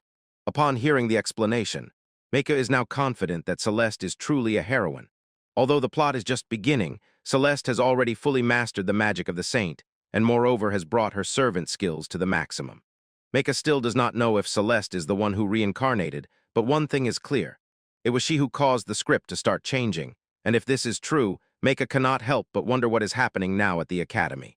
Soon an event with the Witch of Envy is to happen. She has no idea if everything will really turn out well. That's all for today. Like and subscribe. Leave a comment if you want another part.